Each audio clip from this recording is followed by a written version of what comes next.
follow the leader.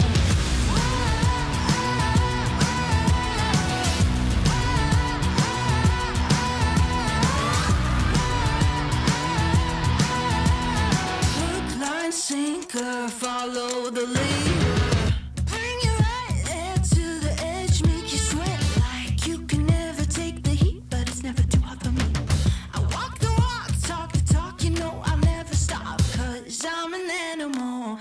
I'll just laugh it off. I can see it in your eyes, I can feel you watching. Got your hooks, got you right where I know I want you. Play the switch, I'm a mystery, but you love it. Hook, line, sinker, follow the leader.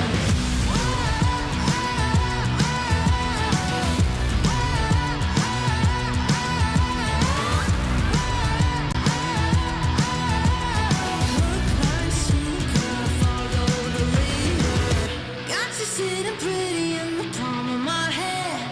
Got you busy, got you missing me, you can't stand it.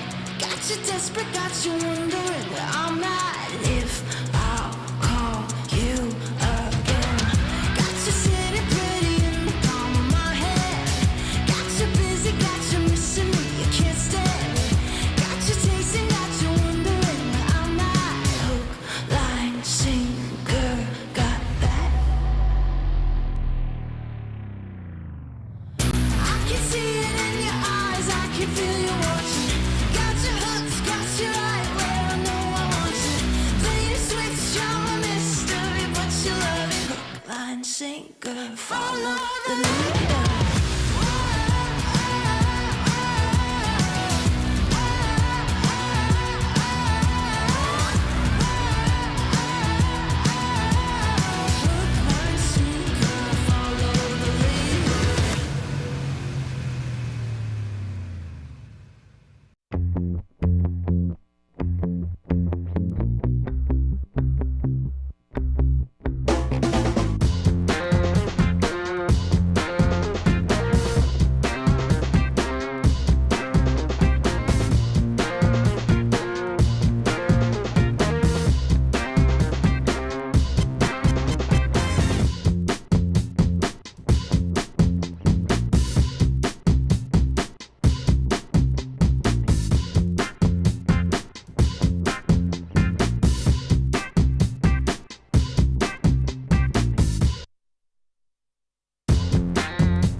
wanna save face, came to the wrong place. You raise a white flag, I give the peace sign.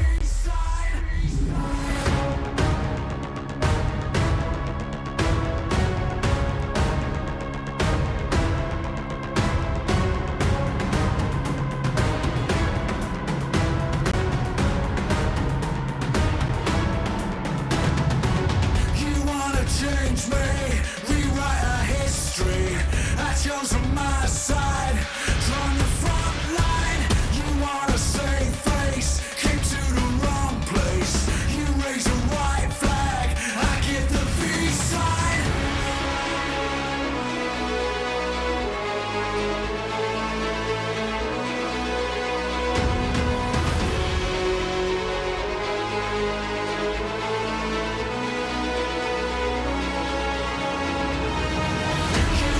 Change me, rewrite our history.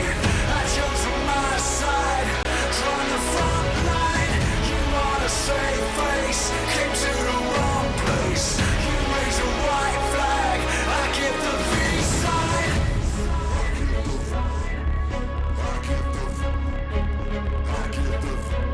I give the peace sign.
There is a place where you can elevate what's hidden inside, where you can reframe yourself. Tsunomi means the new you. The you can step into. Because when we know who we really are, we become unstoppable. Enter new dimensions of you. Tsunomi.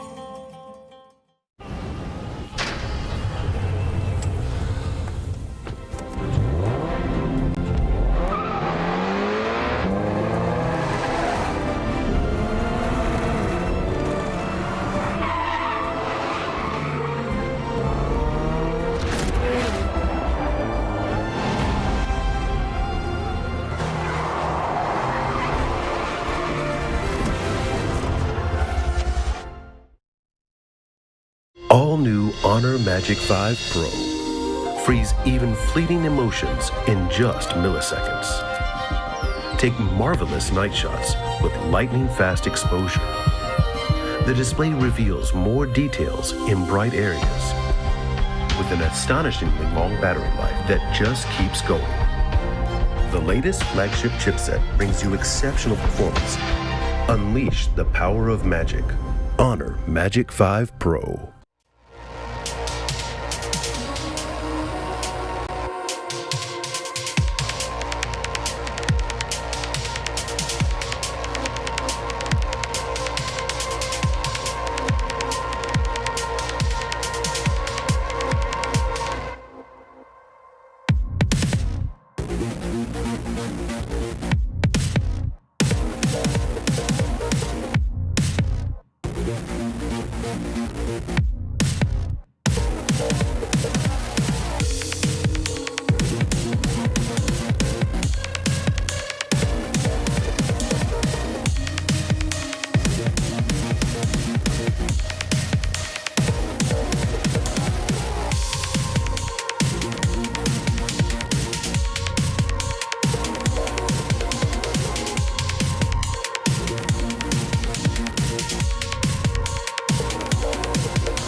Shadow will drag you down, down, down.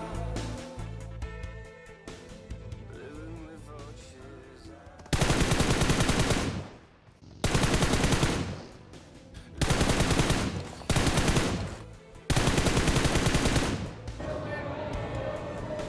I know where to go from here. I will not let you down, down, down. 'Cause I'm beginning to see you fall to pieces. Being put to the heart.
Welcome back, everyone, to the second day of the PUBG Mobile World Invitational. It is the All-Star event currently kicking off here, and if you missed out on yesterday, you missed out on Vampire Esports, our reigning champions, taking themselves 2 chicken dinners back-to-back to start off the day and to claim themselves the first place position, but only after the first day. I'm your host, Jason Kaplan, and I cannot do this alone, though I have tried before, and it went horribly. But not as, I don't know how I was going to go with that. Where are you going with that? But Max looks great, and he's having a good time. And then we got 7 on the end. Hey, gentlemen, how you doing? All good. No, fantastic day yesterday. A feeler day, I would say, for a lot of the teams, so we can see some expectations that can be achieved for some of these teams. I'm hoping some teams at the bottom that need to do better. But man, Vampire, not only 2 wins, almost a third on that third match. So they're feeling great right now. Some surprises too. Bigetron with 2 wins. Also. Nobody expected that at the beginning of the day. I expected it. Lies. He did. Yep. Lies. I actually called it off air, back at the hotel in my own room, where no one can hear me. But this 3 show is brought to you by Savvy, as we're going to be starting to dive into this event. But not only this event, right? There's 2 events. It's the All-Star event and the main tournament. But we'll start off by taking a look at the format of this entire event to get you guys up to par of what's all going to be happening over these next, well, 5 days of play, I should say. And things are going to be starting off here. Really interesting. 18 teams. We've already seen some adaptations. We've already seen how messy some battlegrounds can be, like Sandhawk. Yeah, exactly. Yeah. But 6 of these teams will advance through into the main tournament. However, if Alpha7 is one of those teams, then it'll be the 7th place team that gets through because they already qualified to the main tournament. They won their America's Regionals. And then we have our PMWI event with 1 champion. A lot of money to be won as well. And you can see the map order too, which is a lot different than we've had in the past, Max. And I'm actually curious about your thoughts on this in particular. I really enjoyed it, actually, after you had your first wrangle. I feel some teams were definitely slow on the first wrangle, and it's already started on the first day, seeing some improvements, trying to speed up the rotation process, etc. So I did enjoy that. Miramar, same, actually, on the 6th game. Teams were actually doing some splits and regrouping a little bit faster, reacting to circles faster. So overall, happy with how things turned out. Then the 1 Sanhok, now we can expect some adaptations to be made because some teams got away with stuff on that first game that I don't think they really should, 7. Max, who are you hinting at? Gladiators, maybe? Just a little bit, you know. Yeah. Hey, don't talk smack about Gladiators. They're 2nd place. No chicken dinners, but 4 top 4 placings out of 6 matches. Like, I've never seen you be that consistent at a game. Whoa. Okay. Out of pocket. Miramar, low-hanging Miramar fruit was there. their kryptonite, though. Miramar was their kryptonite, so we'll see how they do today on Miramar. Yeah, well, let's take a look at the prize below to get an idea of how much money can be won across these two events. We know it's $3 million, but the All-Star Tournament's going to be $1 million, with first place taking home $125,000. And of course, just for being here today, you get 10 grand, which, you know what? That's pretty damn good. Yeah. I mean, if you're Mazexis, you wouldn't even plan to be here in the first place. You're just like, well, at least I get that bare minimum. And we did talk to them a little bit earlier behind the stage, right, Seven, and they said they had some changes they want to make. I think I was with Hot Drinks also.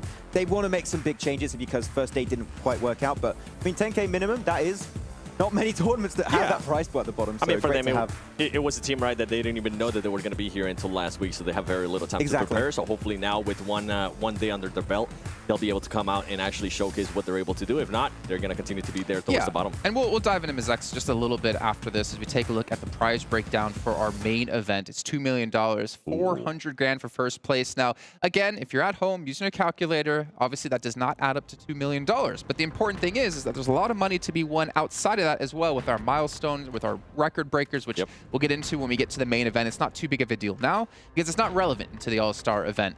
But the teams, that's what's relevant here, as we'll take a look at all of our participating teams. And Seven, I think I was saying this to you last night, this morning, I don't know, it's all blending into one. Important part for Mazexis, as you mentioned before, is that they can use this as a training ground. Like, realistically, coming in last second, they weren't really prepared for this event, but use the information and the practice you're getting here right now, which is by far beyond better than anything you'll get in North America. Take that back with you, man, and run with that momentum. It is. It really is, and I think that's why I want to see how this team is going to be reacting, especially after day one, right?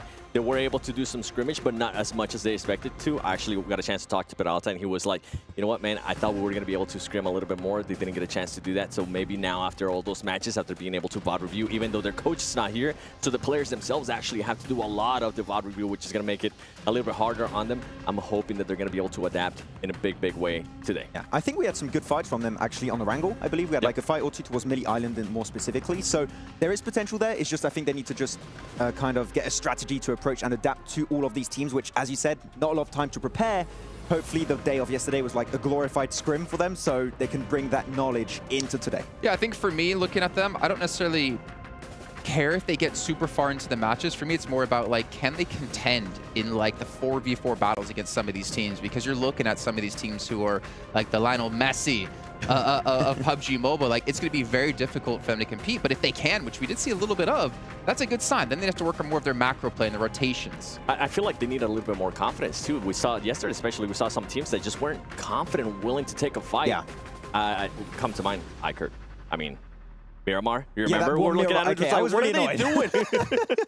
They were just in a perfect area to actually cause a lot of damage, to try to get a lot of eliminations. They were able to cause a lot of damage, but I feel like they could have done a lot more with their positioning. I think that's one thing that we can keep saying over and over again for yesterday. It was a feeler team for a lot of these squads. I think a lot of the teams that have been voted in, they didn't qualify, so a lot of them got voted in. So for a lot of these teams and players, it's their first time at this stage at the LAN event, playing with 18 team lobbies in PMWI.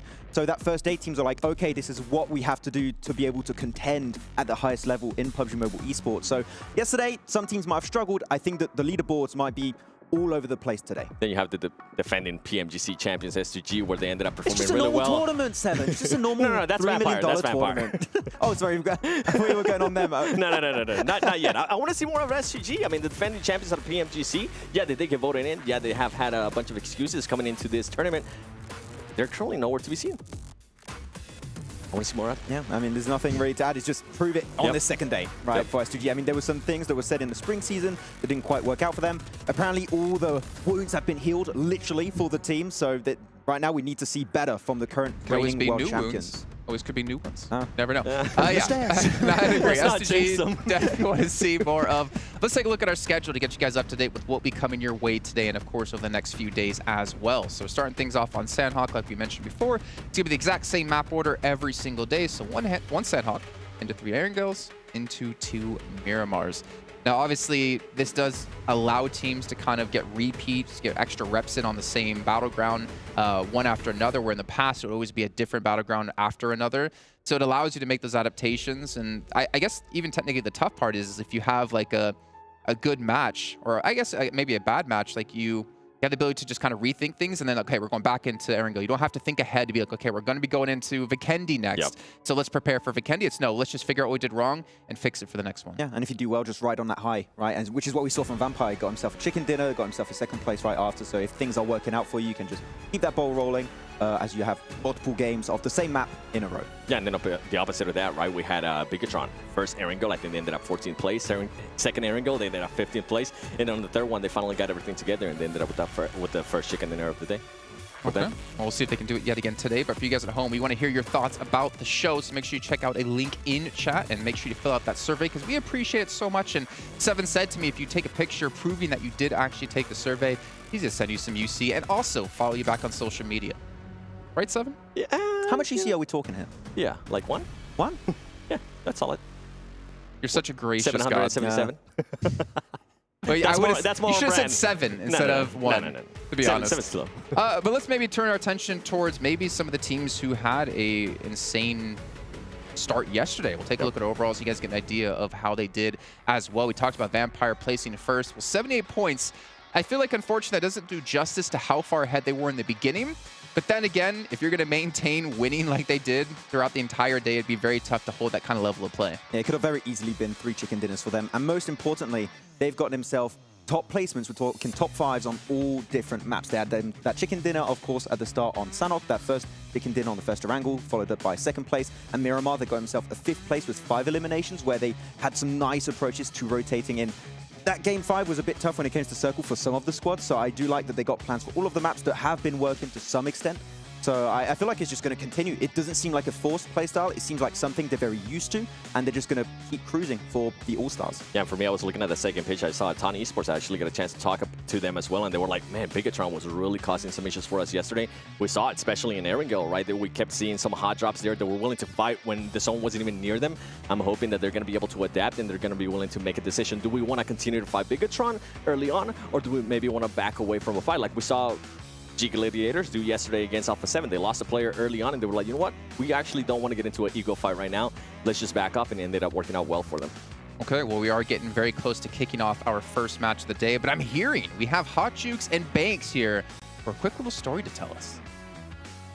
Welcome to the PUBG Mobile World Invitational Allstars Stage. My name is Banks, and it is day 2 of our competition. And this is when the leaderboard is really going to start to take shape. Isn't that right, Jukes? You're darn right it is. Vampire Esports is crushing this tournament so far with a 21-point lead over everybody in the lobby. They're definitely the team to beat coming into today. A surprise turn of events as well. The local organization, Team Falcons, made a late dash up the leaderboard, and they're currently sitting in 4th. Man, when it comes to Team Falcons, when they got that chicken dinner, the entire stadium exploded. So their squad, then I'm really looking forward to do that here today as well. We've also got to mention Bigetron and Gaimin Gladiators, both extremely consistent throughout day 1, and we cannot wait to see what day 2 of our competition brings to the table, and I cannot wait to hear you guys in the caster booth. Yeah, and hope to see you on the main stage, and we'll see you guys in the battlegrounds. See you there. Yeah, a great day 1, and day 2 has a lot in store for us here. As we can see the players, you know, walking around here, getting ready as well, getting that VIP treatment. Banks, what are you doing there? How did you do that? How's that possible? What? He's wearing different clothes too? Oh my gosh, he's a magician. I want to be Maybe like it's a Banks you. lookalike. To be fair, he does have a lot of attention. Maybe he needs that like fake person that looks like him. Oh, to protect him. body double? Yeah, body double. That's the word I was looking for. Thank you, Seven. I didn't expect you to figure out the word I was looking for there. Hey. Even Just because English is my second language. English is my second language as well. My first language is just no language. I don't know how to speak. But you can see some of the shots here from the stage as well. The stage looking fantastic. The players all happy. Choco as well. I mean, I guess he found his way to a seat. It's so nice. His team eventually made it through with them. For his defense, he told me that he was told to go on the first step, so he did just that. He just followed instructions. His team just left him. Hey, we had a good chat with them actually. I mean, I didn't know what you were saying because it was in Spanish, so it's okay. But We'll get a chance to talk about it later on. Okay, cool. Let's take a look at Vampire Esports though, and the stats for their players, because they were the kings of the event yesterday. They were the kings of the event last year. but can they maintain it? Let's see who's actually been able to stand out for them, because we saw Stone be one of the top performers for their team. But honestly, I feel like everyone really had their own moments, and there was no one really lacking behind. I mean, we saw it from talking with Sertani. He said, we want more fragging power, you know, and he picked up Sertani, picked up Nuzi. Nuzi that we have yet to see play, by the way. I wonder if that's going to come into play at some point in this tournament. But Tony K really just popping off with Schweppes and Stone. They almost got too much fragging power, which it's insane how good this team is as a whole. And Ravenclaw, despite having maybe a little bit lower stats in terms of elims and damage, he is always setting up the team super well with his scouting, his off angles, more specifically that win on a angle, playing the rooftop angle, negating all of DRS positions in the first place. This team works so well, and I want to see that continue today. Yeah, the chemistry between the team. I mean, when we were able to go back, right, before the show even started, we were able to go and see how quickly they were able to execute those plays. In the botation, the first Erangel, how they were able to actually execute that play before. And Ravenclaw, I think at one point too, we were saying, oh man, RA should have been there first. Ravenclaw was able to get to a position. Already there. He was already there before RA even got a chance to be there. So just the chemistry that out of this team right now, the synergy as well, and also Tony K, the way he was able to bounce back from the mistake that he was able to do, that almost cost him the game, to being able to just become that fragging power that they brought him to be. Yeah. And actually, if I'm not mistaken, I don't know who it was you were talking to on the bus yesterday when we were going back to the hotel, but the player was saying, like, Vampire Esports, they're like on an entirely different level than the rest of the teams here. It's like playing football against Lionel Messi or something. And I mean, I would keep up for a while, to be fair. You know, look at me, I'm pretty in shape. I'm pretty good at football. No, it's just playing against professional. I'll run for like about 5 minutes, and then I'm just going to be puking all over the place. Let's forget about that. But I think that's a cool little, like, a little clip, though, to say, like, that they recognize that Vampire Esports are just on an entirely different level at the moment. I think it was Ida from R8 Esports. Yeah, and I think that's why we're so excited for today, right? We want to see how these teams are going to be able to readjust to what some of these teams are being able to do. I mean, Bigetron, nobody expected them to be able to get those 2 chicken dinners. I did. Remember I told you? Of course I told you. In my hotel room, I said to myself in the mirror, I'm like, Bigetron are going to get 2 wins today. Addy, can we go back to the beginning of yesterday and just remind everybody? Why would they have a camera there? We're having technical issues here. We can't do that, unfortunately. No, continue along. Of Jason just saying, yeah, Bigetron, I don't think they're going to do well this tournament. Well, so far. Don't remember saying that. Yeah, doing well, but we'll get to them in a second. But what about G Gladiators? I mean, they have had 4 top 4 finishes out of 6 matches in total. Tixie Supremacy, Max Man. We got to see him be the MVP of yesterday. They have started off strong. I'm still very sad I did not pick him as my MVP of the day. He was not the top fragger, but actually all the stats of survival time, damage, eliminations add up, and he was then ending up being the MVP just above Stoned from the side of Vampire Esports, but he's been just up there, so consistent with his damage every single time. And I truly feel like if we see 3 4-man teams of Gladiators make it to the late game, we can expect to see a chicken dinner from them today. Like, they've reached top 5, they've reached top 3 positions, but I'm telling you, the first Gladiators win should be happening today. You know what's interesting to me, Seven, is like looking at these numbers? It's Kasune, actually. Because when I think back to when he was known as Adder on Cloud9, we did talk a lot about how, like, him coming to the team, he helped Beowulf actually lead the team in-game. He was like the co-in-game leader. And we commented a lot of, like, Adder, I used to know then, like, he's putting up numbers and helping lead. Now here, he's not really able to do that, and for me, it's almost similar to maybe Alpha7, where he doesn't necessarily need to step up like for them to do well. But if he does, in the same instance that if Carrillo does for Alpha7, this can be an unstoppable team. And I think it kind of speaks volumes of the player that Kitsune is, right? If it depends on what the team needs him to do. If they need him to be more of an IGL and not be such a fragging power, I feel like that's currently his role. But if they do need him to frag out, they always can rely on him to be able to do that. And the main thing for me with GG is going to be, are they going to be getting away with the splits that they got away with yesterday? Because we were, I mean, going back to Sandhawk, yeah, they got super blitzed by that zone. We thought that the splits, they were a little bit too far away from each other. They were getting away with it. If they're still able to get away with it today, I wouldn't be surprised if we maybe see them in first place. Yeah, to go back to Kitsune, actually, we saw in PMPL EU and also the Championship of Europe that he was also fragging out big time in that tournament. And I think like he can do both. He can be a frag in IGL. I feel for like this tournament with so many top tier teams, he has to go more in the IGLing role, so just more maybe scouting a little bit more for the teams and not on the forefront. I don't know if I agree with that, because we've been saying for a long time now, you can't have like those 1 or 2 star players on a roster. You have to have everyone performing well if you want to win these events. I don't know if that's maybe the right route. I mean, I can't really complain. I can't really talk negatively, right? They're in second place, but it's kind of like they're playing a little bit different to like what we see in the meta rising through in terms of like the depth of a roster. Do you think this is a team maybe that came in the mindset, okay, we're going to be in main event, and maybe Kitsune is wanting to give the younger players a bit of a confidence boost? Potentially, I mean, I feel like they understood during the championship, okay, we need to get as many points as possible against Fireflux at the time because there was a lot of competition between Fireflux and Gladiators to reach the main tournament directly. So I feel like he just went a little bit extra to get those eliminations. But I do wonder, is that going to continue today? Because Kitsune hasn't brought in the points that the rest of the team has, like Matic, Meku, and Pixie. It might continue today, I'm not too sure. But at the end of the day, the 3 other players are fragging out big time. It is mostly the splits that we need to see group up a little bit faster, and if that happens, and we see them reach the late game as a 3-4-man team, as I already said, I think the wins will be starting to happen today. When you say 3-man team, does that mean one person on the team's eliminated, or do you think Matic is just off by himself? Matic is that what a 3-man team is? And Matic on the side, pretty much.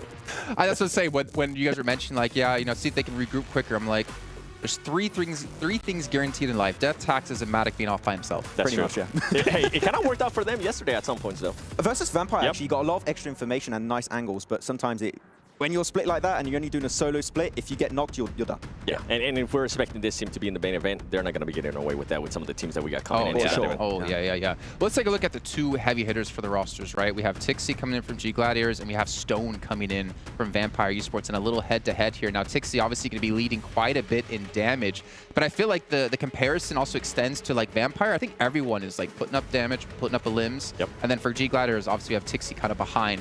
So it's a little bit of a difference in terms of how these teams are running. Yeah, Schweppes and Tony K, as I call him, Tony Clay, as my boy, has been doing it. My boy Jim. my boy Jim and Tony Clay, looking good. But no, they have been, as a team, looking really good, which is in similar sense what we are seeing from Gladiators is not just one fragger, which clearly would not cut it in a tournament with 18 team lobbies with some of the best teams in the world. So the fact that it is not just 1 but 3 really is helping them reach those top points on leader. And for me, from Stone, we actually saw a bit of a slowdown yesterday, especially after like game 2. He ended up with, after game 2, he ended up with like 10 elements, if I'm not mistaken. And then we saw a step up, like you were saying, out of Tony K, out of all the other players from Vampire Esports. Now, if we go back to Tixie, is he going to be that player that's going to continue to perform every single match? Is he going to be able to clutch up those moments where the team needs him to clutch up if Kitsune is currently not performing or putting up the numbers that we know that he's capable of? I think an interesting talking point here to actually bring us into Bigetron as well, not just yet though, is that we have a 5th player on Vampire. We have Newsy. We have yet to see him play so far, and yet they've been able to do well. They have that like depth of a roster where they could swap someone in if someone's not playing well that day. You look at Bigetron, yeah, they eventually got 2 chicken dinners on the day, but you still have Ryzen, who's been tried and tested so many times over his career as being a phenomenal player that could come in. I'm curious if we're going to see either of these teams swap someone in, even if they're like, okay, if Vampires, let's say, like 100 points ahead, they're going to qualify to the main event, why not throw Newsy in? Get him some reps. Same for Bigetron. If they get themselves a big enough buffer, throw them in, get them some reps, get them ready to go for that main event, because you have to hit the ground running. Yeah, after things working so well for Vampire yesterday, maybe not bringing Newsy in today, just keep that consistency going. Day 3, so tomorrow, before the end of the All-Stars, if they already know they're qualified, they're above that 180-point bar they're trying to reach already that Sir Tanny mentioned, I would say they're good to go. They can try Newsy in, maybe try and get him heated up for the main tournament, but otherwise I don't see like an inherent need to have him on board. Same with Bigetron, right? Currently, everything, whatever they're doing, it is working. I would like to see a little bit more aggressiveness out of them at certain times, but it worked out yesterday for them. I feel like it's going to come down to that, right? If they do get a nice buffer of points, maybe tomorrow they'll put in Ryzen, because Ryzen hasn't really played in a tournament like this, like I mentioned yesterday, in 2.5 years. That is a long, long time for having international gameplay at this level. And if you're looking now into going into the main event... for being a world champion for multiple years running as well, right? Yeah, and if you're looking to going into the main event, too, you can't... I don't think you want to put a player like Ryzen without any warm-up into the main event. So more than likely, tomorrow it might happen. Especially with the spring season not going really their way. So I feel like putting him on PMWI might be a little bit rough. So yeah, we'll see. All right, well, we are talking about Bigetron here. Let's dive into their player stats here from day 1. And there actually are some things that I will say is quite surprising. We talked a lot about Genfos. We talked a lot about Yuhai. But look at that, Lepar coming in with the most damage. Yeah, Arcade also had some really good fragging moments at some point. He actually was able to, there you go, actually top fragger with Genfos for the side of BTR. So yeah, I mean, all the names are doing well. Honestly, this blows my mind, because we never mention anyone but Yuhai and Genfos with individual like clutch plays, right? And yet the other 2 players have been able to be under the radar and keep up and still propel the team forward. Yeah, what's interesting for me, hold on. What's interesting for me is Lapar. He was a player that was just able to join the team back in May. So for him to be able to perform like this so fast as well, especially with how you were mentioning they weren't really able to perform that well in their region, in their country, it's good to see that they're now starting to get that chemistry. And that's something that, I mean, even going back to Vampire Esports, we got a chance to talk to Sertani. Sertani was saying the same thing.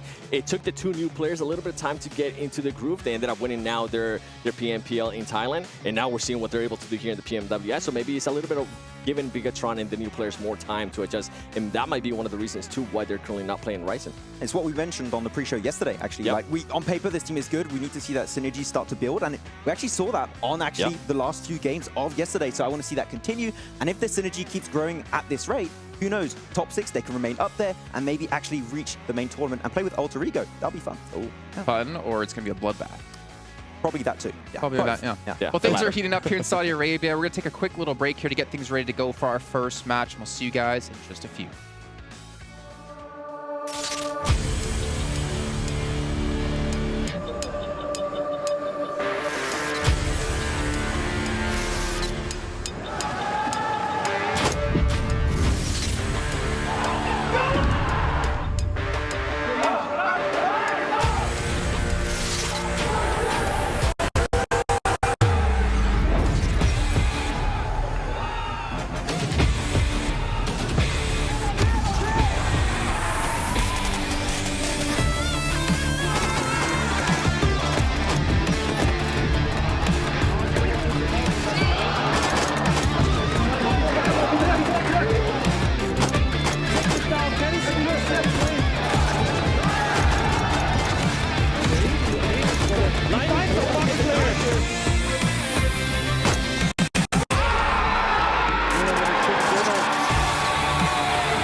A lot on the line here for all of these teams. It's not only PMWI, but it's potentially PMGC down the line as well. A lot to play for here in this year as it becomes more and more intense, the competition around the world.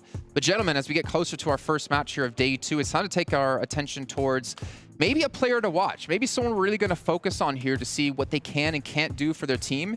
And I think the player we decided to choose was someone who's kind of like a catalyst for the roster, kind of like your Nate, the Panthers. If you guys didn't watch PMPLNA, that's fine. But we're looking at someone who can really be that spark for the team. And who is it? Rebel, Alpha7, because that's exactly what he was yesterday for his team. Whenever his team was falling off short, especially at the start, Sandhawk, I mean, they needed him to be able to step up. He was able to get him 4 eliminations when they were just going to be eliminated with just 1 point. I feel like it was such a great step up from him. And then even though Alpha7 didn't really have one of the best performances yesterday, I feel like most of the other players did start performing pretty good. Everybody, for the most part, they weren't really winning the main engagements, right? They weren't really winning the most 4v4s. But they were putting up numbers. I mean, you can see Rebel right here. Total eliminations for yesterday, he ended up with 9. But then if we compare to what some of the other players were able to do, I mean, Senatexa was able to get 5. Mafioso was able to get 7. And a big surprise for me was Carrillo was actually starting to put up numbers yesterday, which ended up with 7 eliminations as well. So it's good to see that this team now, okay, the fragging power is there. We know that they can get those eliminations. Can they actually tie it together? Can they put themselves in a great spot at the end game to make those skills, to make that fragging power happen? Can we finally see that transition in this second day? If so, Alpha7 need to start climbing up right now to catch up in the top 6, because this is a short all-star stage and you have now 2 days left. So we need to see some results coming in, some consistency coming in, and if so, maybe able to be in the top 6, but even though they're already qualified, but it's still extra prize pool. I mean, it's $125, $100,000. Yeah, I want a piece of that. Yeah. Yeah, I think for Alpha7, like, they don't have that pressure of trying to qualify for the main event, but like, they don't strike me as a team that's ever going to just relax and be like, whatever, we'll just play and we know we're in the main event. Like, they're a team, I feel like, who doesn't even matter if they're the best team in the world, they will continually try to improve and continually try to prove to the world that they are the best team, even if they're winning big events. And I feel like they have a drive that maybe a lot of other teams don't have, or at least I don't see it. Yeah, I mean, I saw it yesterday, especially out of Alpha7. You saw They just didn't look happy with their performance. They looked like they wanted to come back today and improve. And you saw other players. I was like, Red, you did good today. He's like, yeah, but it's not good enough. Yeah. I need to be able to do better. We need to be able to be at the top of the leaderboard. Because even though we mentioned, yeah, they are going to be going to the main event. They are pretty much qualified through. They want to make that first place back-to-back. Like Vampire Esports was able to do that last year. They want to be able to do that. And you can see the numbers right here. I mean, Revel, as I was mentioning, 9 elims. That is good. Considering of their performance, they were still able to get a bunch of good eliminations. Yeah, I mean, we saw it during PMGC last year. We saw it during the championships. Like, even if they have a bad day, this is a team that is willing and ready to go back to the drawing board, make these big changes, iterations to the core of their game plan, really, which not every team has the capabilities of doing and achieving successfully. And they've been able to do it so well, event after event after event. So the fact that now we see Carrillo starting to do better as we initially wanted, they're on a good path to success and potentially to start improving their results overall. Well, another team that's starting to have a good path to success as well is the team hailing from Korea. D+ have been able to really rise up towards the end of the last day. I feel like they've been not necessarily under the radar, but they've been quite consistent at getting some decent placements. And we're going to take a look at their player stats as well here to get an idea of who's been able to do that within the roster. I feel like they've been kind of similar to DRS, getting to the late stages of the game, but I feel like they've been going out maybe a little bit earlier than DRS. I feel like they're a lot more macro-focused than DRS, and their Miramars were absolutely awesome. Their Miramar was some of the best games we've seen from this team. Actually, they are literally the best games we saw from D+ Kia. Yeah.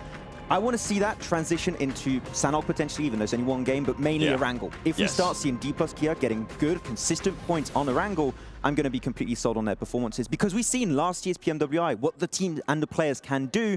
I expect that to happen to some extent again this event. I mean, we kind of saw it a little bit yesterday, right? They ended up in 16th place in the first Erangel, and then they were able to improve it. They were able to get 7th place with 4 eliminations. They were able to end up getting 8th place with 4 eliminations. I'm pretty sure it's not where they want to be, but it's good to see that they are being able to improve, and I am excited to say, like, what are they going to be able to do today, right? Are they going to be able to get those placement points? Are they going to be able to get those eliminations? And if they can do exactly what they did yesterday in Miramar, that's going to be impressive too. This is actually pretty impressive too. I mean, pretty equal damage across the board. Limbs pretty equal as well. And this is, again, what I was saying when you look at like G Gladiators, right? They have 3 players able to do that. Well, all the teams we've been looking at, it's been all 4 players able to maintain that kind of level of play.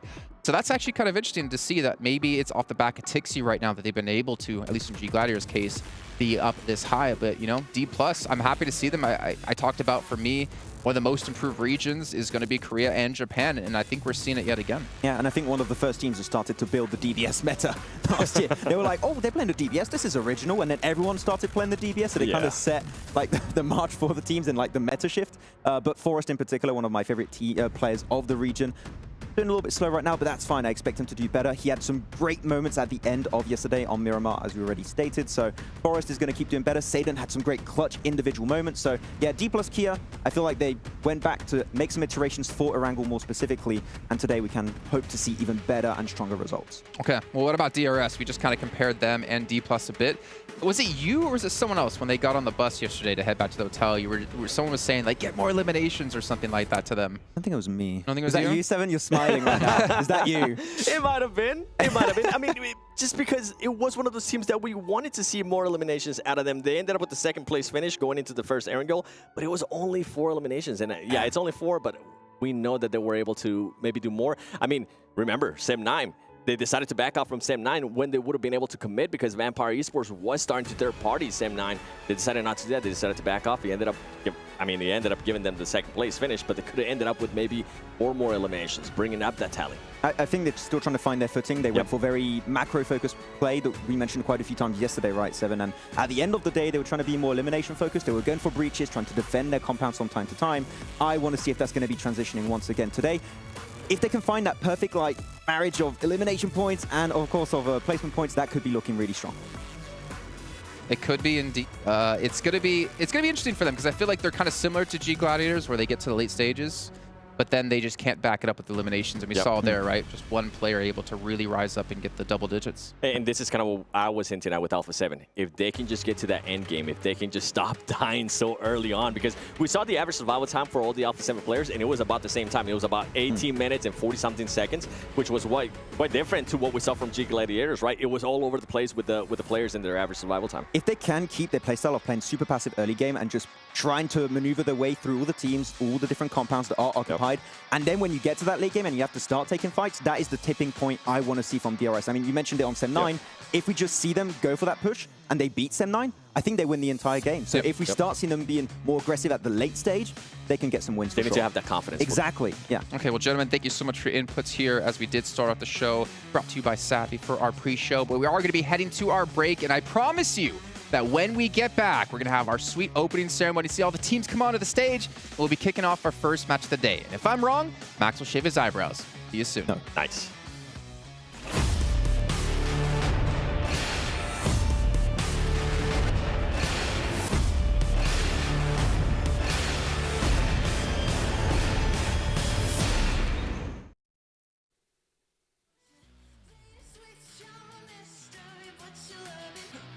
Sinker, follow the leader.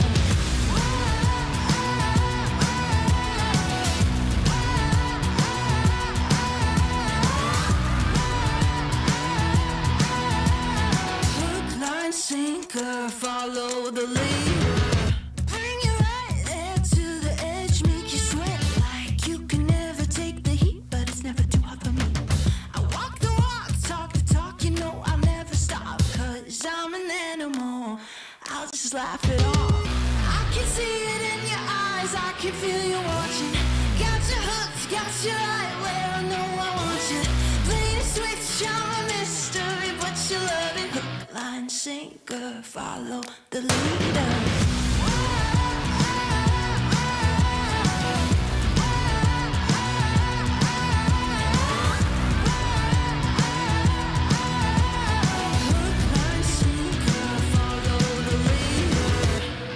Sitting pretty in the palm of my hand.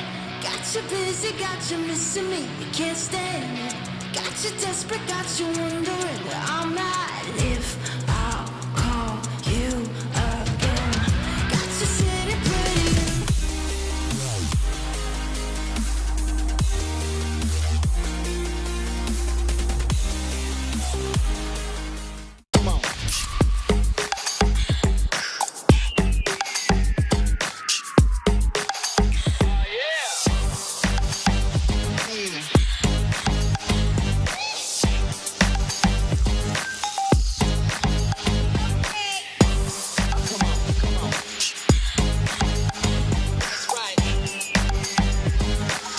All new Honor Magic 5 Pro. Freeze even fleeting emotions in just milliseconds. Take marvelous night shots with lightning-fast exposure. The display reveals more details in bright areas with an astonishingly long battery life that just keeps going. The latest flagship chipset brings you exceptional performance. Unleash the power of magic. Honor Magic 5 Pro. Open your eyes. When you look into my eyes, tell me what do you see? Tonight I'm gonna show you the wonders of them all. Hey, I got nothing to lose. I got nothing to lose. I need warriors. So is this what you want in? You wanna walk? Show me what's up then. Now we ready to bust in. Take everything, leave 'em with nothing.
welcome to the main stage where I am joined by a very familiar face. It's Tani, the coach of Vampire Esports. Very quickly, just wanted to ask you, very successful day yesterday. How are the team feeling going into day 2?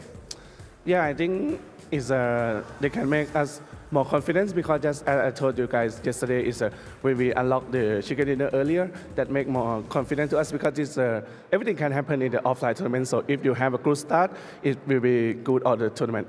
And what have they been working on from day 1 into day 2? Anything in particular? Yeah, I don't think I've changed anything because for now our timing, our teamwork is always the greatest. Yeah, I like that. And is there any team in particular that you're worried about coming into day 2 or worried about catching up with you guys in points? Yeah, I think it's every team because anything can happen in PUBG Mobile, so we are just prepared for anything is impossible. That's a safe answer. I like it though. That's it from us here on the main stage. Back over to the desk to continue day number 2.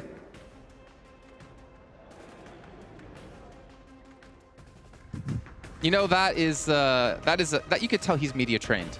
He's lying. Which team? Every team has an equal chance. It's PUBG Mobile. Everyone can play well. We can play bad. So every team. No.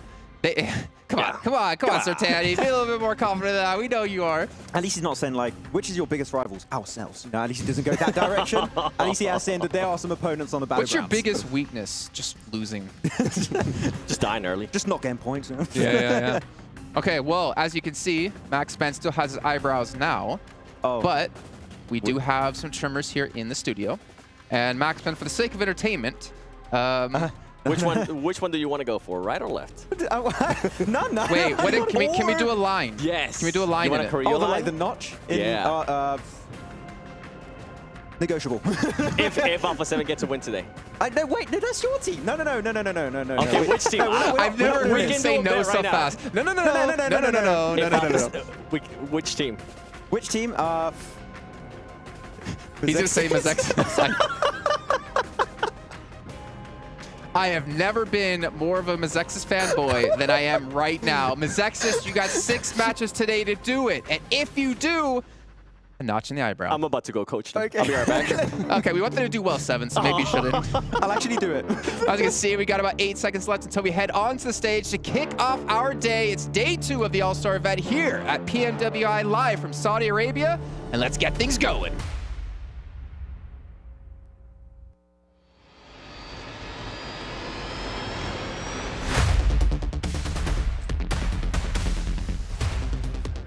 The central definition of interest, or as we know it, focus. Whether it's innate or learned, focus is an integral part of competition in esports. والحين أعزائنا المشاهدين وصلنا إلى اليوم الثاني في هذه المنافسة في PMWI اللي راح نشوف فيها أبطال هذه النسخة. هل بنشوف متصدر جديد؟ هل بنشوف منافس مختلف؟ هل بنشوف ترتيب برضه مختلف في النقاط؟ Our focus yesterday are reigning champions Vampire Esports, who burst onto the scene and claimed the first 2 chicken dinners of the day. But by the end of day 1, the rest of our teams made up some ground. فريق فامباير في اليوم الأول قدرنا ياخذ 2 تشيكن دينر وبرضه كان في الصدارة في المجموعة، لكن برضه في فرق ما أخذوا ولا تشيكن دينر وبرضه كانوا منافسين زي فريق جلادياتورز في المركز الثاني. لكن هل بتتغير ترتيب النقاط؟ هذا اللي راح نعرفه اليوم. هذه فيها الفرصة راح يكون برضه معنا 12 مباريات لليوم ولبكرة ونعرف ترتيب ال6 فرق اللي راح يتأهلون معنا. Our teams have some catching up to do, but there is still plenty to play for. Welcome to the PUBG Mobile World Invitational Allstars Stage. My name is Banks and I am your host, and joining me on the main stage is my co-host, Atik. بإذن الله راح نشوف مباريات جدا ممتعة اليوم وراح نشوف كيف comfortable today, a lot more ready, and that's where I kind of like, I was talking to this before we got started here, was like, Vampire in the last game. If they played it to perfection, I think they could have gotten a chicken dinner in the last one. What do you think? Oh yeah, absolutely. I mean, if you're looking at the ramp dip that they had, holding that down either side on a 2-2 split, that's us. It's actually a really strong position of power, and I mean that's where eventually BTR wins from, right? Now, sending the 2 east onto the high ground, I understand why you usually do that, to try and kind of hold teams out from pushing up against you. but you then lose those two whilst D plus Kia is going to be then pushing on your west side. So the divide and conquer game for other teams was successful against Vampire. I think it's too much of a large split. Yeah, I think at that point they were just feeling themselves. I mean, when you literally dominate the first half of the tournament, or of day number one, it's insane. I mean, 2 chicken dinners, but the third game, they had the most points as well. So obviously you can just tell. I think people are a lot more comfortable coming into this. I'm glad that Vampire got heat checked in the last game because they need to realize that, you know what? Job's not finished. Yeah. Still a lot more left to go. There is $1 million on the line. Can I? And that's just a drop in the bucket. That's crazy. And I'm glad you told me what heat checked was before all of this was going down. That's right. I am not a traditional sports person. I'm going to be real. Hey, well, you know what? Sometimes you got to do it. And that's something I've seen from a team like Alpha7 in the past. That seems to be their biggest struggle. You know, like sometimes they'll get real hot, start getting a little bit too confident, push out in the open, and then just get checked really quickly. So Alpha7, they are a late tournament team. We always see them kind of have a little shaky start, so maybe this could be their bounce back time. Maybe. I think for some of the teams here, when it comes to 3-1 splits, 2-2 splits, even single quad splits across the board, 1-1-1-1-1. Yeah. Like, it changes the dynamic so much going from a 16-team lobby to an 18-team lobby. There is suddenly not that extra room you may expect when you're going into circles 3 or 4. There is suddenly an extra team pushing up on a certain angle. So sometimes some of these teams are going to lose people in those scenarios, and it's slightly, it might just sound like a slight difference adding 2 extra teams to that normal lobby, but it makes a whole world of difference. Oh, 100%. I got to talk to some of these players here, some of these coaches. I talked to Xexus, Alpha7. A lot of these guys were just saying, man, this 18-team lobby is a whole another monster. Yeah. You know, people are fighting for drop locations, and I think this is a big, important time for those squads at the bottom of the leaderboards because you do not want to put a target on your back for teams looking to climb up. So these teams have studied every single drop location. You don't want to be giving it up easily. Yeah, when I look at those bottom teams, if we look through, I'm going to say 15th through 18th, right, to take a little gander down there. You've got R8, you've got Xexus, you've got Aton, and you've got Galacticos down there as well. I do feel like there is room for the home team, R8. Yeah. I like looking at previous tournaments that I've commentated them in, hosted them in, analyzed them in, whichever role I've done. I can't remember which ones. There's too many things. Right? It's a lot. I think that technically their previous skill level is better than where we're seeing them at a 15th right now. Now, of course, time has passed. Whether or not they can kind of recoup those losses in performance overall remains to be seen.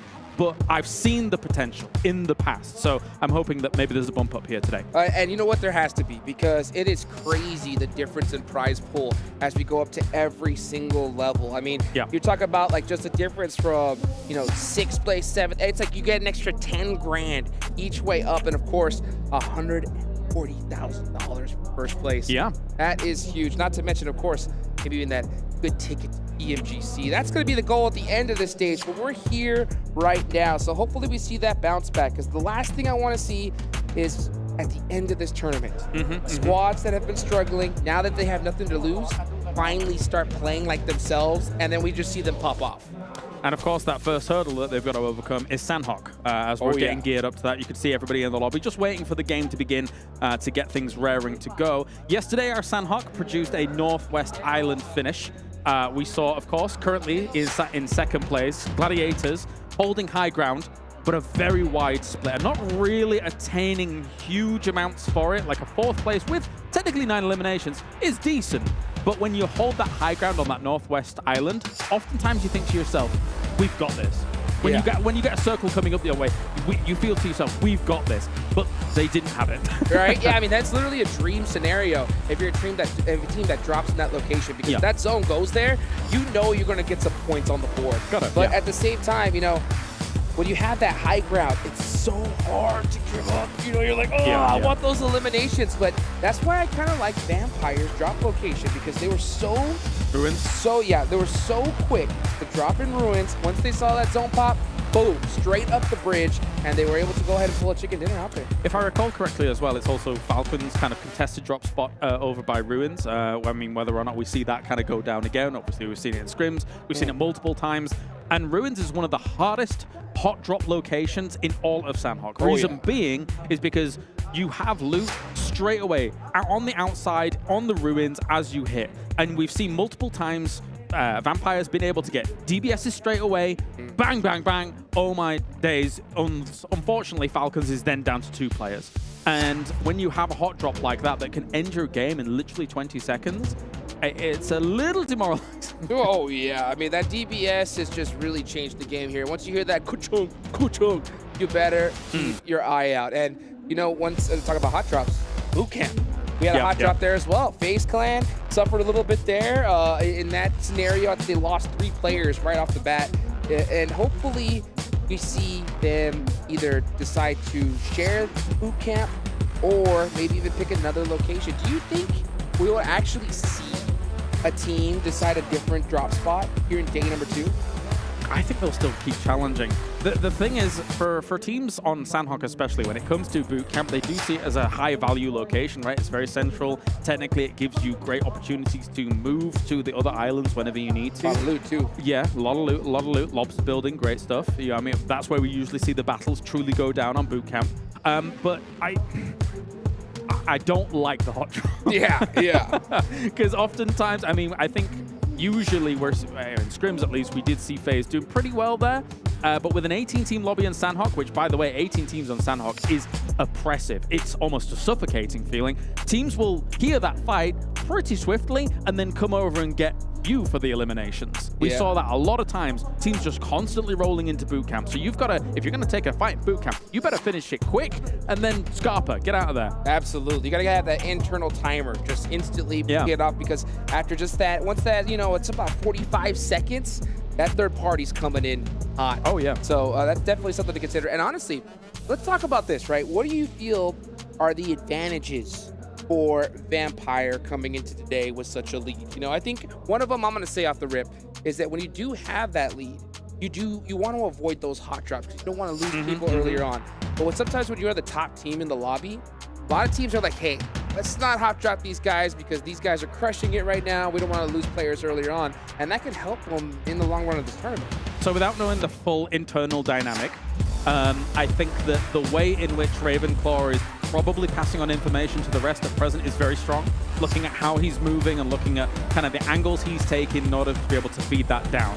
Of course, that is speculation. So as I say, I don't know how things work out for them. That being said, it would be unheard of. It would be unbelievable if they were able to replicate what they did yesterday on a second day as well. The rest of the teams have gone out there, probably VOD reviewed, likewise they have as well. But again, it's difficult to, we talked about it yesterday, it's difficult to be number one and evolve, revolutionize, as opposed to people chase you down in a lobby. So I think the other teams are going to come in less cautious and maybe bring the fight a bit more to them. What do you think? I think so too. I mean, like, we're talking about advantages, now we talk about disadvantages. And when it comes to Vampire, you know, you mentioned yesterday, S2G, when they won the global championships, they were the most viewed and studied team on the planet, right? That changed as of yesterday, right? Vampire. For a day. Yeah, for a day. Right, for a day, Vampire is that squad. So a lot of homework has been done for these teams. And, man, Vampire, gonna possibly have to make some changes. Yeah, maybe. I think when you're Vampire coming in from day number 1 to day 2, the rest of the lobby was playing, well, the majority of the lobby, I'm not going to say the rest, the majority of the lobby was playing a little bit more cautious on that day 1. Generally, that changes pretty rapidly at a tournament like this. So, Vampire, in turn, what I would expect to see is maybe them just having a little tighter a ball, because I think when you look at the Miramar that we were referring to in the last game, if they'd have done that, they might have had 3 chicken dinners on the day. Absolutely. That would have been huge. 100%. It would have been massive. And I'll tell you what, with this kind of prize pool, every point counts. And your legendary career in esports, right? How many times have you seen teams' dreams crushed by just 1 point? Not enough. Right? Oh my gosh. No, truly. Actually, I've seen tiebreakers decide whether you're going through or not to other rounds, right? Wow. And even that alone, it doesn't have to be 1 point. It can be down to wire as tiebreakers. We could even see, you know, from 6 to 7 tiebreakers to try and get onto the main event actually crush streams. And you can't linger on it. It's very important in esports. Like it will destroy you mentally. It's gonna hurt. But I'll tell you yeah. what, you know, we're hopefully looking forward to see some teams really make it happen today. And of course, speaking of making it happen, why don't we go ahead and throw it on over to the desk with a special guest. Come on, Hot Chicks. You know we always make it happen here on the desk. Welcome back, everyone, to the analysis desk. Let's get from my the eyebrows, desk man. is what I'll call it. We got a special man here on the end joining us, looking dapper, looking fantastic. It's John L. Oh, no, that's Blink. I forgot what you look like. I haven't seen you on camera in a while. Yeah, I don't feel all that special. I'll tell you that right now. He does exist. He is really here. I am real. Yeah, they're not It's at right. home. They're actually here. Yeah, they exactly. are casting. We're not lying to you. We are breaking the illusion right now. To be fair, right, this is, I guess, since PMGC, the first time you're going to an offline event again, because when we do regionals and stuff, you're working from home. Yeah, I'm working from my little office at home. It's chill. It's pretty fun, you know. Obviously, being here is better. I get to see the boys, which is amazing. Get to see all the players, which is also very, very cool. We always enjoy that. And I think that realistically, it is always nicer to have an offline event because you do get like a much better range of play, in my opinion, overall. And I think seeing some of the teams get more of this experience offline is probably beneficial for the esports in general, because you want to get these players in, you want to get rid of those jitters, those nerves of being on camera, on the stage, and then get going. 2020 PMGC, we literally talked about that, right? COVID just had hit, the players had to play from home, and we were talking about how some players actually were excelling because of that. Chilled out. Yeah, exactly. They didn't have to play in front of a stage. They didn't have to worry about that. You know, Darth Pillow, was it? What? I can't remember his name. Darth Blanket. Yeah, it was good times. But you know, great player. Even better Blanket. We haven't gotten to kind of hear your recap on the day. I know you're probably saving it later on for when you and John Allen take over the casting desk. But, you know, what was your take on day one?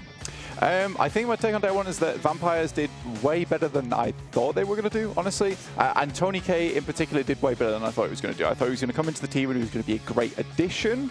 I didn't think he would excel as much as he did. And it was funny for me because I think we were talking about on the cast actually that honestly, when you look at Tony K, it was almost that redemption from game 2 where it looked very dangerous, where he almost for the entire game and he was like, I'm sorry guys, please let me stay on.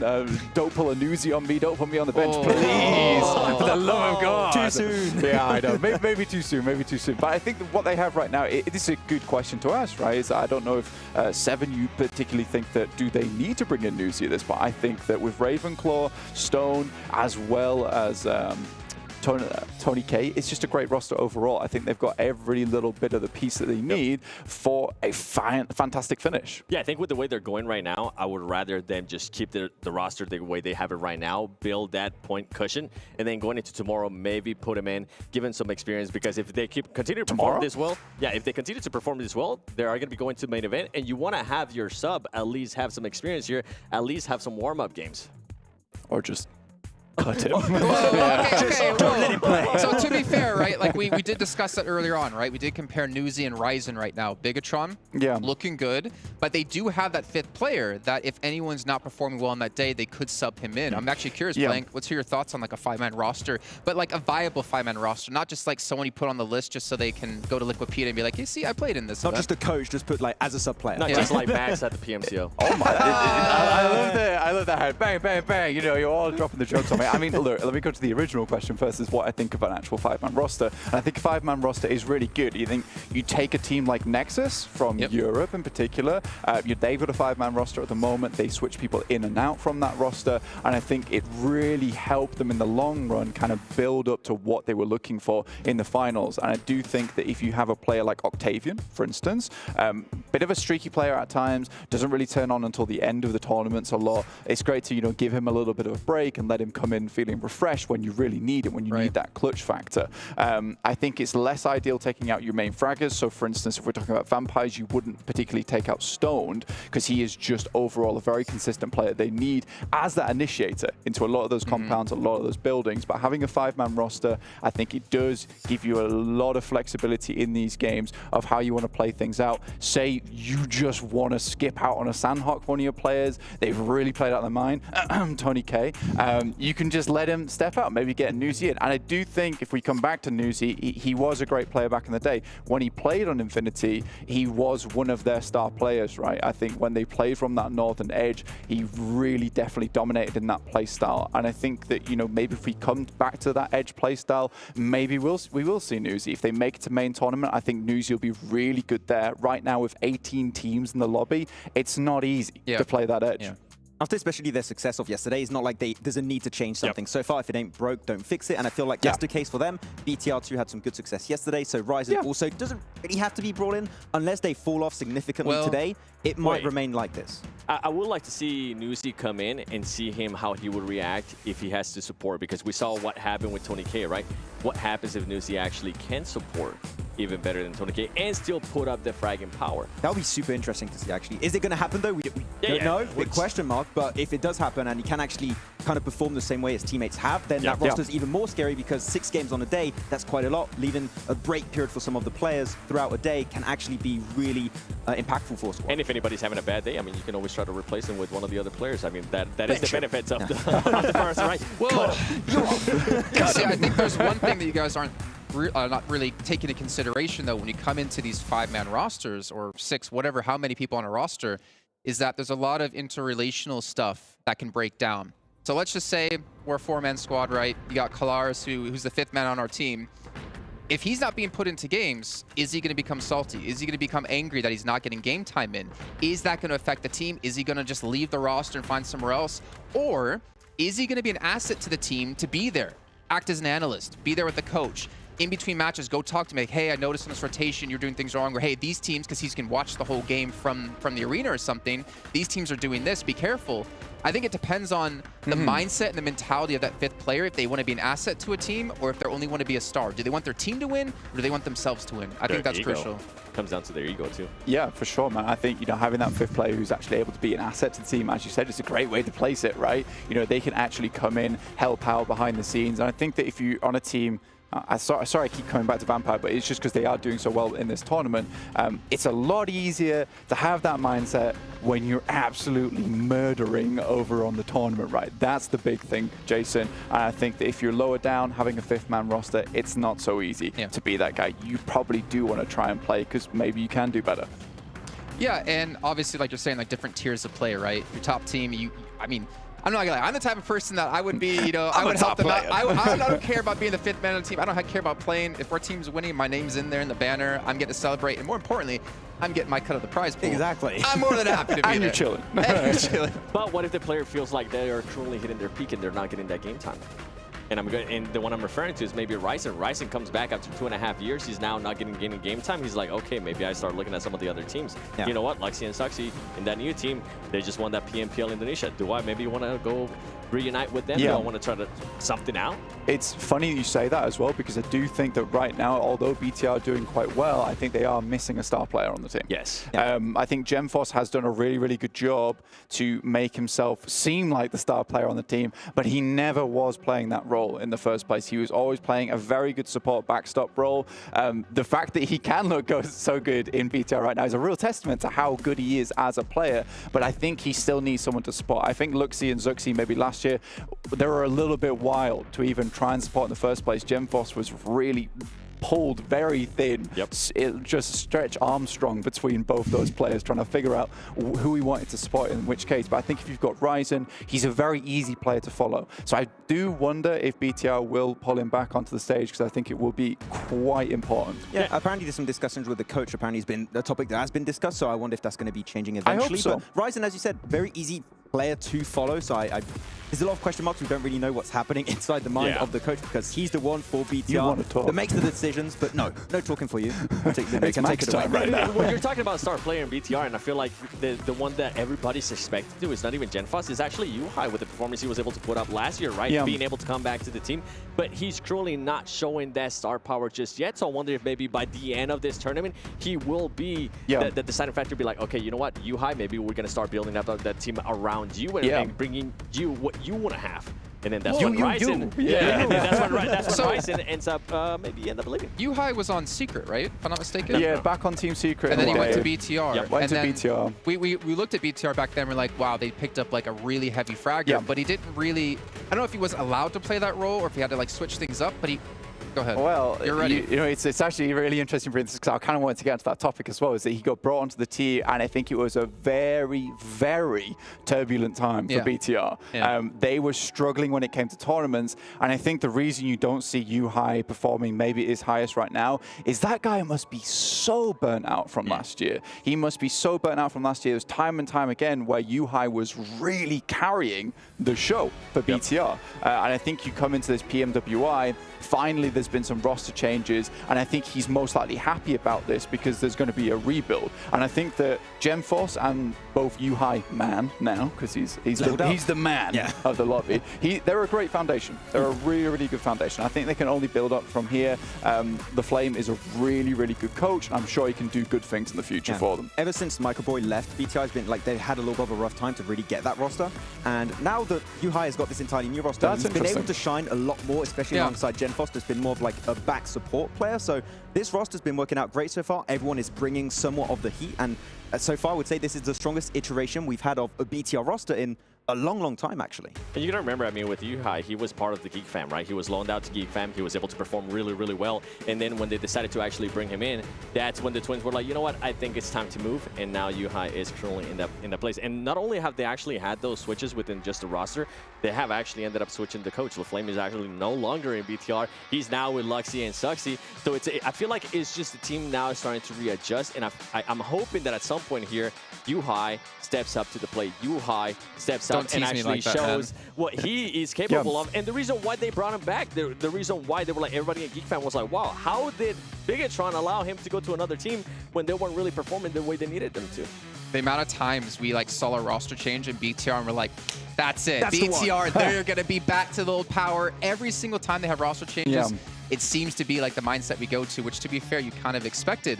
But I do wonder, like, who will become the star? Lepar, we didn't really talk about it much. We didn't talk about individual clutches yesterday. He was actually up there on highest damage, up on eliminations. There was like 7 and 8 between all the players.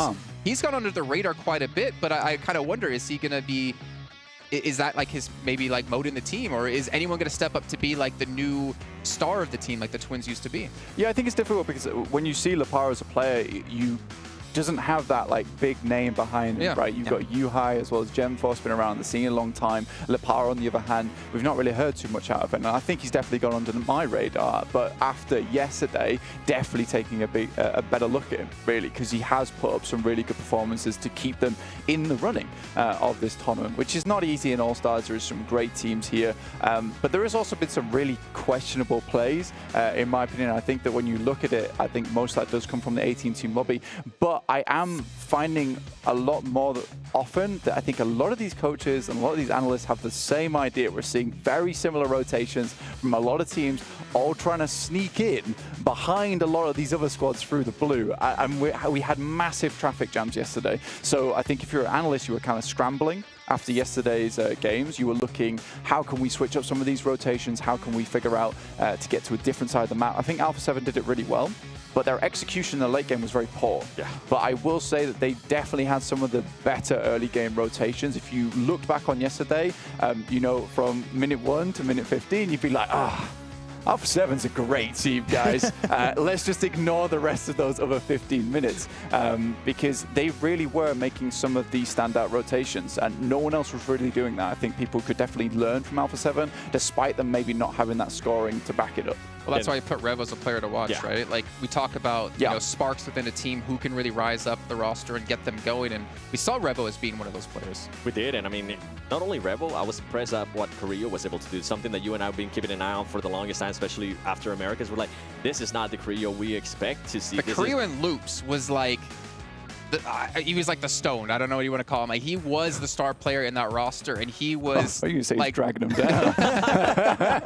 But he was the guy to like. He was the setup player to be when I first worked with Loops, or like first did PMPLNA, and I've not seen that version of him since Loops disbanded. Well, that team disbanded.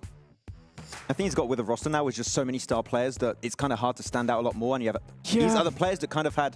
They wanted to improve a lot more compared to Carrillo that already had that big name that's been mentioned a few times for some of the players like on BTR, and he kind of fell out of relevancy for the team, but he's getting back there, especially with today. All right, well, Blank, thank you so much for joining us here on the desk. Ladies and gentlemen, it is finally time to hop into our first match of the day. Kalaris and Hot Jukes, take us in.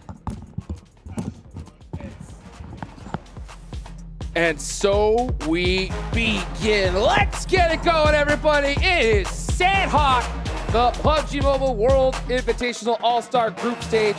Day number 2 has begun. Players have hopped out the plane. Of course, we're seeing Gladiators go to the Camp Alpha side of the island. And my eyes are locked onto boot camp right now. It looks like we got a little hot trap situation. Surprise, surprise. Let's see how it goes down here. As for a lot of teams, for teams that drop on a boot camp here, when the hot drop goes down, generally you want to be close to Lobster or in Lobster when this fight occurs. This is obviously a very hot topic here. You get that loot fast, get those DBSs on the board, and go smoothing. Oh, it's going to be an all-out war right now. You can see Bigetron right there below them. And I'll tell you what, if this fight goes on for just a little too long, they're going to come and hit that third party real quick. I mean, Galacticos as well is in a great spot to potentially kind of assault that location. You're kind of scrap looting, so it's not exactly the easiest position too, but I mean, even a Pioneer team like Aton, for example, who is going to be hunting points today, is on it, but it's going to be D plus Kia taking the first losses here as Fabian's already down. Oh, and that's going to be a clean elimination for them. So FaZe is going to have the man advantage.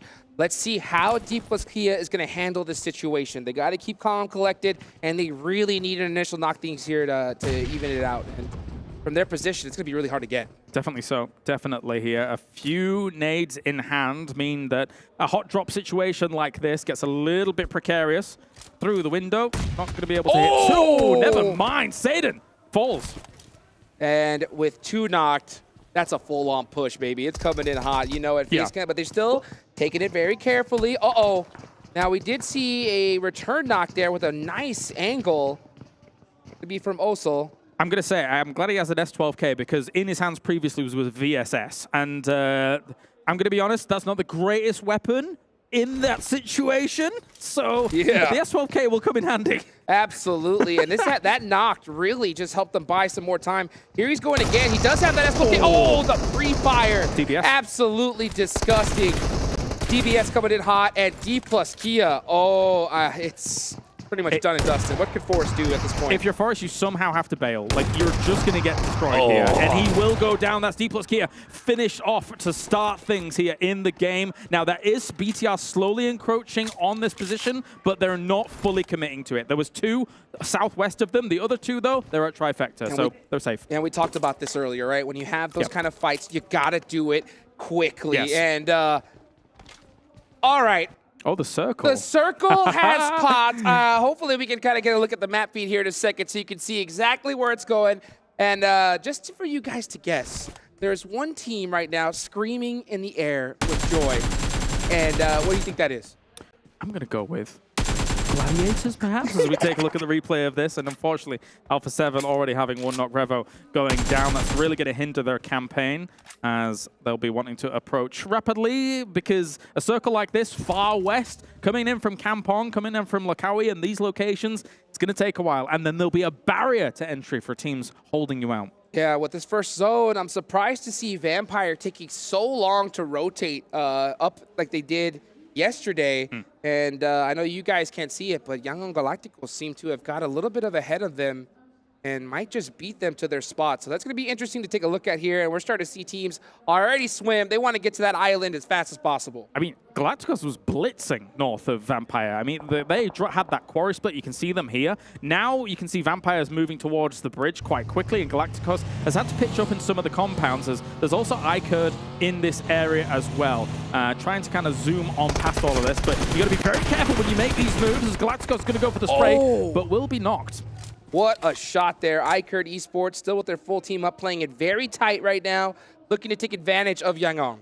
The problem with all of that is that knock was by Ravenclaw from Vampires. So it was multiple people looking at the Galacticos where they are. They've kind of got themselves in a bit of a bind here position-wise, because the bridge gives you kind of overlook over this. That's why they're still on the bridge looking at it, as you can see here on the right-hand side. Now they're moving away. They think, okay, that knock's enough. We know another team is there. We don't want to be the third-party victim. You could definitely tell that these teams did their homework last night. I mean, we see so many squads so fast on the rotation. They realize position is everything, and we're going to see Trick not able to make it out of the water. So even though they're moving quickly, it's not an easy task, that's for sure. Slight adaptation from Gladiators on this Northwest Island as well is Kitsune has been in Camp Alpha for a little bit longer than our previous Sandhawk. So I could only assume maybe looking for a few more supplies than they had in the previous game, because we all know from the previous Sandhawk, they were running out of ammo swiftly by the end of it. And my question, and what I'm really wondering, and you guys in the chat, what do you guys think about this? Because, you know, they like to take that high ground position, but we still saw them hold that DBS, right? It was taking a lot of space in their bags, but they didn't even get a chance to really use it. So do you think that they're supposed to still pick that up just in case a team pushes on them? I was talking about this with the other boys yesterday at the end of the day, but I feel like two at the bottom, south side of this hill, can hold DBSs, because that's the most likely place to be having a breach happen when it comes to this hill. Two at the top, maybe kind of forego it a little bit, try and kind of prioritize some more long-range stuff, because usually it's very rare you would see a breach from the north side of this hill. It's so open, so difficult to make happen. Yeah, even a UMP would be disgusting at this point, because even though it's a little bit tough to get those long shots, that bullet speed being a little bit slower, but they're also silent. So even if you're able to hit a couple players, they're not going to really know which direction it came from. Definitely, as we have to take stock of what's going on here. Alpha7 coming in late. They're up against Sem9 at the moment, who have kind of found them on rotation a little bit. They're currently just north of cave location. So, and, oh dear me, Silas, why you knocked yourself, mate? Maybe he didn't have his mountain climbing shoes on. Well, it's gotta hurt. Fell out of a car, maybe? Perhaps. Who knows? Yeah, popped out just a little bit too quick. And you know what? Speaking of hop out, you could see, or hop on, Sem9 looks like they're on the mopeds, on a couple bikes as well, looking to get this rotation going. And right on time, because Alpha7 was right behind them. And as we see FaZe throwing a nade at a teammate. What do you think about that? They bold are, strategy. Yeah, I'm not sure what happened. Obviously, we've not checked in with them, but they're still over by boot camp. This is quite a slow move here. As we take a look at the circle, take stock of where these teams are, they are frozen for the moment here, just kind of holding on to this position. I guess maybe they thought teams might come in against them from the east side, but that's not to be the case. That's a huge shift. Yeah, I think the second they saw that zone, they should have just took off from boot camp, grabbed those 4 eliminations, and got across that water. But Bigetron beat them to it, and now they're going to be gate kept like crazy in this situation. Now, this is a super interesting case study because this is so dissimilar,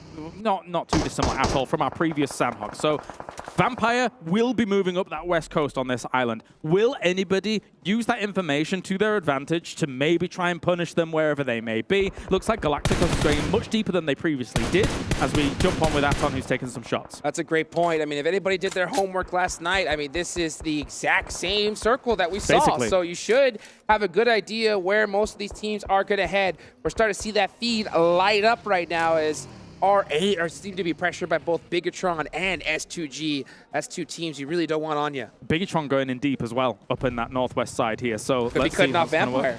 Maybe. Also S2G trying to go for that too. A few shots will head over their way as Yuhai will try and pepper them down here with the M4. Not really hitting too much, but Kelsey's got to get take cover. S2G going to hold these buildings right next to Bigetron, so they're going to be neighbors for now. This circle is pretty wide, so I wonder if they decide to kind of just have a little momentary truce, share the spot for now, or if they get a knock actually going to push it. Whilst that was going on, Ferrari hit an unbelievable Car 98 shot from Hatin all the way onto Gladiators, which is quite the distance. So Gladiators here, I mean, they're obviously, people know that they're present on that hill, and they always will be. But the fact that they're taking those trades, Gladiators got to be careful about that usual 1-1-1-1 split that they do. Yeah, I mean, in that scenario, if you get knocked, it's really hard to get picked up. So you want to be split, but at least close enough where you get knocked, you're able to get that rest. See that shot? Wow! Out the car! That was nice. That was nice. That was disgusting. That's how you get it done right there. I'm telling you, these rotations, they know what's at risk because it's so easy to blow up those vehicles. But hitting shots like that, I mean, it's got to feel good. All right, so as this circle is folded down, if Vampire gets the same level of success as they did in the previous Sandhawk, I'd be surprised because there is a lot more teams now committed to that west side here on this island. It's going to be a lot harder for them to have freedom of movement here. And this is what I was talking about before. Teams yesterday looked more cautious than they do right now in this game. People know what they want to do in this circle because they played it basically before. Yes. And now they're going to be looking for those center positions more ferociously. And honestly, this was the perfect start to day number 2 here because if those teams still had any nerves, right, they know what to do in this zone. So that's going to definitely help them out. There's no surprises so far. Unfortunately for Mazexis, they did take off a little bit early. They did lose 3 players, so they're going to be stuck with 1. E plus Kia obviously taken out. Still a lot of players alive. But here we go. Let's see Alpha7 Mafioso getting caught slipping. And Dexa as well. So now Alpha7 having a terrible start here to day 2. Blade looking good here for AGONxI8 as we see Carrillo trying to charge up and good to go against Blade. Did actually catch him a little bit with that nade, but not getting the full knock to start things off. There's going to be reinforcements coming, and I think Carrillo here is going to have a very hard time shutting this down. 100%. You can see Carrillo looking for that right side peak advantage. All these players are right-handed. He hits 1. Kuchuk. Oh my. 2. 1 more. Oh, goes for the thirst. He knows where the third player is, but he secures the points. No. And he has the advantage. Carrillo, he's pissed and he's wanting more. Goes for the molly as well. That actually fire will spread quite closely. And he got him! Oh my God! Goodness! What a play coming in from Carrillo. 1v3. Huge. Carrillo is on fire. That play alone, even though they had such a difficult start, if there's anything that's going to hype your team up and get ready for the day, it's that right there. That was massive. I mean, the DBS enables a little bit of that because it's so powerful, but Carrillo, the way he was using it, the way he was getting those shots off, and the wherewithal to just go for the molly after, brilliant stuff. What a play. That's my play of the tournament so far, I'm going to be honest. Absolutely. Same way here. And I'll tell you what, as much as it's so hyped for Alpha7, oh, man, for AGONxI8, that's got to hurt big time. Definitely, definitely. They should have been able to shut that down. You don't give an opponent 3 1v1s. You push at the same time in order to be able to dislodge him when you've got the man advantage. But anyway, let's move our attention elsewhere. FaZe on the edge of the circle, down towards the south, trying to hold on off, but Aton with some long-range shots. Oh, man, and FaZe, they have 5 eliminations, the most in the lobby so far, so they're definitely feeling good. But with 2 players knocked, it's starting to get a little bit too close for comfort. Let's see if Mormon can go ahead and throw these smokes out, get his team up. But man, that cross is going to be so deadly. Oh, but from the back, he's getting shot as well. And he is going to go down, so it's only 1 player up left for FaZe. They're totally sandwiched in all of this here, Hot Jukes. Likewise, I said, I don't know how you get out of that, but FaZe, I really don't know how you get out of this one. This one's tough. Then Auras, hey, gotta hit those. That's the only way. And then he gets hit. And then he gets hit, yeah. So FaZe Clan out early here in match number 2. Let's see it again. Yeah, of course. Oh, one more. Oh, I like the fact that he actually had the heads-up play to go for those thirsts, eliminate those sight lines for him to throw that Molotov. Just money in the bank. You're absolutely right. Leaves Blade blind, which is very, very important here. And a molly like this on that wooden floor, hey, man, it's tough for Blade to get away from. Oh, man, that one is gonna hurt. Well, hopefully we can see them bounce back later on. But there's still a lot of action here, and that is gonna be Carrillo finally out there. But hey, you're gonna go out, that's how you do it. It's style. Yep. Brilliant stuff. Almost 500 damage off the back of that here. Really kind of saving a few points here for Alpha7's Bacon. It was a salvage mission, all things considered. Now we're getting on board with Kitsune, who has, look at that, ammo count. Oh my gosh. 350 shots for the M4 here. Still rocking a DBS, but this is way more supplies that they're going to be working with compared to that game one earlier. This is what I love to see. I love to see teams adapt, right? Just see that this didn't work too good before, but they made some changes early on. Let's take a look here as this next circle is about to pop. You know that Gladiators are hoping that it centers right on top of them. And it's going to be a quick battle here for Vampire because they are right on the edge.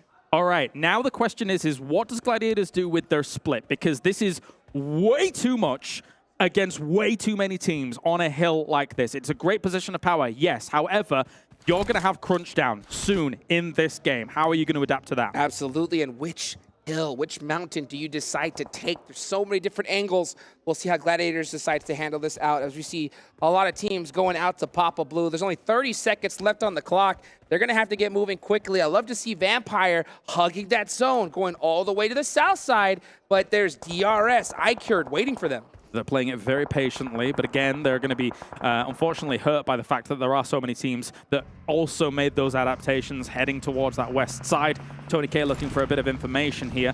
They're very huddled. We can see them a little bit closer compared to previous games. They know that coming into day 2 here, these teams have been able to kind of crunch the numbers a little bit and make it harder for them to make these moves. Oh, let's take a look to see how Vampire, they're having a difficult go at it with this rotation. Oh, picks his teammate up and brings them inside the building. That is a really nice play right there. And they are on the edge of the circle, so they are going to have a little bit more time as well. Looking at the center of the zone, Gladiators, looks like Tixie is going to meet up with Matic all the way at the north side because they know there's people coming that way. Killer getting the shots. And when you're riding the bike around here on Sandhawk, sometimes it do be that way. Do be like that. Do be like that. That is a fact. Let's take a look here at the rest of the teams and squads here. iKURD, right, looking to make a big bounce back today. They want to put those points on the board. They're in 13th place right now, and this is a really important time for those teams in the center of the leaderboard. Rays going down as we see Yokohama Donuts in full-on snake mode. Yep, tough for them. Likewise, a few other players here trying to go for the snake. Ragnarok is very split from SK Tom, for example, here for R8. So he's kind of mixed himself up in all of that hillside, trying to just play things out. But Aton will go down, unfortunately, for them in 13th place. 12 teams remaining. Mazexis with 1 player up, R8 with 2. S2G rocking a duo as well. And here comes the blue zone coming in hot. This is right on the edge of Cap Alpha. Let's see if Silas can catch a couple players off guard, but he's not going to have a lot of time to do so. You can see him barely getting that first aid off. 17 seconds left on the clock. This is the calm before the storm. And I'll tell you what, 5th circle is that storm. Definitely so. Where are we going? I'm going to go high ground. High ground. High ground. Come on, take it to the high ground, baby. That'll make it interesting. And I'll tell you what, it's going to center on up. Oh, okay. It's going to center on up. You know, that's going to be a pretty easy rotation for iKURD. DRS is right there as well, though. That's going to make things interesting. And for Vampire, they have actually a wide open valley to be able to get to their next spot. So they should utilize it pretty quickly. As quickly as they can here. But sending it through some of these teams will be very, very difficult. BTR as well as Infinity kind of caught in a turmoil here down in these compounds. Very close range. Not too many DBSs on action here. It's going to be umps versus umps. And already the trade going up against BTR. Infinity able to shut it down. But here comes the S12K to try and shut the rest of all of this down. Trying to peek on around. You need to go for the pre-fire here. Tries to go for it as he's coming around the corner, but not able to get the convert just yet. Bensu getting it done at the last second, and that is going to be Bigetron Red Villains out in 11th place. Huge heads-up play there from Bensu. A very important place to win Aton here, but now they're kind of wounded. It's going to be Galacticos maybe trying to encroach on this territory eventually. This needs to be a point where you either decide, okay, are we going to try and scale the mountain here, or are we going to stay in the low ground? They're crashing in. They're coming on in here a little bit later than I think they would have liked, but we could definitely see a play come out if Loki is able to get Bensu. Can he do it? Oh, now here comes the nades. The utility coming in hot. He has to breach. He gets 1. He gets 2. No. Bensu on fire. An absolute disaster for Galacticos, and it doesn't help the fact that Vampire was also shooting down from the high ground here to be able to help that out. If you're going to make that crash happen, you need to get into the buildings fast and cause the problems quickly, but it's not to be the case. Players dropping like crazy. Half the lobby is gone just in a snap like that. 6 teams still remaining, and it is all about the high ground here. You can see Meku watching over everybody, looking to sneak some eliminations. Yeah, Meku and Kitsune are trying to create the hot gates here for Falcons to try and get up through, and I don't know whether or not Falcons are going to be able to do it. At the same time, Ravenclaw dropped and kind of caught a little bit here by DRS on just a tree alone. Still surviving, though. I'm surprised he even survived actually peeking that with a Molotov, but he did buy some time. He got a crate, and that is perfect timing for him. Going to pick up that level 3 gear, but it is him all by himself. Very important. Shifts down towards iKURD here. There's an opportunity here for them to be able to rise up the ranks swiftly. Shots come in here from the back of this crate. There's not much cover at all. Pika's advantage very much going to Rules, as he will be able to take that out. That's him shutting it down. Vampires are gone. DRS, yeah, clutching it up right there. So now their backs are pretty clear for the time being as they try to scale this hillside. We do have a southern circle here. That's going to definitely make things interesting. Gladiators, 5 eliminations so far. This is their zone. This is what they hope for, right? They need to rack up as many points as they possibly can right now. DRS can try and encroach on this territory, throwing some mollies as well as throwables up there. Kind of haphazardly, though, almost. They have a lot of value in the late game, so to throw them up there, hoping it's going to kind of hit something without too much information, not the biggest fan of it. That's that game sense, baby. That's that game sense. You just got to have that little paranoia, just saying, hey, you know what, maybe, but you're right. They are much more valuable in that late game, so we'll see. Right? If towards that end, he's going to wishing he still held on to it, as we're going to see Delta throw a Molotov right on top of Ali. He's burning and barely able to make it out of there. And that's the information you need. When you have line of sight of something, you can be more sure about it connecting the way you want it to. It's on 1 HP. Can we please be cautious? Not a first aid in sight, and that is going to hurt. Perfectly cooked nade there from Delta. He's got that DBS ready.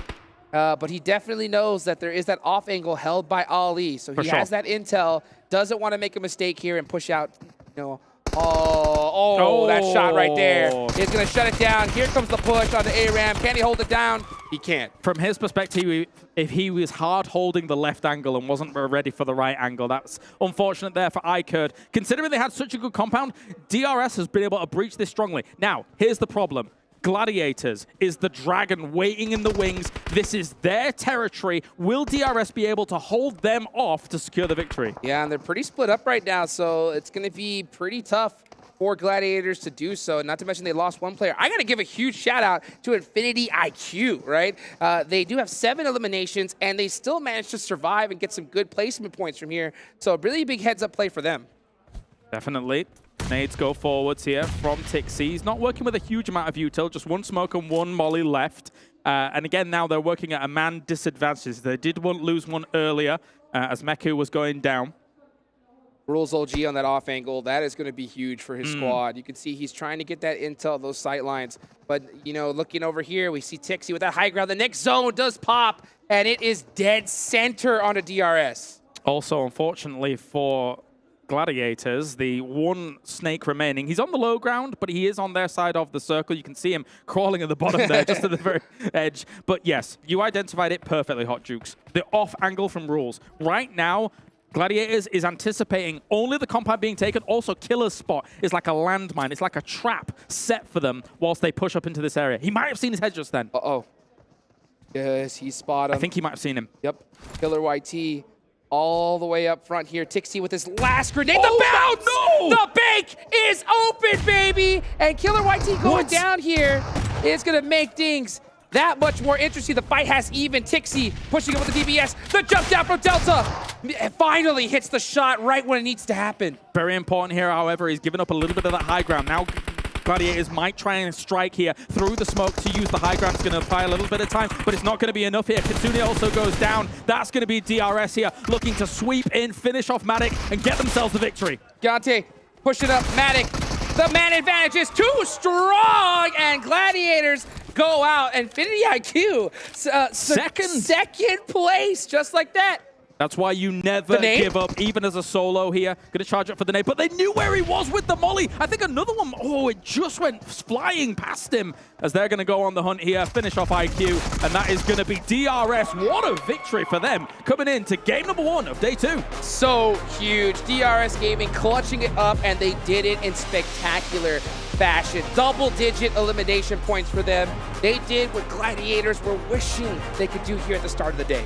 26 points. A brilliant game here on Sanhok here by them. And considering kind of their movement, moving from compound to compound, able to wrestle this away from iKURD as well, the way that they did it, brilliant stuff for them to get them on the board, considering they needed a few more points here and there, but man, they're going to be chasing for those top spots. Absolutely, and I don't mean to downplay Gladiators' performance at all. Top 3 finish is of course good, but with that particular zone where they drop, 20+ points is what they're praying for, and I hope it doesn't bite them later on, because you don't always get that circle. You don't always get that circle. And usually, oftentimes, people look at that hill and they think to themselves, we're going to be able to win this one. Yeah. But unfortunately, not quite the case here in this game. Again, when you lose one, I think it was, I can't remember who it was, Meku, I think it was. When you lose one early on a big split like that, you're not able to take those fights later on full force. Well, a beautiful game number 1. Obviously, so hyped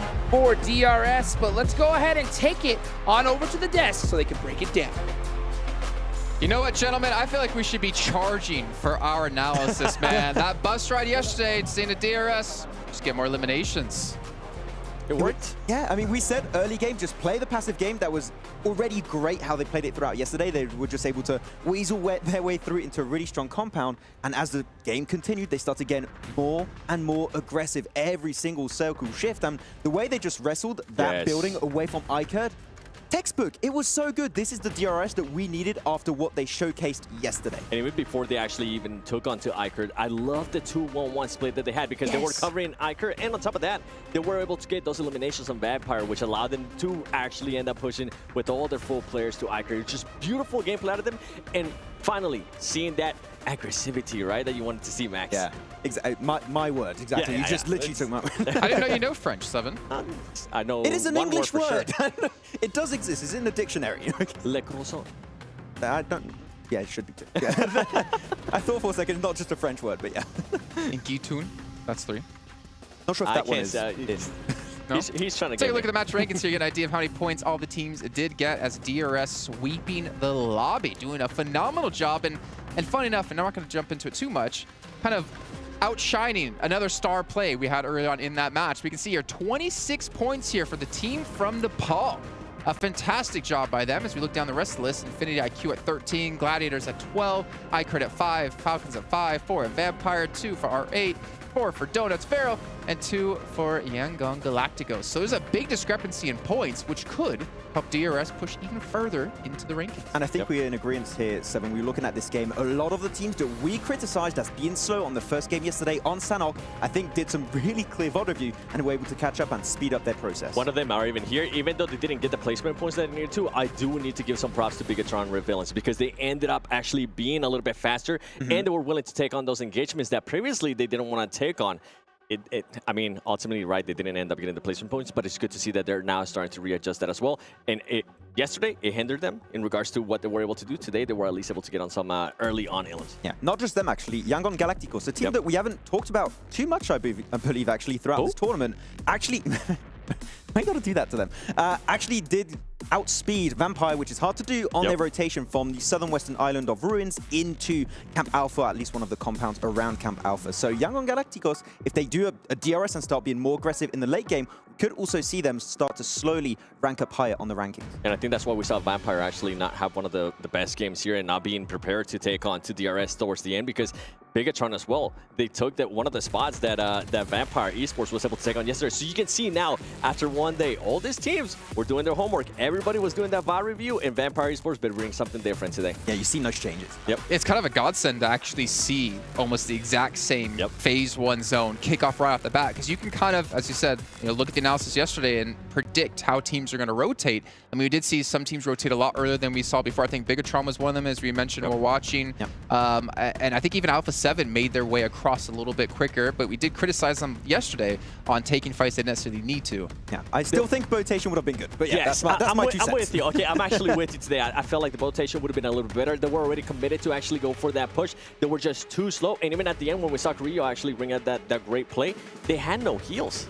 He had no heals. I'm glad that he was able to clutch up that 3v1, but it was sketchy. This is why don't jump into that yet. Yeah, not that. Not that one. No, okay. This is why on Sanhok you hold on to mollies more than anything, because wooden floors in most of the buildings you can just. Thanks, Max. I just said don't jump into it, and he continues to jump into it. Let's take a look back at DRS though, at their stats here across the team, and see who was really standing out across the roster. And Delta, you know, the damage actually wasn't as high as I was expecting, to be fair. It seems like they were just getting some clean eliminations and picking up some third parties. But this kind of goes with what we were saying yesterday. If you see the chance to actually get a fight and you can actually clean them up very quickly, go for it. And I feel like that's exactly what they were doing here today, being precise with the fights that they were willing to take. Yeah, if we saw the DRS from yesterday, they died crossing the bridge. Yeah. I think not being aggressive enough. But here they just actually zone teams away, get control of a really strong compound and wrestle away from iKURD, which that is the game-winning play. If they don't do that and are too passive, they go potentially a top 5, maybe a podium if they're lucky, but they don't win the game. This is the changes we expected from them. And if this continues throughout today, maybe they can catch up to Vampire. It's not going to be easy, but it is possible. Nepal #1? Oh. I can. For this game, yes. I think Imperium. I think Imperium's actually like calling me right now. It's like, yes, they are. I agree. I can't do it in his voice, obviously. But let's take a look at another team, though. In particular, we talked about Alpha7 a bit at the start of the show. We talked about Revo as being our player to watch.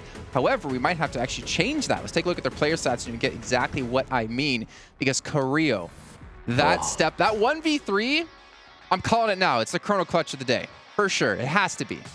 Yeah, I mean, I don't know what's going to be able to top that. I got flashbacks. We were talking earlier about Loops and the Carrillo, and then we heard Blank, too, being able to talk about how he's usually known for being that star player. I mean, look at the damage. Yeah, the other players did end up getting eliminated early on. But this is what we expect, right? We want Carrillo to be able to step up when his team needs him to step up. That's what we had Revo, I mean, early on in regards to the players to watch, because he's able to do that. Now it's good to know that they're also able to rely on Carrillo to be able to do that, too. And what was so impressive, even though I mentioned it earlier, I'm going to mention it again, it's just no heals. He needed to hit those shots, and he was able to hit those shots. He pretty much had a timer. Well, if you don't do the clutch fast enough, you're done. Let's be fair, though. When the esports server gets updated, that won't be happening anymore. That first shot he got long range with the DBS should not exist anymore. You should not be able to get a knock from that. Yeah, the range is going to be reduced on the damage. And that shot should never have been actually able to work. But because we are on an older patch, it does. But the fact is, he keeps this cool. And it's flashbacks to the Loops Carrillo, the star player that we've been able to see. And I'm glad that he went for those confirms. Usually we see those players, you know what, let me actually finish off the last player. He was like, you know what, I don't know what's going to happen. I have no heals. Let me just confirm those points for our team because they really need it. And then he went with a great play of throwing that molly on the wood floor. Yeah, when I'm playing my games, I just always keep a few mollies. It's just always so good. If you know a team is in a compound, clear it. Max, okay, let's be honest. You keep the mollies, how often do you actually get to use them? Do you forget that you have them? I shall not answer this question. What is your average survival time? I don't look at my stats because I'm a little bit scared that I'll be disappointed in myself. Okay. Yeah, that's what bad players say. Okay, I didn't ask for this. Hey, no, you should have said was, I don't have the worst survival time overall in all the players of PUBG Mobile. That's what I would have did. Infinity IQ, though, Max, you actually wanted to talk about them a bit over towards the top of the show here, but maybe you can get your chance now and bring your points up. Yeah, I mean, Bensu, of course, him as a player, we have to talk about him. He just an absolute mad clutch master. I think he clutched it versus BTR, then Yangon Galacticos pushing in from Camp Alpha, so he's been able to just play around with the DBS extremely efficiently. I think he also had himself some molly plays at some point, which is really efficient. But yesterday, towards the end of the day, Infinity IQ, their splits, the way they regroup, and their understanding of Miramar really impressed me. I want to see if that can potentially translate into a Wrangle a bit more, because they have been silent, but I think the potential is there that they could be a dark horse team in this event. Okay, well, I mean, obviously, as we said before, like Erangel, it's got to be your bread and butter for any team out there. And the fact is, you kind of maybe forget that when we have them spread out, the battleground spread out, you know, like doing a Sandhawk, Erangel, Miramar, Erangel, something like that, you forget that it's the most played. But here, 3 Erangels back-to-back.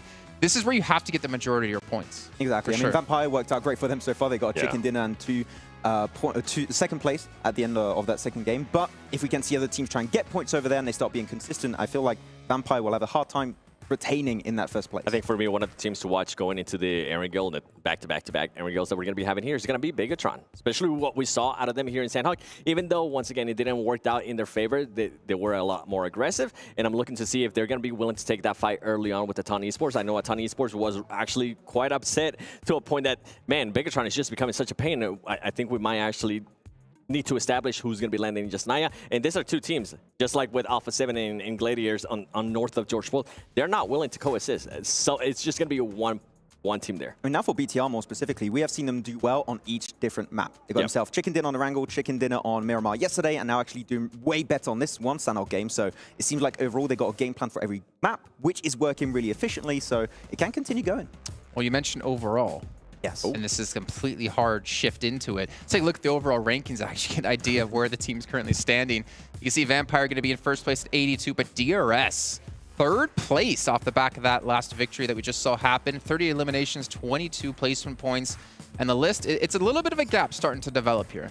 I mean, you're seeing DRS, you're looking at Gladiators, one win, and they can be catching up to Vampire, which after the lead they set up yesterday, I didn't think that would be possible so quickly, but it is getting there where Vampire not going to be as safe anymore, 7 in that first top. for Gladiators, I don't know, man. I'm just not happy with the way they played at Sandhawk. Even though they did end up getting a top 3. There was a 1-1-1-1 split that you were really unhappy with, I remember. It was. They should have been covering our Team Falcons. I think at one point we were talking about actually Kitsune. I remember who it was. Kitsune was by himself, and the other players, Matic, was still covering an area where there was absolutely nobody. He had the zone to his back. I'm not sure what was going on there. I wish they would have just fall back. I wish they would have been able to cover a lot more ground because they would have been able to stop DRS. They would have been able to stop iKURD, and they would have ended up with a lot more elims than they ended up with. This team is just too slow recovering, regrouping for me. It feels like sometimes they get in their own head. They're thinking, oh, a team could still be out in the blue up north. We have to hold on to the split. Otherwise, if a team backstab us, we're pretty much dead. But that would have been the case maybe last year where the circles would do less damage on Sandhawk. But here, you can't really do those long rotations around the cliffside. You would be eliminated pretty much instantly. So I'd like to see... We mentioned it yesterday. It's still the case here. Regroup a bit quicker. They still had a really good game. We expect Gladiators to do well on Northern Western Island finishes, but it could have potentially been a win. Like, I want to be even more crucial or critical to them, to be honest, because it's like the same zone, 2 Sandhawks in a row without a win. Yeah, you watched. Okay. I don't have like for sure know that they watched the match yesterday, but you should know what you did wrong yesterday, and to not come out into this game and get, I think, a higher placing or a better. I mean, there's not much higher placing you can get, but like a better result. I don't know, man. That leaves me with a bad taste in my mouth.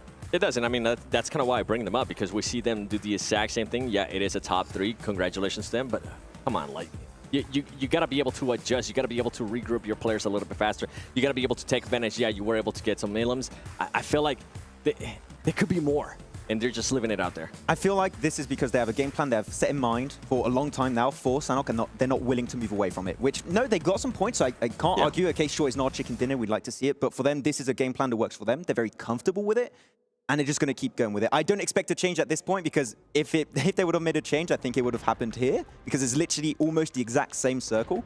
So I think they're just going to maintain this playstyle, split early, and hopefully try and maintain as many players alive at the late game. I mean, go ahead. I was going to say, luckily for them, Sandhawk, we're only playing it one time, right? Every single day. It's not like Erangel that we play it 3 times or Miramar that we play it twice. But I want to see how that's going to be affecting them when we actually go to Erangel and they don't get favored by the zone. They do great rotations, but just like Blank was saying, I want to know what happens when they actually have a full roster towards the end. I mean, I look at it as any other team. If you see Northwestern Island, you know you could just hard crash on someone potentially, because you know they're gonna be out of position, right? You know they split so much and stay split for so long that you know what, that high ground that Gladiators have could become your high ground. I mean, Falcons almost did that at some point. They got really close to Kitsune, and I feel like Kitsune was not able to regroup, and DRS kind of helped out that whole situation from unfolding itself, because if they don't crash it, I don't feel Kitsune is ever able to make that regroup. So regrouping before the team start to push up on you is good, but teams might see that throughout tomorrow, maybe also in the main tournament if they do end up qualifying, that is a very clear weakness. We can try and abuse it to get control of the high ground, and if you're in the high ground and you're playing together, chances are you're going to get that win. Yep. And I feel bad we're so critical of Gladiators, but we know what they can do. We know how good of a team they can be. But you know who also can be good? Our commentators. Hot Jukes and Claris taking us into our second match of the day.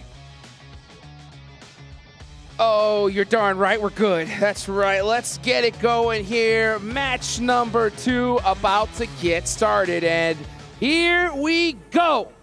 Onto Arigel. Nice little southern playing path heading up north. It's going to be a pretty good one here for these teams.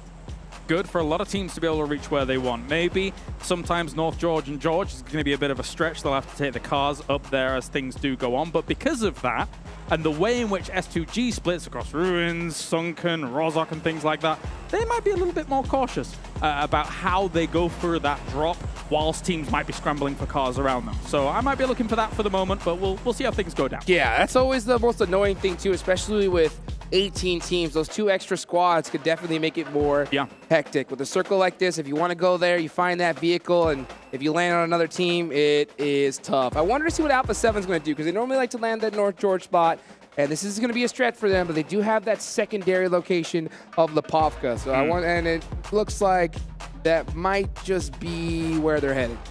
Down at the bottom, we're seeing it looks like Maxexis is actually a little bit closer to some threats that they may not have perceived before. I mean, they will see the drops going down. Straight away, we'll take a car and drive away. So very important to not lose someone early.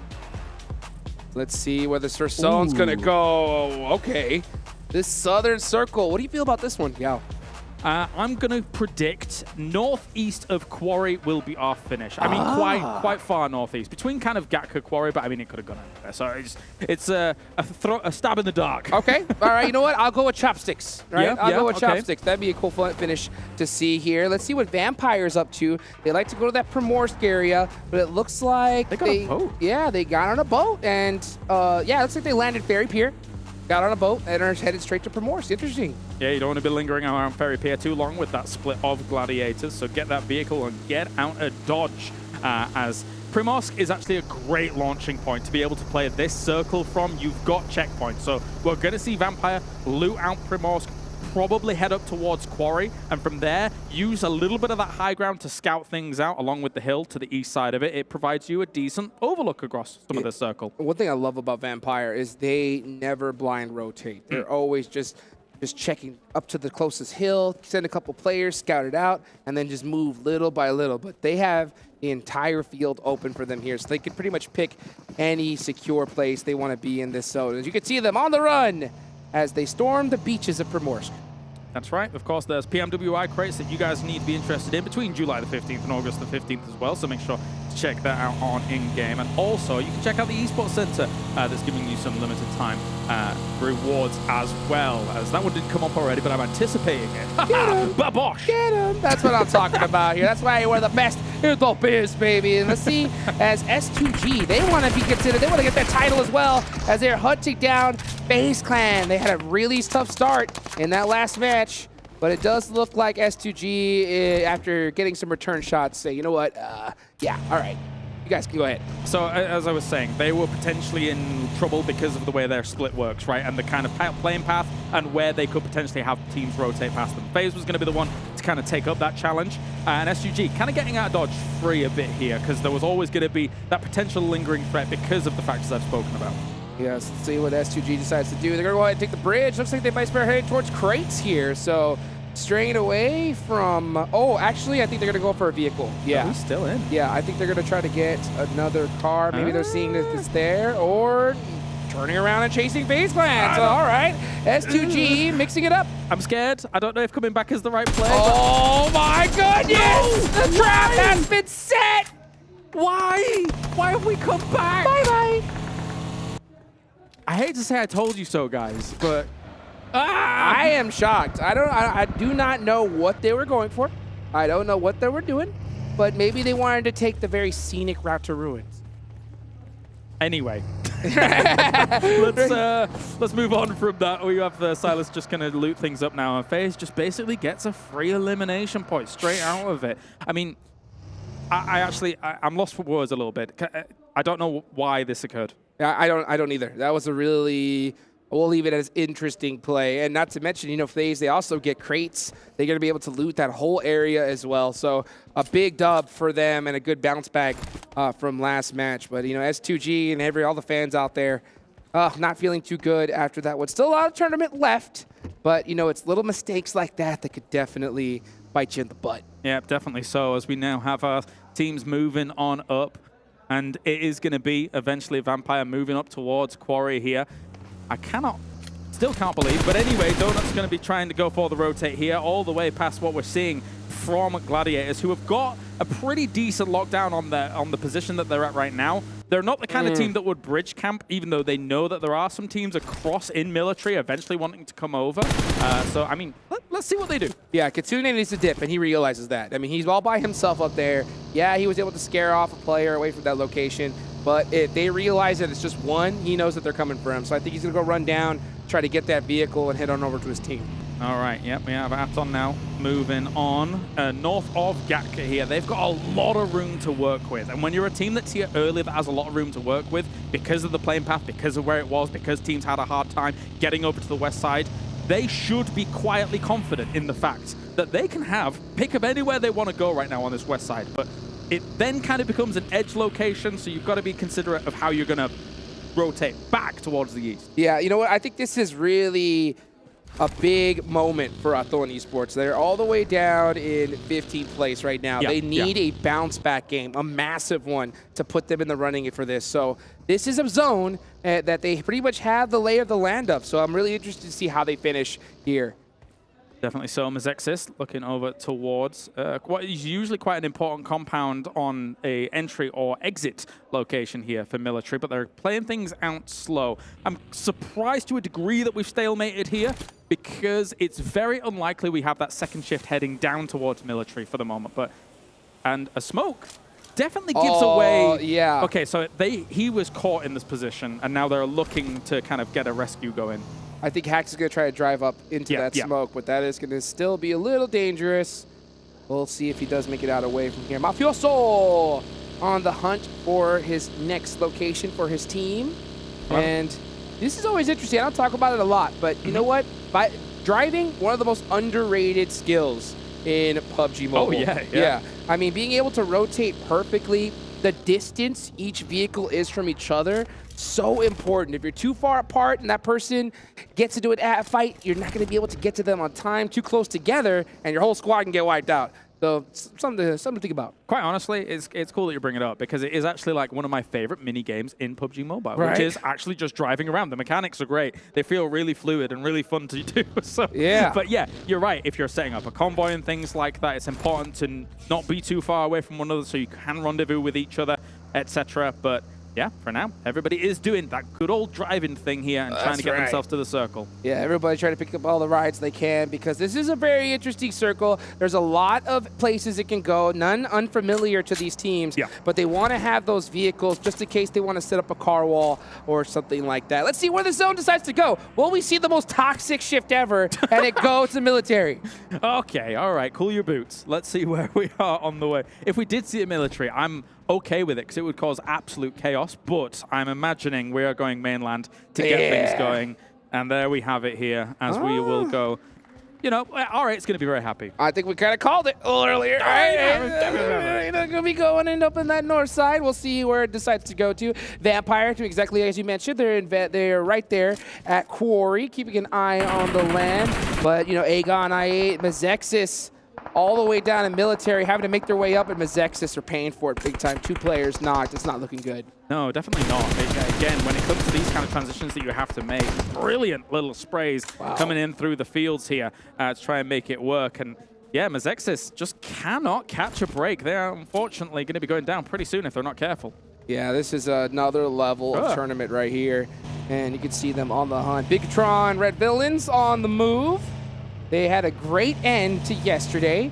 Let's see, where do they decide to go? Because there are so many teams in this area. Exactly. That's the big point. A bit of an adaptation from yesterday. Obviously, Erangel is very important when it comes to this tournament. It's 50% of the games. So we're seeing huge swaths of teams moving into the center far quicker than we were seeing yesterday here, as those changes have to be made here quickly. Now, we're going to see everybody really kind of trying to take that center spot between that Quarry and Gatka, kind of equidistant from one another, and it's going to get spicy. 100%. You can see 7-9 taking this little spot right here. It's a good one.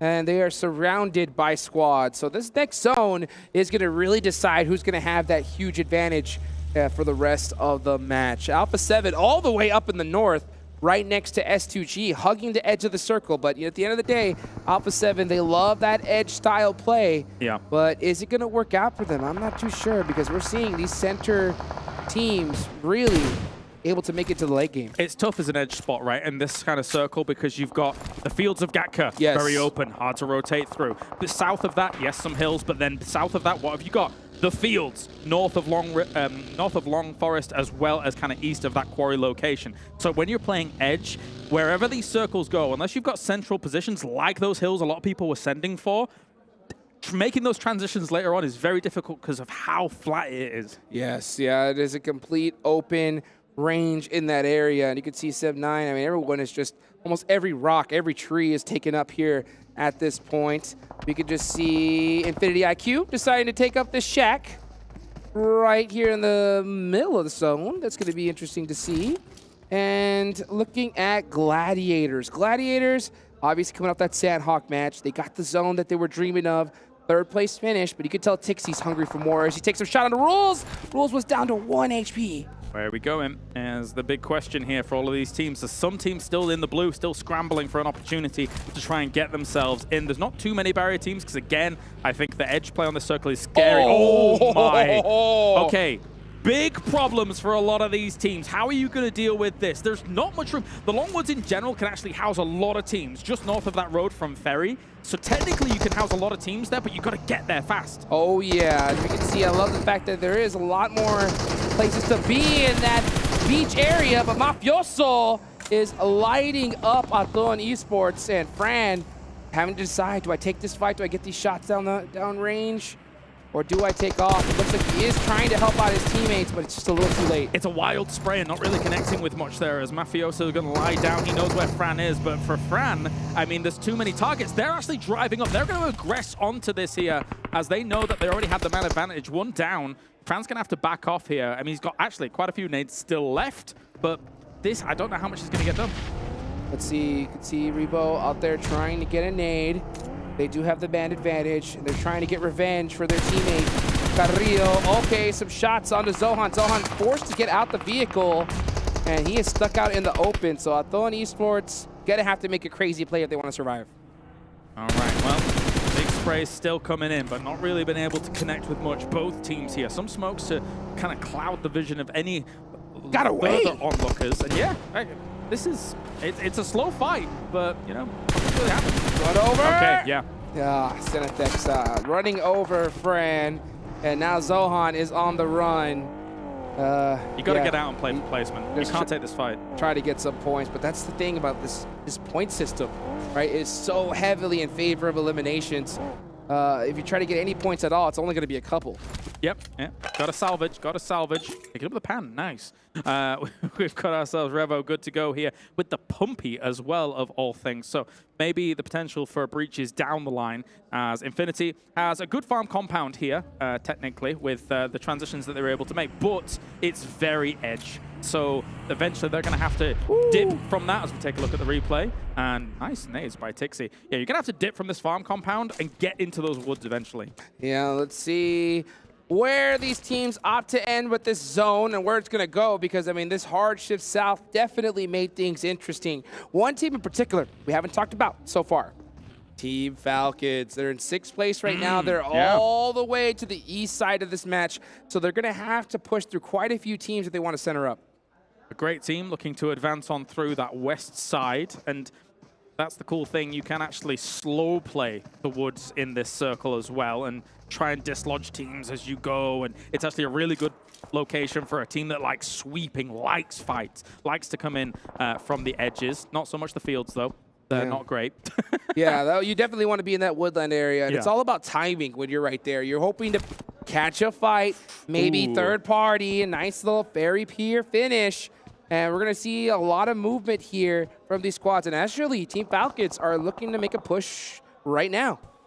Looking to make the push, as well as a lot of teams going to try and crash onto this beach area at the moment. But iKURD kind of locked in position here by Revo.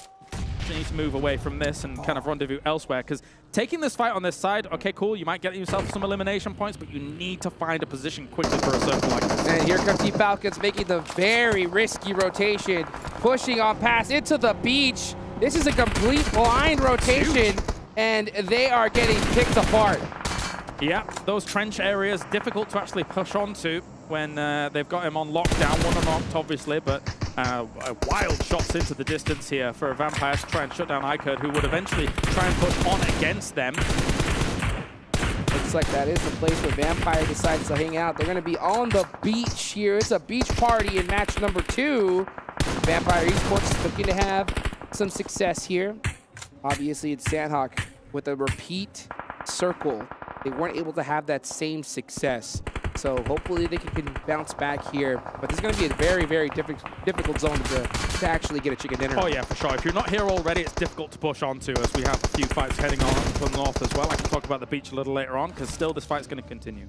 Let's see right now what 7-9 could do here, as Tam is going to go ahead and start off with a shot. Bit there with the off angle, looking to mix things up, and he's a little bit hesitant, because pushing up in that angle is going to leave him wide out and open. He's going to need some support from his teammates. FaZe with the nades. All it takes is one well-placed nade here, and they are going to be at a huge advantage.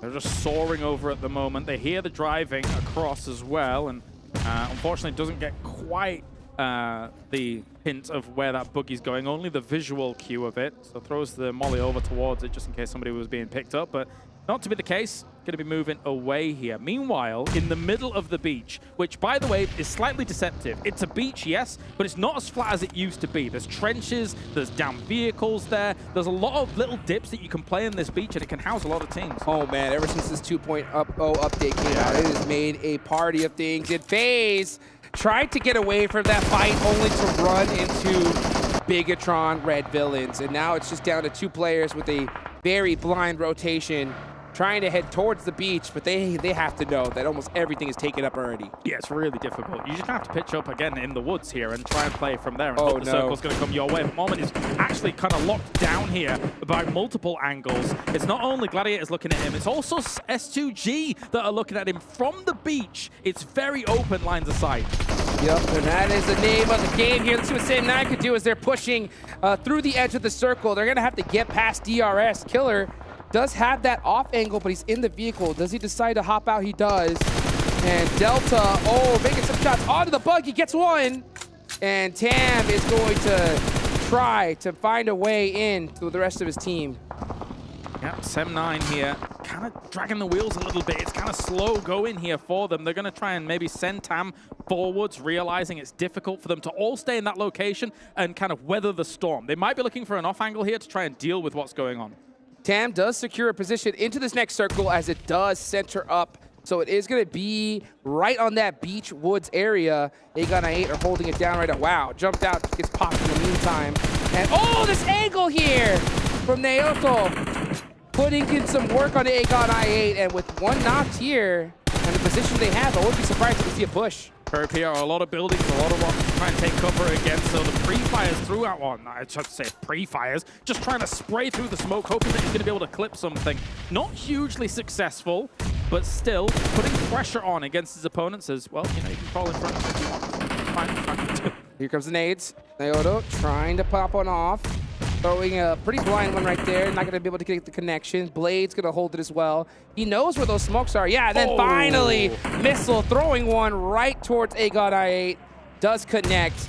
And it is really just up to Blade here on this off angle to try to make something happen for his team. It feels like it's up to Blade a lot for this team when you're kind of seeing out these moments, but I mean, this is very difficult to deal with. He actually catches Naoto, though, during all of that. The rest of Donuts here for the moment is going to move back, trying to find maybe an angle, but he's using this corner really effectively whilst healing to try and negate the angles that his opponents are looking for. iKURD forced with that crazy rotation. They get beat up in the process, but they do survive for now as the Ali, the last straggler, trying to make it towards his team, but all his tires got shot out. Yeah. Nowhere to go. Bro, man, some parts of it are still flat, let's be real. So that's why that's going to be so easy here for them to be able to take those brilliant shots coming in as Vampire trying to solidify themselves on this side. But they do have one down, just get him up, good to go. And they should be okay for the moment, but they want to look at dealing with Infinity IQ and Galacticos in the middle.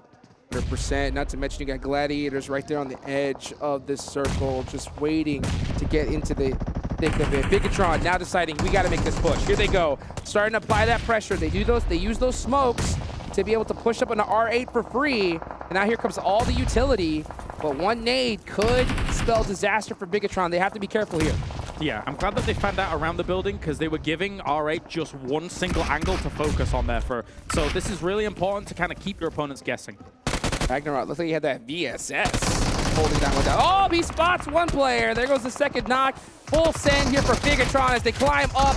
And shots going back and forth. R8 about to get picked apart. Only one player left. Can D7 do it? Can they? Versus DBS's. I've seen this go usually towards the DBS's way, as he is going to look for an opportunity to come around this corner, just give it the big blast. Oh! D plus Kia is driving on the it. molly! He got caught by the molly during all the distraction, causes him absolute devastation. It's up to Yuhai. Yuhai has to make some serious plays here. He does get up. I don't think he has time to go for this res, but he's going for it anyway. And now here comes Forrest. D plus Kia. There's no way they get this off, right? There's no way they get the res off. Here he goes. Comes up. Yuhai finds one. He misses every shot. That has gotta hurt as D plus Kia pick up the points. D7 finally comes down. Misses some as well. Oh, these players want these shots back so bad. Looking for that fight here and will be able to take out R8 as well. D plus Kia is patient about their movement. They're playing this edge-heavy style really well and rocking up on fights that are just completely in the midpoint of the fight and just cleaning things up after. 6 eliminations, 1 player down for them, but they do have the north side of the zone. But there's still so much action happening. That's going to be DRS Gaming eliminated. 9 teams still remaining here. The zone shifting up north into this forest area. So many trees, but not a lot of cover at all. Teams are going to have to fight their way to victory here. The person in the middle of the circle at the moment is HamCG. If S2G is able to make a meal of this game after losing the first person of the game as well, that would be absolutely fantastic. They've got one knocked on that right-hand side, though. They need to get him up. But all these teams on the beach now are having to make the scramble against these bunkered areas, and it's difficult to make that transition. AGONxI8 still all the way at the southern side of this circle. They're going to have to go against Infinity IQ if they want to go for this chicken dinner. Here comes the utility. They got to throw it all right now. Time is of the essence. There's still 2 minutes on the clock here. And here comes the push. Puiga looking to hold on this angle. Gets caught in the process, and AGONxI8 are taking advantage of it. It was a decently timed push, but that off angle's hurting them a lot. Vampires is blasting them here from that west side. At the same time, though, Vampire has to be cautious. Gladiators is just north of them, so they need to use this ridgeline to the full extent, but they are going up against a so fortified area of Gladiators. The smokes are all important to close the gap. Yes, Vampire Esports throwing those offensive smokes, eliminating those slight lines from Gladiators. That's going to force them to push back a little bit as Vampire is heavying the storm. And you can see right now, Gladiators, they have a good idea that this is Vampire Esports, considering the elimination feed popping off and the shots going off right next to them. The direction that this team's coming in from as well, but you can see Kitsune sees S2G in the middle of the circle. They know dislodging them is kind of important here, but at the same time, you've got to respect this threat that Vampire poses right on your doorstep. That is the exact thing that they have to do. You can't get focused on splitting different teams. You have to be on one team at a time, and Vampire is the greatest threat to Gladiators right now. 58 seconds left on the clock. Next zone about to pop on here. AGONxI8 are barely outside of it here, and they do have one good UAS, but at the second they get in it, they're getting popped out of it. Falcons crawling, only one left alive here to try and get them some points on the board. 7-9 has been completely caught by D plus Kia. Some good off angles here for them as well. Really negating the very limited cover they have of a tree alone. Forrest with 7 eliminations for D plus Kia. This guy is popping off for his team, and that is going to definitely get them going here. Let's see what else is going to do. Yeah, it's only one player left from 7-9. He has a DBS, but oh my gosh. He got a couple players hurt. Forrest forced to throw off that smoke here. Oh, gets caught in the process. But D plus Kia, 9 eliminations. You got to pick up Forrest at this point. This guy has been crushing it. Yeah, this has been excellent from them. Should be able to get this res off as well. Just back it on up. Yep, that's right. As for S2G, oh my, that circle shift. S2G is praising the circle gods here at the moment as a lot of the teams, apart from D plus Kia, are probably going to fight off against each other before they even become a threat to S2G. S2G needs to take advantage of this. I mean, getting 2 games in a row where you're getting the favorable circle, you can't ask for much more. So you have to put up some serious points while you have the chance. Young Galacticos might just get caught up by Ravenclaw here as he's got that nade. Oh, it busts off, but he gets knocked in the process by Romeo Boy. Yep. Not too bad, but look at how little room they have to play with. S2G can even see them down in the south as well and are punishing them hard. For Romeo Boy, I feel like this is kind of donezo for him. I'm not sure how he gets out of there, but then S2G, once they're only 3 and then somebody survives from this, I think they should be really concerned about D plus Kia's position. D plus Kia going to be definitely the threat for them at this point because Gladiators have to go wide out in the open if they want to get into this next circle. So S2G is just literally licking their chops right now, waiting for him. These are the easy pickings that S2G is getting down at the south, but all 3 guns are trained on the south. As we take a look at a replay here, Forest is able to get so much done in this game. Oh S12K. Absolutely insane. 5 eliminations make that 6 for him. This guy has been popping off, and they do pick him up, so he is ready here. They do have the angles. And Vampire is stuck out in the open here. They're going to have to hit some crazy shots if they want a chance at winning this game. Smart move to destroy the car next to you there. And they do have a little bit of a cheeky angle on S2G at the moment from this south side, realizing that maybe that is also a bit of a problem with a shack like this. Vampire is fortified here in that little, and then it looks like they're going to be making the move to try and get in nade range of S2G. Yes, D plus Kia very, very close, and now S2G is just focusing on those easy pickings across the road, but D plus Kia is coming right behind him. Here goes Vampire, the zone's closing. They're forced to run out wide in the open as Miku does start off with a nice knock on the Schweppes. And the smoke wall that they used across that road was super important to try and make that transition happen. This is why you save your utility for when it's most important. Forest from D plus Kia picking up another player from Vampire. I mean, no matter how good you are, there's not much you can do with the situation. The teams in the south can't catch a break when it comes to these circles, though. They're going to be up against it once again as the circle goes northeast or east or whatever you want to look at. But here, Calci, S2G, D plus Kia, they have the advantage against these teams, even though the shots are raining in from Tixi.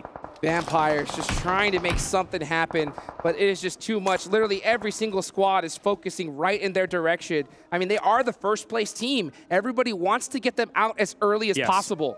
But they've been strong about this one. I think their campaign in this game will come to an end pretty soon. They're the ones that are going to have the hardest time with a circle like this. A lot of teams will be looking their way, but you can see how many teams are prone right now, trying to lock it down. HamCG hitting on Tony K. That is going to be him going down quickly. I think every team in this lobby knows that this is Vampire stuck on this rock. And it's like they've all made an agreement, said, you know what, this is the first place team. Let's take them out first, and then we'll worry about each other later on. But man, Schweppes is not going down without a fight. Those teams have decent, well, ish cover, considering how tricky it can be. Silas also hitting Meku. S2G is having to hold the Wolves off at the doors at multiple angles here, and they're doing a great job of it. It's the one proper dip in this circle that has some defense. Schweppes, at this point, I think he's going to go deny the points. Maybe looking to try and pick up a point here and there. Yeah, he's not gonna. That's Vampire out of there. 3 teams remaining. And Gladiators here is going to be absolutely trounced on this west side. I don't know how they're able to deal with this. The lines of sight that the other teams have against them when they have to move are just an impossibility to try and deal with, considering they have to spend so many smokes to get over that road. I might be giving the advantage to D plus Kia here. They have those sight lines. S2G is stuck in a corner. Kitsune's the last one. Oh! There it is! From Fabian! Fabian's been setting this up for the last 5 and a bit minutes. He was taking that off angle strongly. He wipes them out! That's D plus Kia getting themselves the victory. The off angles are important. Getting in nade range of that dip was the play. Oh my gosh, and he just snaked his way towards it little by little, and boom, chicken dinner, baby. S2G, man, blessed with the zone once again. They end up getting 16 points total. Vampire, it was so crazy. They could not catch a break, but they still managed to secure, you know, double-digit points. I like how patient D plus Kia is playing these games. They are by no means the most aggressive team in the lobby. Absolutely not. But the South Koreans coming out and being able to take the control of the areas that they did, moving onto the compounds when they did, it's a heavy strategy-based play that's constantly winning them out of these situations. I couldn't agree more, and not to mention their perfect third party just a little bit earlier on to Bigetron, adding up those elimination points. But man, we saw a heck of a performance here from one player in particular. Crazy eliminations here. A D plus Kia have stepped up to the table. Was he in the forest? That's right, he sure was. He was in his own element. Yeah, he did fantastically. I mean, obviously, Fabian was absolutely crucial in being able to get that off angle. I think for a little moment, S2G kind of forgot to a degree about exactly how he'd moved. You're obviously going to know that eventually a team is up there and how they were going to hold you off. But when those kind of angles come in, I don't know how you're supposed to respond to them. Yeah, 100%. I mean, and it's so difficult when you have so many easy eliminations in front of you. You kind of forget what's right behind you. But guys, we got a lot ahead in just a few minutes. We'll be right back after this short break.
One of the most improved regions over the course of these years. I have said it, 7. I will say it every time. Damn OnePlus get themselves a big chicken dinner. We get to see the double F crew of Fabian and Forrest able to rise up and get a ton of eliminations behind it.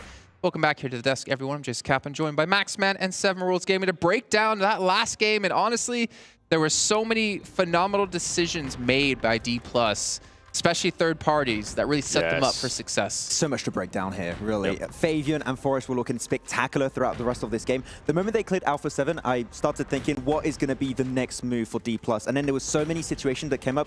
Vampire pushing onto Gladiators. There was the fight between BTR and R8 in the Northern Edge. They saw that fight, instantly sent it, and the moment they clear that fight with Forrest on the SK12, there's very little competition north, and they can just start spreading and start controlling pretty much the rest of the lobby at that point. The timing where they actually decided to send it, and the mollies that they started throwing too, I thought it was perfect.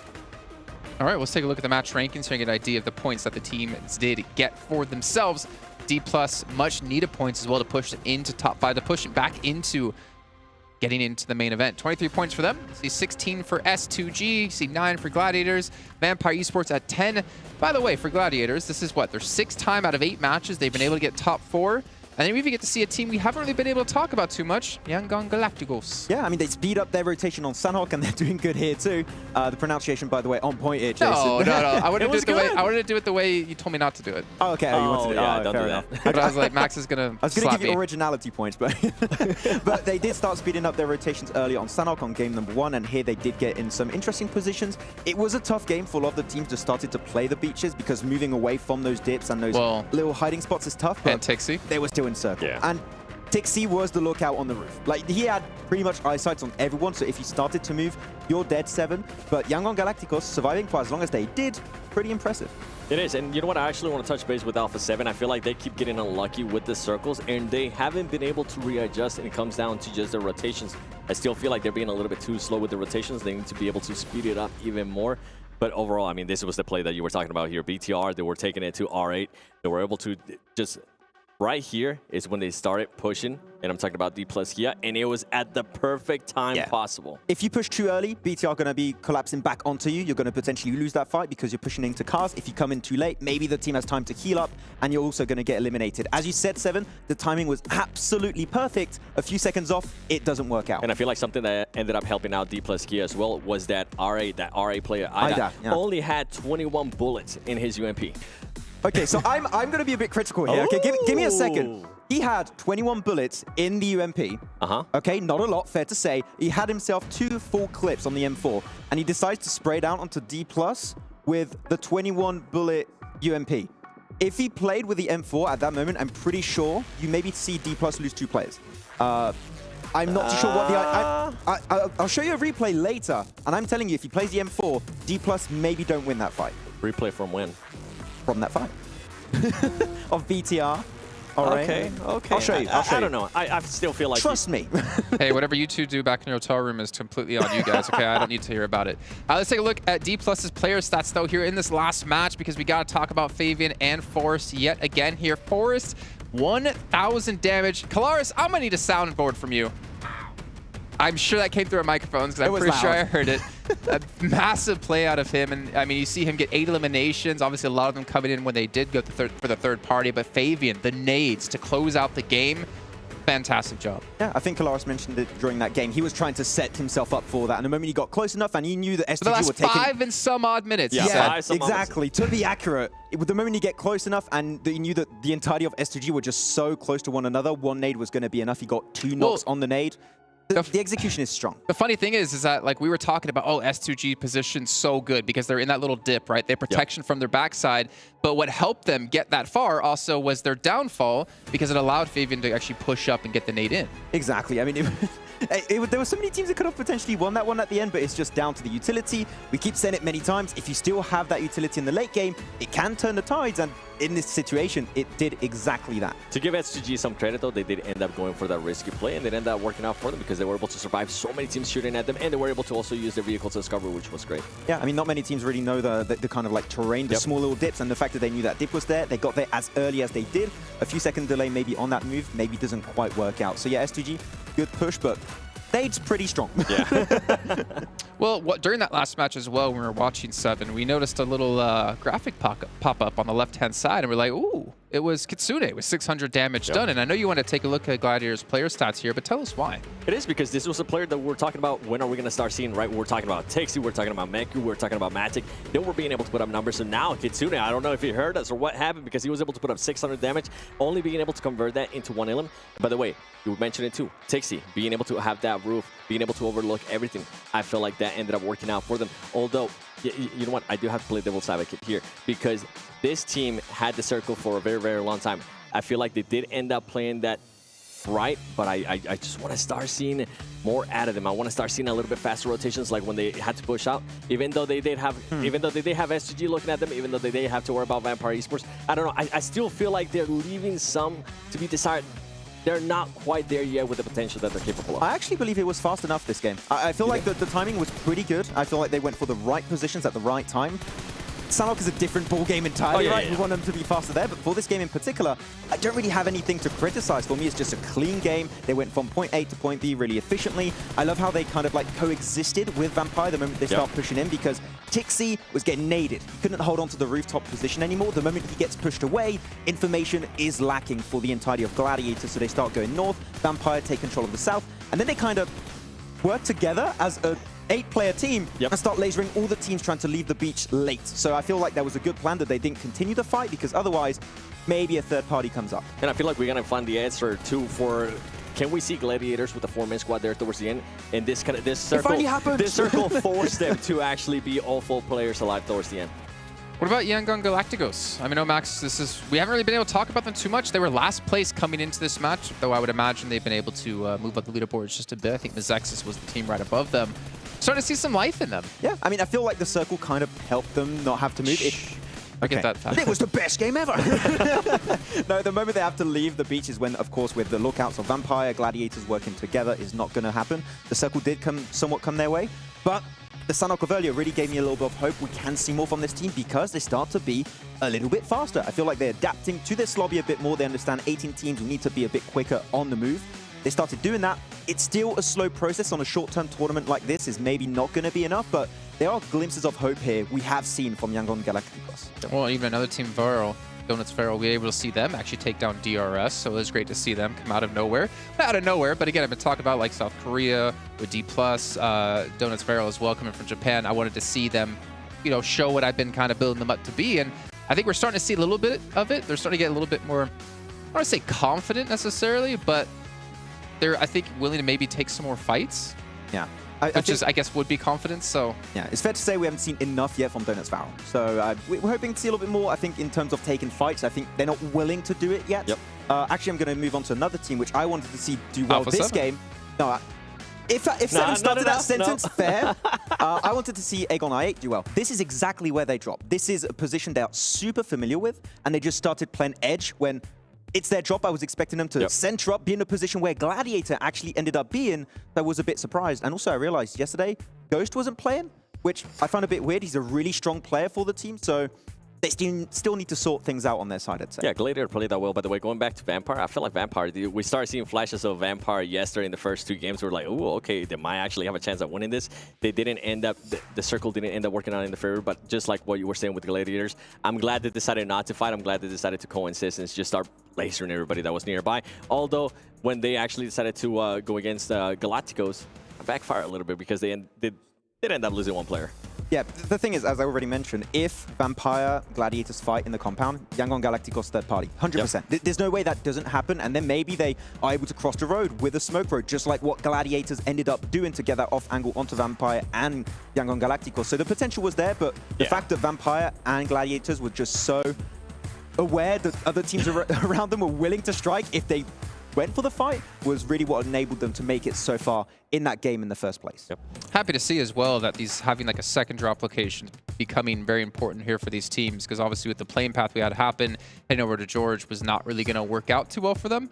But, you know, going forward, we're into our next Erangel. We're going to be doing 3 Erangels back to back to back, right? I wonder what adaptations can really be made in this, because obviously if you're Gladiators, at least in particular, like, okay, we just sat in the compound, zone came to us. I wonder, like what we need to do. I do wonder, Gladiators now, even if the plane path is good for Northern George, do they just go back to their secondary drop? Because it's been pretty successful for them. So maybe just make it the main drop and avoid hot drop in Alpha 7. No, I don't like this. Okay. No, I shut that down. Take a look at the total damage here from the last match. Gladiators actually putting up a good amount of damage, but again, you kind of expect that, as you mentioned before, with Tixie's position, with the ceasefire, with the Vampire. But Bigetron, 1,600 damage, not only 6 eliminations, kind of a shame considering that the push they had onto R8, and then of course S2G and Vampire, pretty much the teams we probably expected to be in our top 5. Yeah, we mentioned these names quite a bit throughout yesterday and today now. Well, with Bigetron, the one thing that I do have to kind of nitpick at them is whenever they did end up getting third party, I felt like they could have went through that fight a little bit faster against R8. They were taking a little bit too long with the player that was at the top with Ida, even though they weren't sure. They were acting like they were going to go for it, and then they would back off, and they were acting like they were going to go for it. A little bit more decisiveness out of them is what I want to see, and I feel like it's some of the things that we were talking about yesterday when it came down to Bigetron. Figure out what you actually want to do and execute that plan. I think we saw exactly in that fight, because I think at one point he was willing to go for the first aid, he cancelled, started going for the push, confirmed a player, then started healing again. Yeah, you could see him going through the stairs and then just backing off. And then the thing is that he had another teammate nearby too that could have been able to help him out, but they just weren't able to make that decision in time. Yeah, and the fact that it took so long for them to make that decision actually, then D+ are like, oh, this is fantastic. We're just going to full send it. But then again, hopefully they're able to go back and bottom review right and learn from that. They've been able to adjust in a big way, I feel like today. So far, we've been seeing great things out of Bigetron. Yeah, exactly. I mean, they improved throughout the entirety of yesterday. Today, I feel like the synergy is definitely a lot more present. They're a lot quicker on their rotations like we saw on Sanhok. So a lot of teams really have improved significantly. So I'm telling you, the leaderboards might be a little bit all over the place at the end of today. Sorry, a little bit what? All over the place. Okay, just double checking. I mean, you did Bob Ross for us yesterday. Yeah. But we're actually about 30 seconds away here before we hop into our 3rd match of the day, going back to Erangel once again. We don't normally do predictions here at PMWI, but I'm going to make you do a prediction here, Max. Who's going to take this game? And if you're right, you don't have to shave the eyebrows from the bet earlier. No, wait. This is a lot harder for me to achieve now. No, Donuts Viral. I mean, I want to go back to your point, Donuts Viral. I think they're going to win? I want to see a win. It's not I don't think. No. Oh, I want to see who you think's going to win, not who you want to win. Oh, Vampire. I'm going to go Vampire. Okay, great. Yeah, fantastic. That's my prediction. Okay. Mine's Alpha7. I mean, they got to respond here at some point. Now he really wants to get a notch cut into the eyebrow. Let's head over to our commentators though to kick off our third match of the day. Hot Jukes and Kalaris, take it away. Let's get it started here. Third match here of the day. We're headed back into Erangel. We see the players are ready. I hope you guys at home are ready. Kalaris, I know you're ready. How are you feeling going into match number 3? You're right. Always ready. Always ready. The Dukington of hotness. We've got ourselves here. The 18 teams looking raring to go as well. A tough playing path for them as well coming into this one if we stick out this lobby because it is quite the north lean. Oh, yes, it is. This playing path is going to keep you guys nice and surprised here in just a few moments. But you know what? We've already had 2 matches here today. We heard a pretty bold prediction from Max. Okay? Yokohama Donuts. What do you think about that? Yeah, I looked over to him and was surprised when he made that prediction. I saw it. Yeah, so far it's not been going the best for them, and it feels to me like they've been just a little bit slow on the uptake for the most part here. I mean, where are they sat right now in the rankings? I can't quite recall. Right now, Yokohama, they're not really in a position I know that they really want to be, but one team in particular that I kind of will put in that same little barrel is the team that Seven mentioned. That's Alpha7, right? Yeah, Alpha7 right now, I think it's really time for them to start turning it up. They've been losing too many players early on, and I think that's really, really hurt them. Yeah, I mean, when you've got situations where you're hoping that Korea is going to clutch on out, I don't know if that's going to be the winning strategy for you. In our previous Erangel, obviously, they lost Revo very early, or maybe that was Sandhawk, I can't quite recall. But regardless, I mean, they're losing people early, which is definitely not the winning formula that you want to be seeing on battlegrounds like this. Again, with the kind of level that this lobby is coming in at, and the fact that it's 18 teams compared to 16. So there are just more threats that exist throughout the battleground early on. Yeah, I mean, in that Sandhawk, they lost almost everybody early except for Carrillo, and Carrillo pulled off a crazy 1v3. I was hoping that would kind of turn them up, get them on fire, but then in the next match, they lost Carrillo early. So, I mean, it's kind of like a back and forth for them. But hey, back-to-back Erangels, you know, anything that they could have had holding the back should be over with, and they should turn it up now. And when it came to that, they were playing very edge-heavy, and it is difficult to see. But as you can see, not only your little thing, but also I don't even know what the sock things are called. That's called the juke sleeve. The juke sleeve. It looks pretty good. Yes, I saw you handing them out. We've got the plane, so let's get to it, Jukes. Let's get to it right here. This is a northern plane path right here. That's going to make things pretty interesting for these squads. Now, North George is still in effect. I'm wondering if Alpha7 decides to head in that direction, or they're trying to true the Popka drop as well. Vampire's out early, as you can see them already heading over towards Zaki, because when you're that far away from your usual drop, you've got to look for a backup. Zaki, for me, is a terrible drop spot, but you've got to look for something.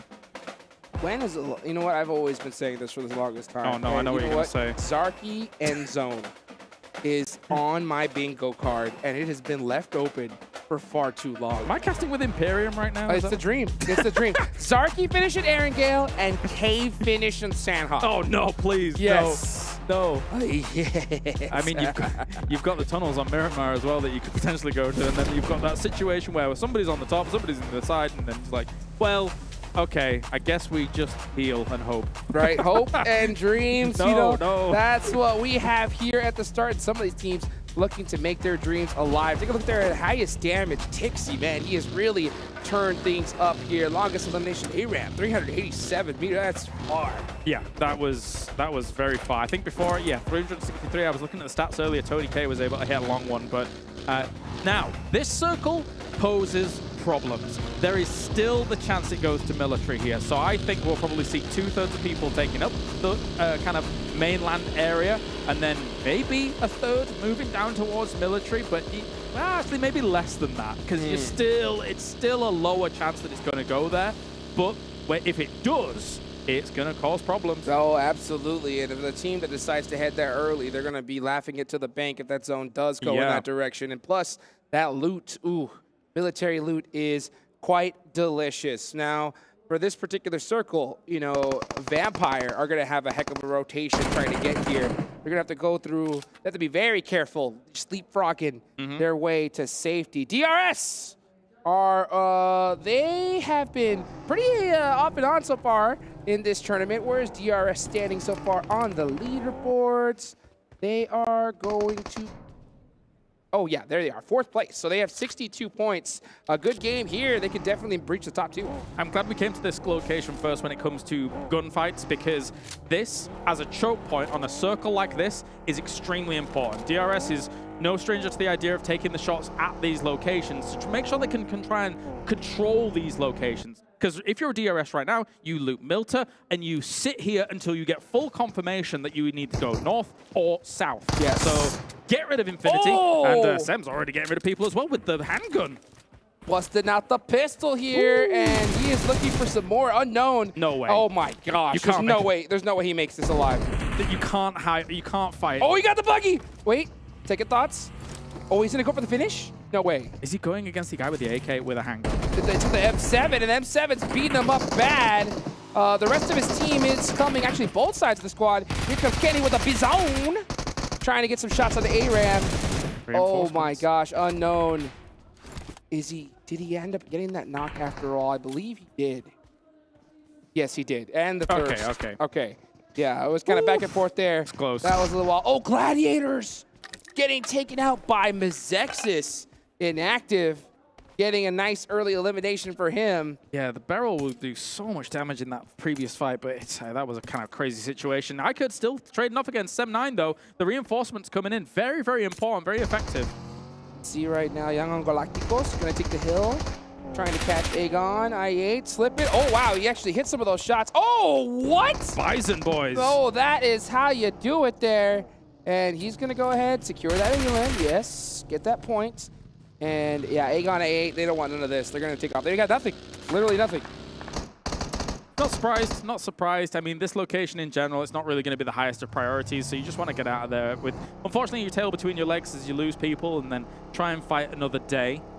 Going out this early, it's just... It's tough. It's not worth it. It's just pointless. Yeah, I agree. And you know what? This is kind of the result of that playing path. You know, there's such a northern playing path. You have so many teams hunting for vehicles, and not just the northern playing path, but also a southern circle. When you have such that stark difference, you got to go ahead and prioritize that zone. And you know, losing a player in the process is just, hey, the price you pay. Completely agreed. And actually, whilst we are on board here with Gladiators, AGONxI8 is moving and sending their 2 players down to military. They're basically making a gamble play here of, okay, yes, we're wounded already. If we take somewhere quickly on military and it does come down here, we have a slightly higher advantage compared to if we were just on the mainland and surrounded by teams. And we know it's possible. I mean, just in the last game, right, we saw hard shifts down south to Ferry Pier. So maybe... I didn't expect it. Yeah, I didn't expect it either. So, I mean, scarier things and crazier things have happened. But I do like what you mentioned earlier, DRS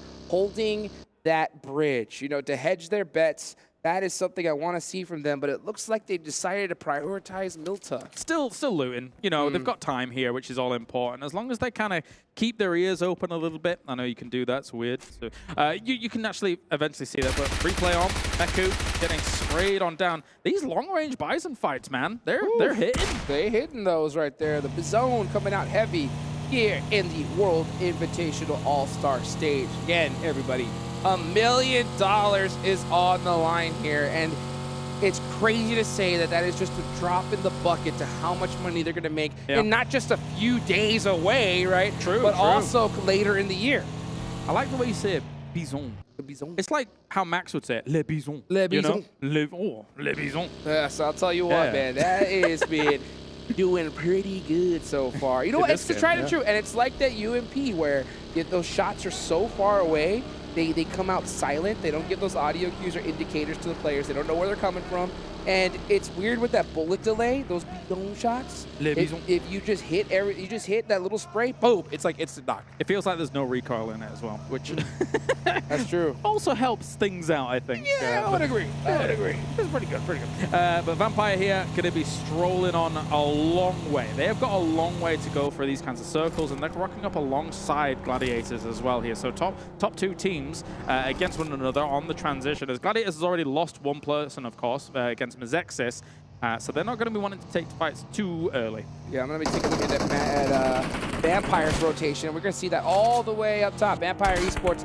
Oh my gosh, cashing Matic, and I think they got one of his tires. They might get it. Let's see if Schweppes goes for another one. It's smoking, it's on fire, and just like that, Matic out of there. You could see as he was holding the spray for as long as he did, you slowly lose control of it there. So, I mean, as much as some of those early shots hit, maybe like just a reset and try and go again. But it's hard to judge in those moments because you've got a really short window of time to make it happen. I'll tell you what, dude, one thing I've been really like seeing is teams, instead of prioritizing just popping people out of the vehicle, a lot of times prioritizing those tires, man. If you get a couple pops, boom, that's a spin out, instant victory. And then that's especially prevalent when we see someone driving a buggy. It's like 3 shots and they're out of here. As we take a look at the plane. Look at that, just soaring over Erangel. Beautiful. That was gorgeous. We're going to drop in military and give Igon opportunity. Southern shift. Do it, Chaos, please. Bring it, come on, take it to the side. Well, you know what? Potato Hill's a lovely place as well. It is, it is. And D plus Kia is hanging out there. They won the last match. So they're very fortunate now here in this situation. Yeah, they're going to be rendezvousing quite quickly here, I think. And holding up Potato Hill, actually there's quite a lot of cover room that you need to hold on Potato Hill. So sometimes it can be a bit deceptively difficult, but you can see the great migration here from all of the teams trying to blast it towards the center of this one. Goodness gracious, so quick. The second that zone popped, they were in those vehicles and they were on the move. Falcon! Team Falcons, we have been waiting to see this squad pop off. I'll never forget that chicken dinner that they got yesterday. Man, this stadium erupted. Yeah. So I would be excited to see them have a great performance. And I know, yeah, like you mentioned, greatest team in the world. They are awesome. I want to see them do a little bit more. 51 points right now, but maybe they can, bump it up a little bit. Come on. Get it done, That's right, that's right. Maybe we'll see them, Falcons soar in just a little bit. Oh, beautiful. Yeah, just like that plane. Yes, just like the plane, which actually, where did it drop? Maybe it was a sign. Maybe it was a sign. Maybe. We'll see in just a few moments here. Take a look at iKURD. iKURD in 14th place. iKURD's a really interesting team because I think when the play is really obvious, we could see them pop off in certain moments, but I see the little hesitations when they kind of get split decisions. Hopefully they can kind of clean that up here later in the tournament. We've not seen them had the easiest time when it comes to defending breaches, hitting them. We saw that at the start of the day with Sandhawk, and I think they just need to lock things down a little bit stronger to be able to get things going. I mean, the position that they've got right now, it's not bad. You can make some transitions from here. Sem9, though, might be looking to challenge them in a little bit, so we'll keep an eye on that. Yeah, one thing we're also going to keep an eye on is Vampire, looking to be the first team to break the 3-digit mark here, as they already have 92 points, 8 more to go, and they could definitely break it right here and right now. They did make it safely down into the circle. They are just on the side of school here. And man, that was not the easiest of rotations, considering that they came all the way up from Zarki. And eventually got themselves one of Gladiators, which is very nice here as a scalp to take. Especially this. Crippling your second place team, right? Yeah, that's any way you can do that and then get yourself a bigger lead would be fantastic. But Galacticos kind of locked in position here against R8, and I think this fight eventually either needs to conclude or the teams need to move north or south from one another, because trying to move east from here before you finish this fight is almost impossible. See what R8 decides to do, as we're going to see D7 push the action here. Oh, cute Loki got really beat up in that position. Angle. Yeah, Romeo Boy with that really nice off angle. He's trying to buy some time for his squad so they can get this res, but it's going to look tough. It's going to be indeed. More throwables forwards here and move back as trying to get the smokes up to try and get the cover enough, but the spray into the smoke, delaying this cross as much as possible. He is behind the wall, so technically if he could get that, it'd be great, but now they find him in the smoke, shut him down. That's good from R8. Huge shot there for Prestige to be able to secure that elimination. That is going to be 2 right there for the side of R8. And Yangon Galacticos with a huge man disadvantage. Sek has to be really careful. You can see him playing it quiet, using that 3 peak, hopefully looking to even the score. with the circle shift as it is far to the east. Those two teams in Pochinki now bullhorns locked with one another, finish that off and then make the rotates after. Meanwhile, we're on board here with Vampires as they're moving on through. Only one vehicle makes me scared. Where are they going to pitch up? I believe they spotted this player from AGONxI8 just out by himself. He tries to get the pre-nade off, but the easy spray, another easy elimination for Vampire. Yeah, the absolute blast towards this location, but shots are actually raining in against them. They got to be a bit careful about that. Our push? I mean, with their position right now, that's a nasty angle. And all them smokes, I mean, any team can push up on them, but I don't think Team Falcons really have that in them to make it. Yeah, you can see them playing it very, very scared. There's like knock-on effects here, right? You're in center of the circle, which is cool, yes, awesome. But because you came here with only one vehicle, it means that you don't have that much cover outside this shack. So if anybody gets in nade range, I think Ravenclaw's already moving for them, actually, to try and find an alternate position. Because if you're all in one shack, one nade, bam, you're dead. Yep, just like that. Done and dusted. Let's see. As R8 tries to make the rotation, Carrillo was waiting for him, switches to the DBS because he expected them to come right through him, but instead R8 saying, nah, we're going to go ahead and circumvent this and head on into the circle. Very nice. Move. We've got ahead of them as well. It's Galacticos here with only the two being able to blast through. And, well, a bit of a calm before the storm. We actually had a relatively similar circle from our previous Erangel yesterday. That's true. So let's see how these teams are able to deal with it. So far, of all teams, I think Falcons actually had a really good split on this east side across that road, which is of extreme strength. So maybe they're able to convert here. Let's see if they are going to be able to. Vampire, oh my gosh, hugging it out. Yeah, they are down to... they have the 3 players. That's right. One took off. Yep, with Ravenclaw down to the south. It's very important that you're all not together in just that shack. You're working with limited information if you're all just in that shack.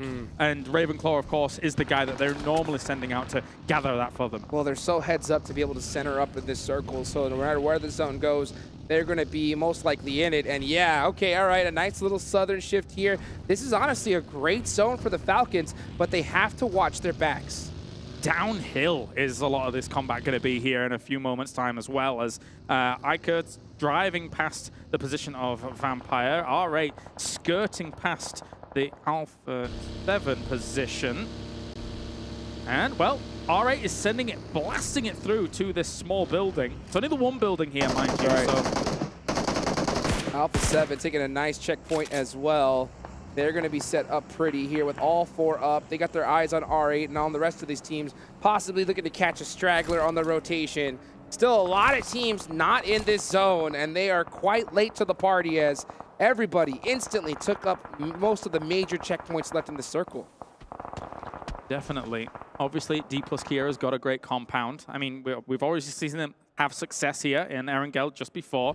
And this is a team that, I mean, we were talking about it during the break, right? Yes. They've won things like World League East in the past under a previous name, which still, you know, Kiera, obviously, but different sponsors, etc., and or a different configuration of name. But they know how to hold onto locations and kind of lock it down with previous rosters.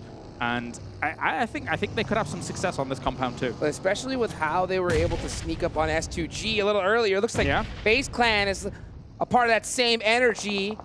RayZ still alive here, looking to possibly get a nade off. Oh, okay. A nice drive-by. Got a little bit of information for him. RayZ has to pinpoint and hit this all, and it's right between them. Tries to go for it. Not successful. Malag will look across as well. Nice. This is a very, very slow-paced fight here. Actually, RayZ gets him. Got him with the nade here. Nice. Okay, opened it up. Here comes Aton Esports on the off angle. Yeah, Falcon realized that, you know what, this is third-party central. I am taking off from here and trying to group up with my squad. They only have 1 elimination, but like I mentioned, their backs was something they had to cover as the zone shifted. You got to get up together for a position like this, because eventually they're going to have to move off of this. Very likely they're going to have to move off of this road and downhill together against the positions that some of these teams are taking up. S2G still locked with FaZe. Silas losing, they lose Silas in the process, so they're down to 3 players. FaZe Clan do have 1 knocked. They do get the pickup on the Milag. And Ventores trying to get a nade off, but it is going to be Ones that gets it. MCG, this smoke's giving away kind of where he's going to be perched up at. And that nade just kind of able to get Calci, of all people, to start things off. What a shot! Good, take him down. Jeez. Okay, FaZe is kind of slowly falling apart here against SUG. They're focusing on too many different players. You can see as Milag was focusing right onto Kitsude, trying to pick up the easy point. Does he get it? He does. Okay, but the nade getting popped right onto him from HamZG. That's going to make things a little bit more difficult, but hey, they're still alive here. I'm telling you, FaZe got to be careful. Gladiators going down. Vampire's going to be very happy about that. A double spray coming in here to try and finish that off, but at the same time, a big push-up onto that, and it will be SUG going down thanks to the DBS. Yeah, but FaZe lose almost everybody in the process, so they did get some nice eliminations there, but they won the battle. The war, though, is going to be tough to beat. Yeah, they had to swing out too far right on that lip, on that plateau that they had as a position of strength. They got desperate about shutting down that fight, and then D plus Kia had the angle from the compound all the way to finish off a few of their members. So rough stuff. I think they depended too much on the util right there. I think at a certain point, you got to know you have the man advantage, take those shots. But with so much on the line, it's hard to take those risks. Let's see what Team Falcons could do. Ooh, nice long nades onto Sem9. These bounces are looking pretty good here. Let's see if T can hit the mark onto Tam. He's going to get the confirmation most likely here. Oh, barely misses it. But yeah, it's only a matter of time. I don't think they're going to be able to get the spreads off. But he gets behind the tree. He gets behind the rock. Wow. Yeah. Only 1 health on him as well, so he has to back off from that fight. Here comes the reinforcing smokes to shut things down and also cover the vehicle, just because they need that later on for the transition. Beautiful smoke placement right there from Sem9. I don't know if they did see that. Oh, run over Alpha7 with the full send. This is how you do it right here. Here they come in hot onto R8. They do lose 1 player on the process. That's going to be Carrillo going down. Senatexa now here with Revo, gets the knock on a Prestige. Very nicely done here with the S12Ks as well as DBSs, just continuing to push on this situation here. Ragnarok on the west side going to try and solidify the position he's had with a few smokes to cover where he's going. But it's all hell breaking loose here for now. Falcons on this northern side shutting down these teams that are coming in from the high ground, because then that will leave their backs open so they can make transitions. Here come the Falcons here, 1 by 1. They're just taking each player out. Depp, SKR, he is in the deep business right now as the Falcons are right there next to him. Are they going to spot him out? I don't think he's going to take these shots. It's way too risky. If they don't, iKURD might. I mean, he is so sandwiched. It is very rough for him to try and make something happen here. But iKURD is moving ahead of him, trying to leapfrog forwards. And again, Vampire here, they're licking their lips, man. I mean, with Gladiators down, with D plus Kia in 3rd place, 60 points behind them. This is an opportunity for them to extend their lead even further. I'll tell you what, Vampire is so good at securing those center positions early on. It has been proven to be so fruitful. Here comes iKURD from the edge. What did you see? D plus Kia is moving up quite aggressively on the position towards Vampire there. It's Fabian very far up against that. I mean, as we're looking at these fights on the high ground, but I'm scared to see how D plus Kia is going to approach that against Vampire. I think we definitely want to see these teams take that northern side. They want that hill advantage, that high ground. iKURD still in a battle with Team Falcons. It is going to be that 4v4, but Team Falcons with 5 eliminations, they are feeling themselves right now. They're starting to fire on all cylinders. Ultimately, unless you have a lot of smokes to your ability or a lot of cars to be able to just smash into that compound in the middle, I don't know if anybody on this northern side is going to come out victorious in this game in the end. It's difficult to make that transition down south, but as you can see, now Vampire is very aware that D plus Kia is pushed up against their position and is trying to dislodge them. It's going to be tough for them to get the finish and keep every player alive as that nade from Forrest. Oh my gosh, Forrest is having one heck of a day here. He is especially feeling himself after that last match. And he's down here is Ravenclaw. That's a lot of information. Oh my gosh. And a big angle gone for Vampire. Tony K is actually ripping iKURD apart, and they're gone down as well thanks to the fact that Falcons was also firing in from the east side, so they got completely smushed. Yeah, they sure did. And speaking of smush, they have been smushed in that shack almost all game long. They still have all 3 players up. They have a smoke fortress here, but that will allow teams to get close to them. And if D+Kia gets a little too close, like you talked about earlier, all it takes is 1 nade. But Team Falcons, 8 eliminations. This is the game they needed. Yes, it is. Now, where are they going to go from here? If I was them, I mean, sending it down this hill is difficult. I mean, maybe you try and go for the eliminations even more and try and wrap around that north side here, taking the fights to, God forbid it, vampires, all of these big names, first and third up there at the moment. But Falcons is seeming hot. Oh, yes, they are. And they're in 6th place right now, looking to climb the leaderboards here with this game. But Vampire still alive as DRS now applying the pressure to BTR. They're at a huge disadvantage here in these red buildings. They don't have a lot of sight lines. Delta, he knows exactly where he is. The bounce nade, he cooked it, but gets shot from Infinity IQ. Bensu. Yuhai going to try and deal with this here with the ump and is able to do so very, very nicely. Once again, umps versus DBSs, and somehow these umps are winning things out. Another nade has been cooked. Is it going to be able to connect? No, it will not. Tries to go for the res straight away. That might be deadly, though. Naito on the corner here from Donuts, coming in to be able to get things going. The angles are insane. Yeah. D+Kia picking up those knocks, making it hard. Here comes Team Falcons. Big crash. Full sending it right onto Aton Esports. They want this red building. It was the only major option they had if they wanted to get center of this circle. And now Aton going to have to try and hold this off. Thankfully for them, Punching King is already down, but you can see Take actually looking for an angle to be able to get in here, rendezvous with his team, get a little bit of scouting information off with the boogie, going all the way around for Zohan, cooking the nade. Falcon Punch getting rezzed here outside, right outside this red building, looking to possibly use their man advantage. Aton Esports Milos has to get this knocks onto TQ to kind of help give him an advantage. He gets shot up big time, though. They're both hurt. Zohan getting knocked. It's not looking good for Aton. If they make this play work, it could be the winning move of the game. If they're able to wrestle this away from them, and they're going to be able to do it without casualties by the looks of things. Punching King's down once again. If they can get him on his feet, this could be the fort that they need. TQ with 6 eliminations by himself. Team Falcons are soaring. The plane was a sign, ladies and gentlemen, but it's not over yet. Here comes D+Kia with a huge battle against Vampire. Schweppes in the smoke, trying to get it done. Hits the lay down, but he is out of there. That is 8 so far for D+. Another great game. They're so agonizingly patient about their fights, and it really causes that war of attrition to play out negatively for their opponents. And even Vampires is victim to that. They stared into the sun for too long.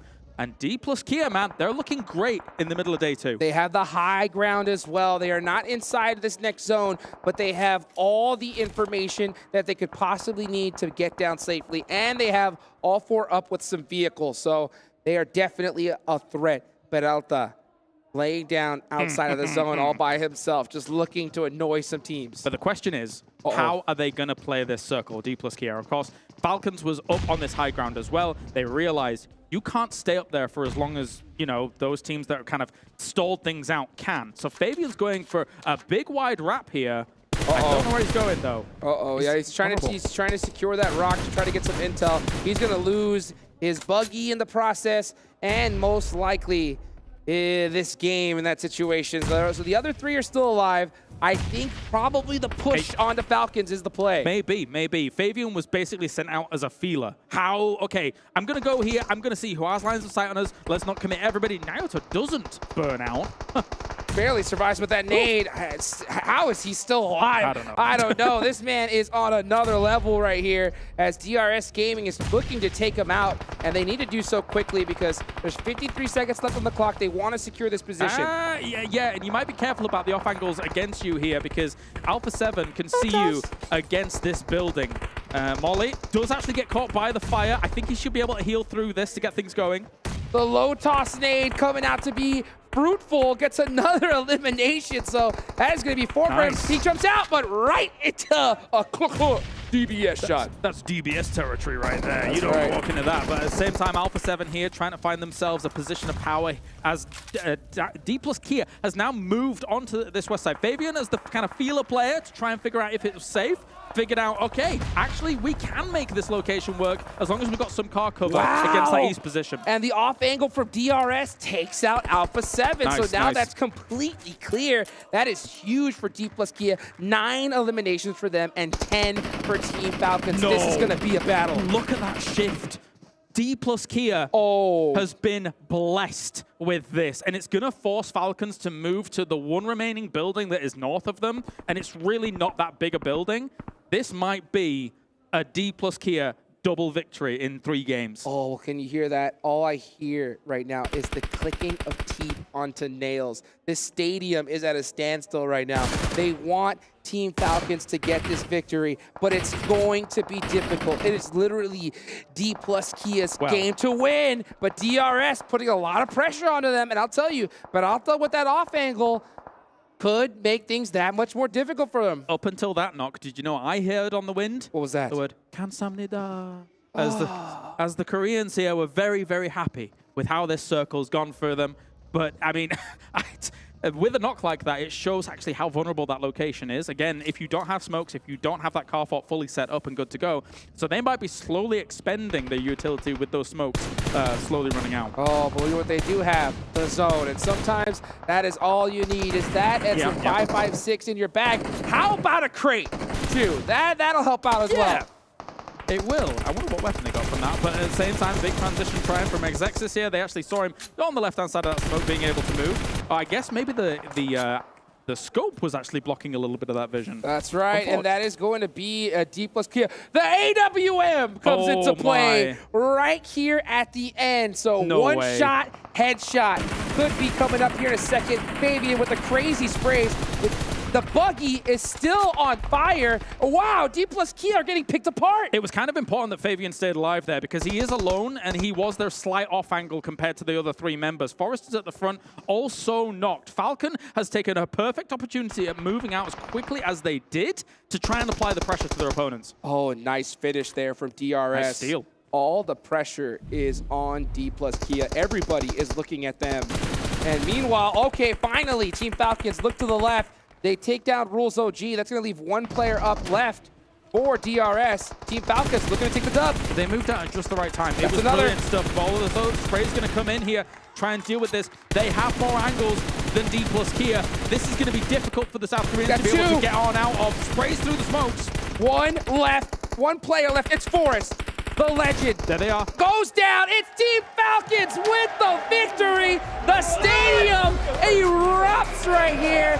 Another chicken dinner for the Falcons. And shutting down a D plus Kia 2 victories in 3. There they are. The fans of Falcons looking great in this game. I said it whilst it was going on. The winning play, you had to crash that compound from the high ground. If you didn't do that, they don't get this victory. And they did it at the perfect time. And they did it quickly, too, to avoid a third-party situation. That was not an easily won game, especially with that hardship onto D plus Kia. But still, the battle of attrition that we saw from Team Falcons finally outweighing D plus. Yeah, really, really good stuff coming in from them. I mean, even the position that they had along that road on the high ground for such a long time in this game, it's a great spot. It was a great split that they had. So there were multiple levels of when Falcons was moving and how they were moving, which makes them one of the great teams. And you can see them so excited right here, guys. Do not go anywhere. We'll be right back after this break.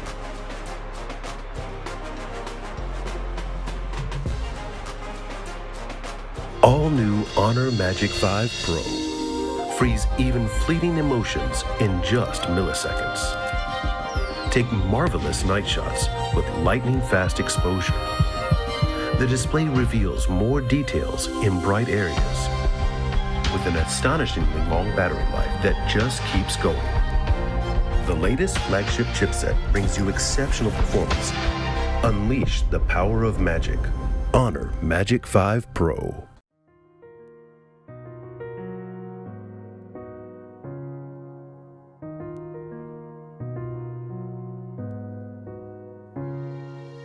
الحياة لحن، ولأننا جزء من مقطوعة عظيمة تحركنا، تلمسنا، تصنع من لحظاتنا ذكريات بديعة. لأن الوجبة، التجربة، المغامرة، حياتك بعد جديد في هيلتون الرياض.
The Falcons are flying high after their victory here today. That's now a chicken dinner per day so far, putting themselves up in towards the top of the leaderboards and maybe putting themselves into the main event. Jason Kaplan here, joined once again by Maxman and Seven Worlds Gaming to break down this last match. And honestly, start things off, Seven, you could see on the stage how much it meant for them to get that chicken dinner. It meant a lot, and the way they were able to actually play this game, I felt like they played it perfect, playing that edge of the circle right towards the east. Yeah. You were mentioning when we were watching, actually, the circle just kept coming towards them, and then the way they were able to just take on fights, the way they were able to take on a fight pretty much against Aton Esports, They fully sent it. They decided to, you know what, the edge of the circle is actually not going to be working here. Let's just send it towards the middle. It ended up working out, even though there was just 2 players of Aton Esports. It's good that they were able to just fully send it. It worked out for them. And then at the end, you were talking about the 2-1-1 split that they were able to do against D+Kia and I'm actually so impressed that they did as much as they did because they dropped a mill to power and then the circle kept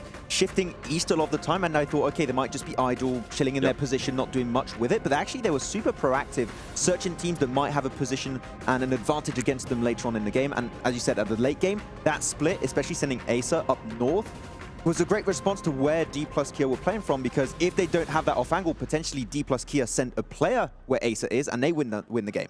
So the smoke rate, especially from D+Kia, was a good response, but unfortunately for them, not quite enough. But that's still a podium finish. So D+Kia still bringing some really heavy points in. The main thing for me was the switch up, right? Between going from edge of the circle to actually fully send it towards the middle. I feel like that's impressive for me. Okay. I agree. I concur as well. Let's take a look at the match rankings, though. See the points they got for themselves, but more importantly, for some other teams who might have snuck in there. A certain team in particular I'm thinking of, with Mazexis able to get themselves 5 points on the board. That one elimination coming the way up against Gladiators. But 24 points for Falcons, 17 for Kia, or for D+Kia, and DRS getting up there yet again here, Max. Yeah, so Gladiators actually changing their drop from Northern George into Severny, dropping onto Mazexis, losing Meku right away, understanding, okay, maybe we don't want to commit, we're going to leave. Because the plane path was not able to go to Fairy Pier, so they had to like scramble with another game plan. Roll that back. Yeah, hold on a second. They normally drop George. Yeah. And in the green room, you said something to me in particular. I thought they were going to go to Fairy Pier. I thought they were going to make that their new main drop. I remember hearing someone say, would you rather drop with Alpha7 or would you rather drop against Mazexis? And I mean, that's true.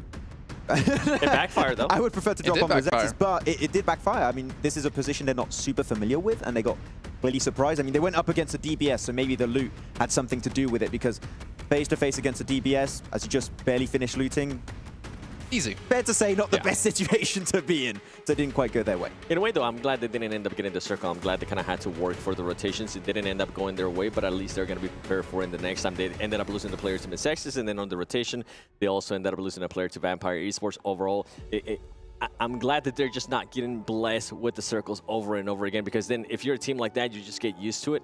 And then when you actually have to rotate, they don't know what to do. And talking about rotations, I actually enjoyed the rotations from Alpha7. I thought it was a little bit faster. They decided to just go down the southwest and break into the circle. The one thing I didn't like about Alpha7 was the full push that they ended up doing on R8. It cost them 2 players. I thought they could have done that a little bit more smoother. Yeah, I mean, unfortunately, in this kind of circle, there's not a lot of POIs. There's not a lot of strong positions, and a lot of them were already taken, so they had to go for the breach. They were forced to go for an aggressive play. If you don't do it, you're going to be in danger, so they sent it, and it didn't work out. All right, let's hop back to Team Falcons really quickly and take a look at their player stats, because I think it's going to be interesting to see stepping up for. As I keep hitting the wrong button on my little box down here. But you know what? We see Teak at 1,300 damage. You know, Axer, for me, I'm actually still so happy to see him around, considering back in the day he was on Kanina Power, right? And then eventually came onto this team, and Teak as well, just really helping carry his team through. I guess that's where the ooh came from. Pretty much did there. But TQ is mostly the fragger. Ace is the one getting the off angle for the team. M6 is like the survivalist in a sense. If there's a solo player alive, it's always going to be 6. But yeah, TQ and Ace have been able to set up the team so many times in this game, and I want to see more of it, because as you said, a chicken dinner already, Jason, yesterday, another one happening today. Currently they're in a position where they could very comfortably be in the top 6, remain in the top 6 at the end of today, and make it into the main tournament. I mean, we saw it from the audience. They're really pushing for it. Yeah, well, I was actually going to say, we actually do have an interview on stage with Banks, with the player coming in from Team Falcons. Let's head down to there and hear what they have to say. Welcome back to the main stage, where I am joined by TQ of Team Falcons. What an incredible performance that was coming out of that map. You know what, I have to ask you, how does your day-to-day so far compare to day one? We play today fix more in-duel game, and they play full focus. سألنا اللاعب كيف مقارنة المباراة عن اليوم الأول في اليوم الثاني. قال أن لعبنا بشكل أفضل ولعبنا وركزنا حتى برضو في المباراة، وفعلا قدروا يحققون التشيكن دينر في هذه المباراة. TQ, I want to ask you about your drop zone. So when you first, dive onto the map, how busy is it, or do you have time to play slow? We play match 2 very slow. Play H zone, push. Next zone, push, and winner chicken. سألنا اللاعبنا كيف كانت الدروبس حتى برضو او نزولهم من الطياره وايش الاماكن حتى برضو اللي ياخذونها، هل يروحون يطبون برضو في الاماكن اللي تكون فيها زحمه، لكن قال انه يلعبونها فعلا بشكل ذكي اكثر، وحتى برضو انهم يحاولون يضغطون فيها الخصوم، وهذا اللي شفناه منهم فعلا لعب مثالي قدموه لنا فريق فالكونز. And TQ, before I let you go, I just wanted to ask, how does it feel competing here on the main stage? Is it scary? Are you nervous? Yes, inshallah number one. Fair enough. سألنا اللاعب انه كيف شعورك وانت هنا في المباراة؟ هل تحس بالتوتر تلعب ضد الجمهور وعلى الستيج؟ وقال انه باذن الله راح يكون فيها في المركز الاول، فالف مبروك لفريق فالكونز تحقيقهم اللقب. اعزائي المشاهدين، اعزائي الحضور، اعطونا تحية لفريق فالكونز على الفوز. Thank you so much for joining us here on the main stage. I really appreciate you trying to, do this interview in English. It's been absolutely fantastic, I promise you. Back to the studio. والحين اعزائي المشاهدين راح ننتقل الى الاستديو التحليلي بعدين نرجع لكم بالمباراة اللي بعدها. All right, good to hear from him. You can see he's not nervous to do interviews in English. I wish all of our players weren't so nervous to do interviews in English, because we would love to be able to talk to players much more than we've been able to. What's up, Seven? I love the way that he was able to break that down. You know what? Just play edge of the circle and then push and then chicken dinner. Yeah, he took our entire death segment and just cut it down to just a few seconds, pretty much. Which, hey, that's a good game plan. Meanwhile, we're over here like, yeah, they just decided to wait it out, and then they decided to push into Aton Esports, and then a 2-2 split. And then just push. From now on, just push. Yes. It's a great effective strat. I love it. Want to see more of it. Do you though, Max? Yes. I can't push. No, what? I get pushed. No, that's you. Do you want to see more of it? Oh yeah, I want to see more of it. Good. So do I. I want to see that definitely. But obviously this game, I mean, it is like the halfway point here of our day, but more importantly, it's the halfway point of All-Stars, which means you only have, well, half of 18 is 9. I'm happy you didn't ask me. I really struggled on that one, which means we're running out of time here for some of these teams to break through in the top 6. We legitimately need to start talking about teams in the top 6 and any sort of bubble that's being created and which teams can still look to strike and gain ground there. But before we get into that, let's actually take a look, I believe, at D+'s team stats here as well, their player stats, because again, another match back-to-back, they've had a really good result. They're starting to really pick up some steam here, and they're really proving to be a formidable force. And the most important part about this for me is they came back after day 1 and they didn't falter. Like, they've just been playing at the same kind of level that we saw at the end of the first day. Yeah, and mostly what I'm happy about is that they've proven themselves on the map outside of Miramar. I wanted to see Erangel, can they bring the results? They've done it back-to-back right now, so they've got that consistency factor going for them. And especially this Game 7, they've barely moved, I would say, from the central position. They sent it on phase 1, and then they stayed there for like 5-6 phases in a row, and they just kept lasering down teams around them. Of course, they had to be a bit careful because they were not able to loot up teams they took down, so they had to make sure that they were just not throwing everything out of the window right away, but they made the most out of that position, and then they just sent it at the end to try and get the win, but Ace's angle once again was just way too strong. The thing that you mentioned, though, we weren't really have to nitpick at them because they were actually being aggressive, even though the circle kept coming towards them. So that's what we want to see out of that team. And something that you mentioned as well, too. The big question mark for them was going to be, can they actually start performing in Erangel? Back-to-back good performances. I can't wait to see what this next one's going to be. And then going into Miramar, I'm hoping that we see some of the flashes of what we saw yesterday, and they're going to put themselves in a great position to strike for that first place. Well, upside for them is there is one more Erangel to come today, and it's right after the last 2 we just had. But let's actually take a look here at our 2 top-performing teams here in a quick little head-to-head to kind of give us a comparison of how they did respectively. And, you know, 2,400 damage is good, but 3,100 damage is better. And that's a big number. I think that's maybe the most damage we've had in a match yet. One of the most, yeah. Is it the most? I think it's the most. We got a few teams there was close. one where I was hoping that it was going to be 3,000, and then you price right me, and then you said 2,800. Got him. But it did work out. But some teams got close, but Falcons with a game like that. The push-push strat working out pretty decently, but damage taken by D+ Kia, of course, a little bit lower because they were just bunkering down on that one compound and didn't really have too many threats around them. Also because that compound is hard to push, it's on top of a hill. So if you start pushing, you're going to be seen from really far away. You're going to get shot at. Nades are very easy to connect, so we'll have to see. Yep. Then you'd have to be running up that hill to... Yeah. No? Yes, no. Okay. From which artist? I don't know. I mean, that was a little bit of an inside joke that I guess just didn't make it here onto air. I was expecting you to help me out on that one. Yeah, running up that hill. Okay. I forgot the rest, actually. Weird. That's fine. That's fine. We don't need to hear it anyways, Max. So again, halfway point. You know what team we haven't seen really? Vampire. The thing is, they made a big splash yesterday, and I feel like they've kind of just been sleeping in that cave. They did have that 2-2 split that I feel like kind of backfired. Yeah, actually. They ended up losing a player, and then after that, they just completely disappeared. I thought they were going to be a little bit stronger if they regrouped themselves, but they decided to hold that 2-2 split for way too long. I haven't seen any real big changes from them. Of course, that 2-2 split is maybe a bit of an outlier, but is that all the other teams that we've already mentioned today, like Yangon Galacticos, Infinity IQ, you're seeing faster rotations from Alpha7 slowly, BTR2, like so many teams have been significantly changing, adapting from yesterday to now today, that I don't think is like Vampire getting worse, is the lobby becoming so much stronger over the course of 24 hours, and it's tough to keep up with 17 other teams making changes. Just looking at Senhawk alone, they were slower to rotate, but I think that was because of a certain team, right? Yeah, I mean, they were the first yesterday on Senhawk to rotate across the bridge. This game, they were third. Two other teams were actually ahead of them on that rotation, especially Yangon Galacticos.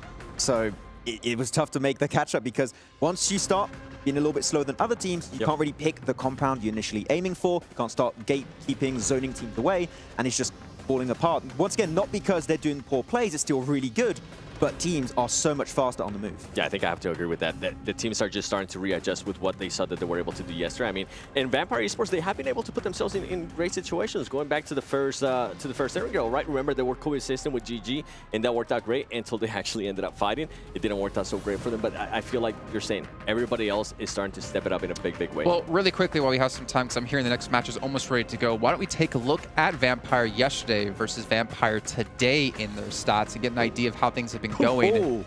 I mean, we're only halfway through the day, but that still is, well, that's not half the amount of damage they did.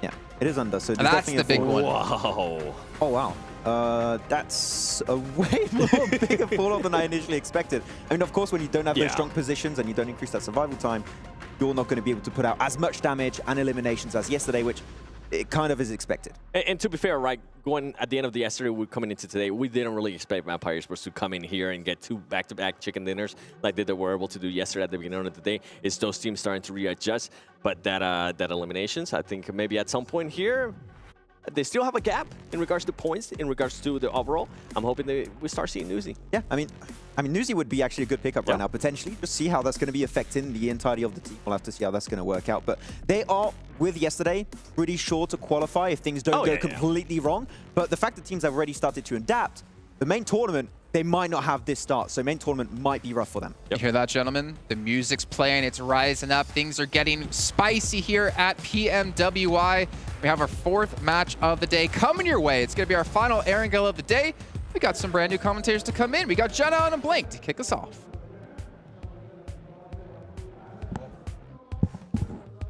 Get into the game. Okay, there we go. Can hear myself now. Milta over towards Quarry is the playing path that we'll be seeing on the cards. This is kind of the opposite, really, of the side of the map that we saw from the previous gameplay.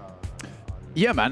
Last match was a little bit crazy considering we were right across that top side of the map there. A lot of teams had to go for some alternate drop spots. Didn't really work out for some people. I think realistically, you look at Gladiators as well as Vampire, who are currently in the lead. Vampire is a team that likes to even take that Sosnovka alternate drop spot, take the boat across to Primorsk. They like playing Primorsk.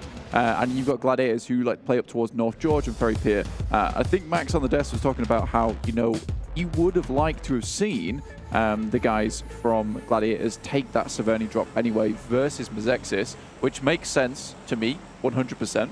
But I do think that regardless of that, John, Mezexis was the easier task, and they just weren't able to get it done.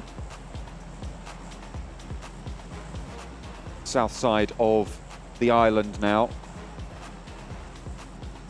will be the adaptation necessary. Teams dropping out early. Falcons will be out over Milta. Everybody else will disperse from there, so the paths up to the north will be a little bit more contested. We'll see those conflicts come through relatively soon. It's been great to see teams start to step up today. D+ Kia, DRS as well, continuing their upward trend since yesterday's games.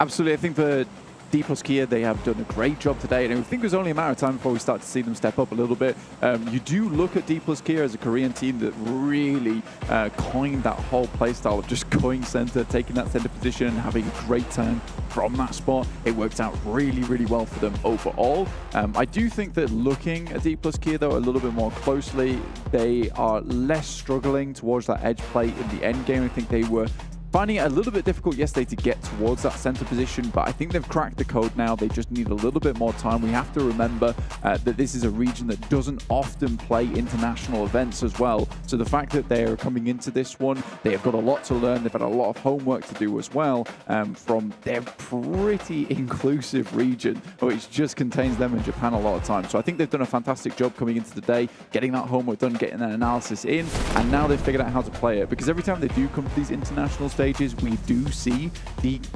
D+Kia actually perform very, very well. And they're just so slick with their movements in the end game. They have made some really, really solid decisions in the matches today, as you say, towards that end game. Right now, they are on the north side of a 4-team cluster over just to the north of Shelter, southeast, or just to the east of School. D+Kia currently find themselves. You've got Aton there as well, Bigetron and Sem9, all around that sort of area who are going to look to spread out the circle. Hard west shift. Saw some pistol action at the start of the last game, and Mello wants to continue that into this one. Unfortunately, won't be as successful as previous entries. Unfortunately not. Taking a look at the quick standings though, 96 points there for Vampire. D+Kia behind them just by a few points, 79 points. Gladiators have dropped into third place after not accruing any points on that last game. DRS up to 75 and Falcon up to 75 as well. So Vampire's lead at the start there. They've actually been able to catch up to them now. So for Vampire, yes, they were able to get a good performance on yesterday. And I think they did a great job yesterday. And we can't underestimate how strong that performance yesterday was. So I think coming in today, it's only natural they have a little bit of a fall off in terms of performance. We're still waiting for that massive resurgence of play coming from the Vampires, but they're consistently making it towards that top 10.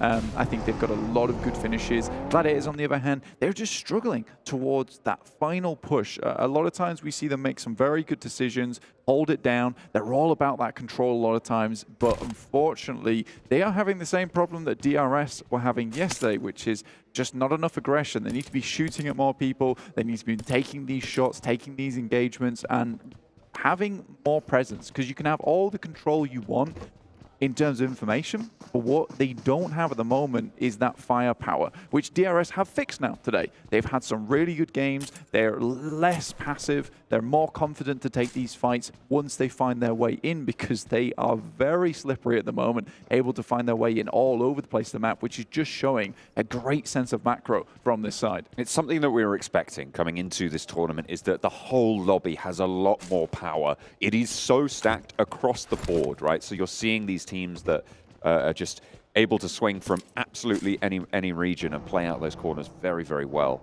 That's exactly what we've seen from those up steps, those upticks in performance. Great to see. I'm looking at the map right now, and I know that Kalaris is unhappy that he's not on this game, because iKURD have gone for one of his favorite drops on Erangel. It's the split West Coast drop going through, and they're going to be playing in a circle that favors them as well. Yeah, it's a great drop at the beginning of the game. Claris would say, you know, there's a lot of compounds here that people just tend to ignore. It's not exactly trash loot either, John. You can get some really good stuff from this location. There's vehicles over here too. So it's a good place to start out, especially if you're lacking in any decent position at the start of the game to drop into. So I think for iKURD, they're very happy with this situation. They get the circle on their side too. Vampire can definitely play a strong game from this position. They were gifted their spot down towards Primrose. They're currently on that 2-2 split between Primrose as well as Quarry. So this is going to work out well for them. The two guys up front, Schweppes and Ravenclaw, very much known for their scouting capability. I think Ravenclaw hits some of the longest shots on this team. So the fact that he's up front, you know, using his elvish eyes to his advantage is great news. Silas caught, maybe unsuspecting that iKURD are playing in this area of the map. Lose a player, Silas down, and that is a pretty good spot now for iKURD to force S2G to be part of their buffer that they can establish towards those Gatka fields. One of the main vulnerabilities of these positions is, of course, people crashing into you as you have that split drop. But if you have more teams out to your east, it's almost like an early warning system, right? You hear those teams move past and shots start to pop off. It's very obvious that teams are coming your way. It's really nice as well, considering it's a fielded area to that eastern side.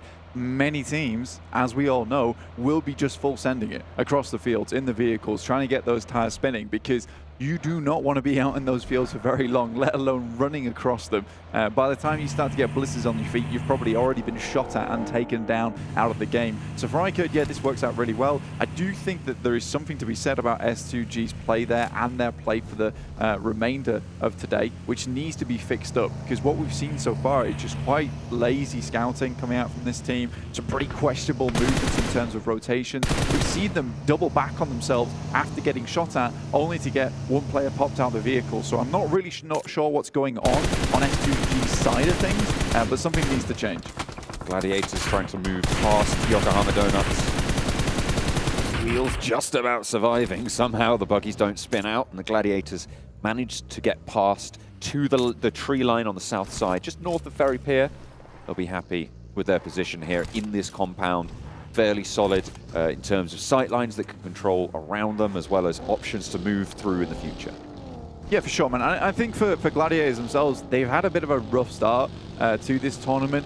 Not in terms of their point scoring, because I think it has been decent, but there have been many opportunities for them to take this all the way, to take a chicken dinner, yet they are really struggling in these end games. And I think that a lot of times, because of this 18-team lobby, not making excuses for them at all, by the way, they do get a lot of players coming towards their location, and they are at heart a paranoid team, which is a little bit more acceptable when you're playing in a 16-team lobby, where, you know, a lot of times when you get to that end game, there's only so many teams you need to be keeping aware of. But we were getting towards Zone 4, Zone 5 on one of those angles down towards the coastal area on farm, where we had 63 players and 16 teams around Zone 4 and Zone 5, which is absolutely crazy.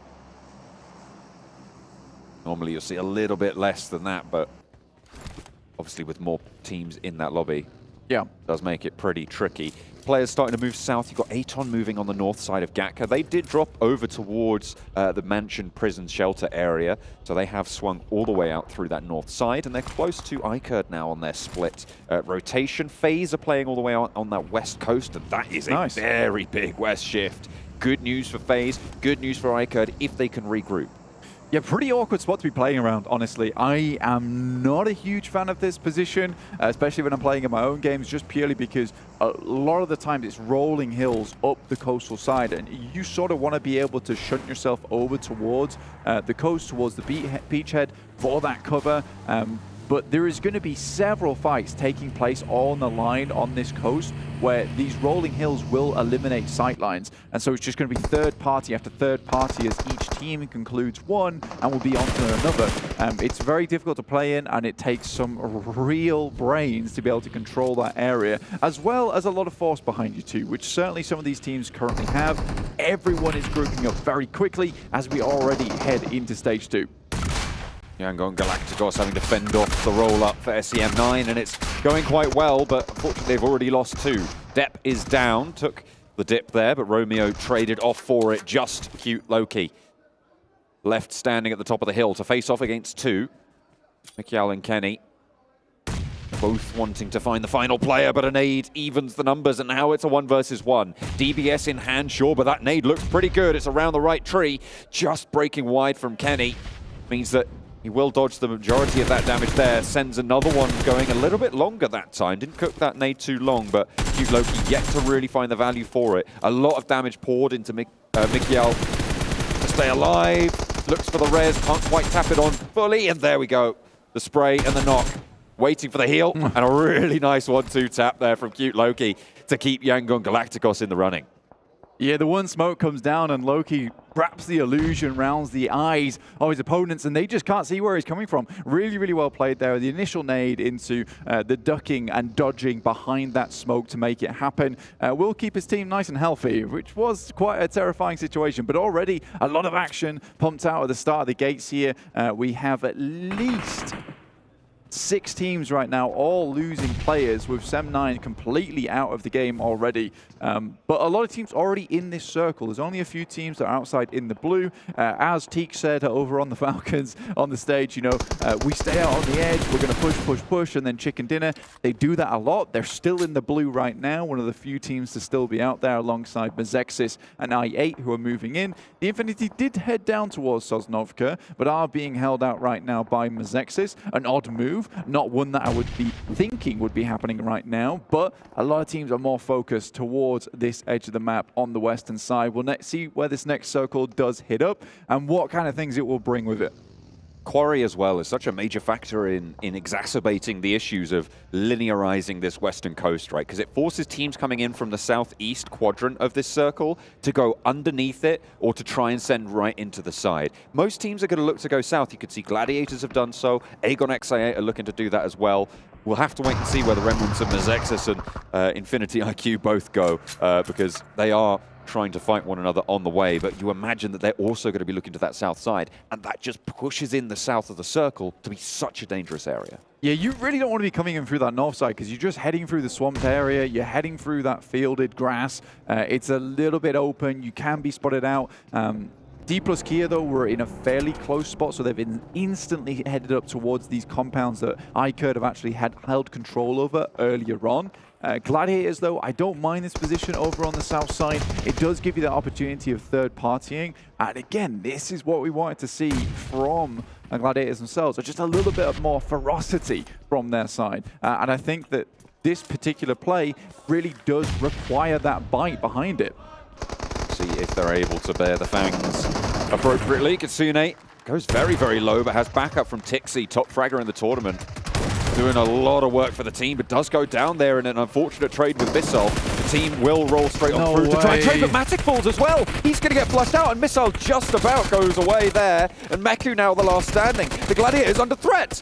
How has that happened? 2 players from Yokohama Donuts take them down. That is disaster striking for the Gladiators, but Vampire looking to try and play another story, play another tune as Prestige takes them out on the staircase. Last player standing for R8, trying to trade off with the DBS in hand. It's doable, but it's not going to happen in the face of Schweppes. Cannot stand up. What a horrible spot to be in there. And this is just the problem with the DBS right now, is that you get one player with it. A lot of these situations where the 1v4s just weren't possible have now been opened up. So the DBS, problematic in that sense. If you're going up against it with an M4, it looked like Vampire were trying to institute there because they are playing off in an area where they really would like to get some long sight lines. So you can understand why they would go for the double ARs. It is interesting. So I think for them, going up against that DBS, not ideal because they're going to have to pump the bullets in, whereas just one shot from that DBS will take you down. So a little bit difficult. I'm glad they didn't face one by one. They all went down the stairs together, made sure that they were able to refrag off the back of one another. So yes, they lost a player, but it was salvaged in the end. 3 players, not ideal, but it'll do. Apparently it's enough to take down the Gladiators, though. As we saw just then, it was 3v4 coming through from the Yokohama Donuts Varel squad. And that's just not something you can afford to happen. That's where we saw 1v1s being given, right? That's exactly what you said Vampire didn't do. We saw Gladiators go for instead. They tried to go for these plays. Tixi went out a little bit too early. The instant refrag wasn't there. They didn't have those sightlines to control. They pushed around, stepped in, and great performance by Missile, to be sure, but you can't be giving them those opportunities. They go down for it. Yeah, it's a real sloppy start. There's no smokes. There's just the surprise factor coming through. And I think for Gladiators there, they realize that this play is a pretty desperate one at that point in time. They just want to get into the circle, get into the zone where they can start to play out, get some scouting done, realize where the players are in front of them, because you know with this circle, you want to be as close to the action as possible so you can start to have a little bit of influence around the lobby. Already, though, we got BTR coming up towards D plus Kia, see if they can keep going on their streak, and from behind the door, Forest will take down one, looks for another. Call him the lumberjack. The Forest taking everyone down. Alkev through the window, finally able to slow him, but will it be enough to stop the train? No, sir. Forest still alive. Rezable, but Yangon Galacticos over the ridge. Goodness me. And we can keep going with the old LOTR references because Forest just assumed that BTR there was Sauron. Very much not happy about that situation. The Ents do finally go back to war and keep D plus Kia back in the action. A great play from them, and they can continue to play from that northeast side. Very critical that they get through that engagement with 4 players still up and running, because it is not going to be easy to get towards the center of this circle now. You need all the sight lines you can get here on forwards. They do have a couple of vehicles. You can see there some do not have wheels, but some do. so they at least have 2 to get through this horrible fielded zone. I think right now Aton have a strong spot in this compound up towards the northern side, which looks down upon a lot of the rest of the lobby. Looking at teams that might be able to find a way into that position. You've got Alpha7 with Carrillo scouting down south to maybe crash onto Aton. Difficult push because you've got D plus Kia on your east side across the fields, as we just saw. FaZe as well on that beach side, but if Alpha7 can make it to those compounds, potential to take it from them. From the south side, it's a lot harder to assault onto this compound, though. Yeah, I mean, this is a really quite a difficult circle to be playing in. I think if we're taking stock around the area, obviously you have the roadside over on the east, which does cut a lot of this up. FaZe currently playing over towards the hillside itself on the northwest. Obviously, this isn't going to give them the best route into the circle, but it's certainly going to give them a position to take shots towards people who are already in the circle, in which case they can immediately fly in, take up that position, and that's probably what they're looking for, because they have excellent sight lines going forward. Alpha7 hoping to stop FaZe from making this one happen. They do get these shots off. Alpha7 need to be ready to receive, and quickly, because you know that at some point, as this next circle comes through, FaZe will have to cross this road, and that is so treacherous. Being split up on this circle on either side is horrible. Forest here, very quick on the trigger, really good reflexes to see exactly where the players were coming from. Did just enough damage to help the rest of his team actually take down the final player from BTR as well. He has been on an absolute clinic today, even getting 7 eliminations on that last game. By the time, a lot of these players had just got 1 on his side, so very, very well done. Really, really solid stuff, and it speaks to the increase in power we've seen from this roster. 3 eliminations found so far in the game. I have to go a little bit further across the way with the circle as it falls. Teams on the south side looking to maybe go into a little bit of conflict. DRS moving up to the Vampire position now on the southwest side. 3 players have made it to the wall. Delta goes down to a nade from Schwepp. That's a really good start for the hold from Vampire. Ravenclaw puts another one straight down the middle. Schwepp tries to split the difference, moves on to the outside, but the nade from Killer lands on its target. Rules is low, but still alive and cooking. He will be lobbing it straight on into the building as well. Schwepp needs to dodge it, but can't quite get out of the way. The shrapnel finds the mark. Rules heals up as well. A lot of value on this early push. Ravenclaw has been flushed. It's now just Stone from Vampire. Yeah, he has to pull something special out the bag, and I think that it's going to be the retreat approach for him, as Schweppes will go down. You'd imagine Stone's just going to try and live out a little bit longer. I think they realize right now that their lead is dwindling a little bit. D plus Kia, the closest behind them right now, with 4 players still alive, 3 eliminations found 2. So Vampire need to get something of like a top 5 just to keep hanging on, because D plus Kia on this game, if they can rotate in from this northeast side to a strong position within the circle, they can have an excellent game ahead of them. And I think a lot of the teams towards the center are damaged. S2G, for instance, they're currently running with just 2 players. Yangon Galacticos are heading over towards S2G. If D plus Kia spot this movement, they can follow up on top of this. FaZe looking to move in at the same time. Alpha7 making their way down south. FaZe took a knock over towards Ventures, which puts them on 3, but they are behind some cover, maybe looking for that res. You can see 2 players just over the way going for it, and they will have a little foothold into the zone. But Alpha7 have the high ground. This is going to make FaZe's journey so much harder. Yeah, I mean, Alpha7 made the 100% correct decision. I think they knew exactly where FaZe were playing.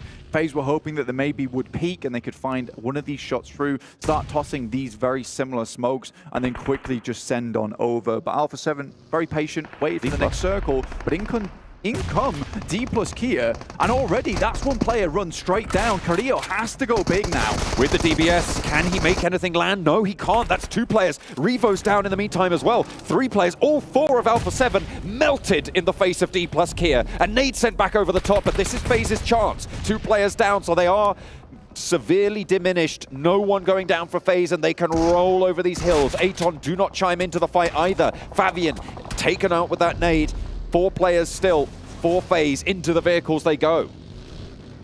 Guardian Angel comes through for FaZe and opens up the path through. I think that for D plus Kia, that's got to be an assumption that's made, right, where you wonder, why is this team holding here? Why are they not further down? And that road crossing is very, very difficult. And you saw the speed at which D plus Kia removed Alpha7. FaZe were a little slow getting across that road, but it didn't matter. By the time you get into that position and you're trying to recover, the nades are already over the top. So I think D plus Kia could have maybe slowed things down just slightly before FaZe had to pour over the top. Great initial push, great damage, and great elimination over towards Alpha7, but the foresight just not there. FaZe are absolutely demolishing the iKURD peak there to try and keep the Falcons alive, which they desperately need. Two of them are down on the floor. Another smoke, I think that was launched forwards with the DBS through the smoke. That is such a dangerous sound to be playing with no hard cover. The rock, though, is there. He will be able to hide behind it, but not for long. Turns the corner, does the job. One player from iKURD remains. DRS down towards the southwest side.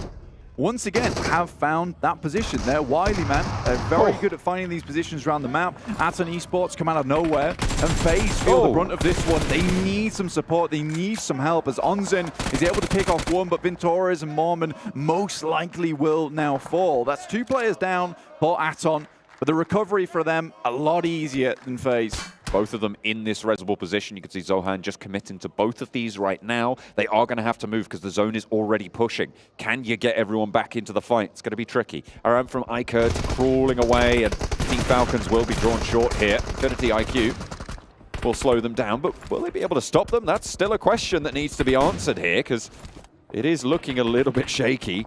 Ferrari, Kaidula, both having a say into the fight, but shots across the way, the third party's there. Naturally, Aram chimes back in, and an aid from the Falcons seals the deal. What happened there? But it was indeed iKURD who was able to pick up that final elimination over towards Team Falcons. Aton, they're on the high ground currently. Romeo Boy comes up, and Zohan has absolutely no idea. He needs to go to confused.com and sort something out, because goodness me, he was in a different world. Looking for some sort of payout there, but it's not really going to be too easy to make that claim. Southwest side, DRS, 4 players alive towards the top of the tables as well. We spoke about how D plus Kia were pretty close to the Vampire totals, but DRS, they are also on the knocking on the door there. 2 eliminations already, all 4 of their players alive, looking fairly healthy, have the compound, and the circle has shifted their way 3 times in a row now. DRS, very happy with this position. Very happy they're able to take that engagement with Vampire as well. Considering Vampire had this spot in the first place, you know, this was such a crucial fight that they had to take versus them. Really good grenades, very good hold from outside the building. Realistically, Vampire had a lot of space to play with. And again, it's a little bit of that greed sometimes that we see from Vampire, where they just like to play very fast into these engagements and have fun with it. Unfortunately, it comes back to bite them here. Stoned is, though, laddering up. Already in towards 6 teams remaining, a top 5 position for Stone. He'll be very happy with that one. On top of the fact that they've got 4 eliminations, you know, that is still going to extend their lead and give them time today to extend it even more. The teams cowering behind the ridge line with the blue zone pushing them, eating each other alive now. AGONxI8, Infinity IQ, both going very low, but it's Infinity IQ who stay alive and try and keep themselves together here, but with only 2 players, you've got to wonder how much further can they go, because they're going to have to break across this ridge. They will have to cross the road to get to the next circle. You know, with the way this actual compound set up, it's going to be so hard for any team to beat out versus DRS. They have such a strong spot going forward. 4 players alive, so many diminished teams who had to face the brunt of everything. Like I said, this circle is absolutely brutal. Aton, though, vicious with these grenades over the top. Infinity IQ as well, managed to pop a sniper shot. I think there was an M24 landing into the back of S2G. Not ideal, and they will fall fully. Stone now under pressure from DRS and will fall in the face of it. A nade in through the window. Delta picks up the point, and DRS now have got the tower to overlook towards everything else here. Aton do still have a pretty solid ridgeline to play along, though. I mean, 4th place there for Vampire Esports. They're not going to be happy with that one. Killer, though, on the swivel at the moment. A literal human turret. Spotting several different players. Drops the nade up topside and will just some acrobatics to get away from that. A bit confusing. Does let it go off. Now looks over towards Ferrari. Will get the shots in. He drops the deck, but you are visible as anything. With the building high ground position, it's just impossible to get across there unscathed. I'll find out about that. One player remaining for Infinity IQ. 9 eliminations for this East Side team roster. Yeah. This is really good results. I mean, it's from really 10th in the table at the start of the game. Yeah, it's really nice to see the dichotomy between DRS as well and Gladiators and the fixes that they've made since yesterday. Really good execution towards these end games. They know exactly what they want to do. They know that this circle is difficult, so they do have to be a bit more passive in this game. Bensu goes down, and for Aton, it's all over, because coming out over this ridge is like wearing a high-vis jacket, and DRS are ready to zone in. Oh, he's seen one. He's leaning out the window. They're going hell for leather, all or nothing, and Delta runs it down for the last. DRS swell the battlefield, take home a big chicken dinner. And that is going to put them fairly close to Vampire's mark. I think that's not back-to-backs, but 2 double chicken dinners for 2 teams today. Really awesome stuff coming through from DRS. The Nepali fans at home have to be proud of these guys. They have done fantastically well for their country here in All-Stars. I mean, it's just been beautiful to see these guys grow as a team throughout lots of different tournaments, and now to be here and doing their home country proud, not only in-game, but also just on the stage here. Looking fun. Yeah, absolutely. They are pretty happy with that performance from that last game. They fought off against Vampire, ostensibly the best team in the tournament currently. Crazy. And with that points total, I wonder if they've managed to overtake. I think Vampire were just a little bit too far ahead as it stands. With the points, they were able to get that game as well, surviving so late as they did. Yeah, 4th place. But still very good for Stone there. DRS will definitely be looking good for second. Yeah, 100%. They were not far behind whatsoever, John, so that kind of point scoring will definitely bump them up the leaderboard. I don't know how far, maybe even a 1st place if they're lucky, but we'll see. Well, we'll see what more they can pull out today, because so far it has been a great performance from DRS, from D+ Kia as well. Both of these 2 teams performing so well, but it is DRS, the Nepali team, to take the chicken dinner on the final Erangel today.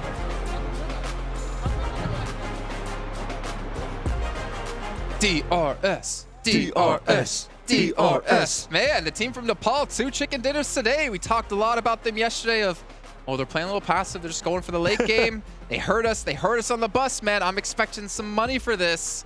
We have just become the all-time best coaches in PUBG Mobile. I think they were just baiting us yesterday. I think they were like, you know what, we're gonna make people think that we're just gonna be playing slow, and today we're just gonna turn it up.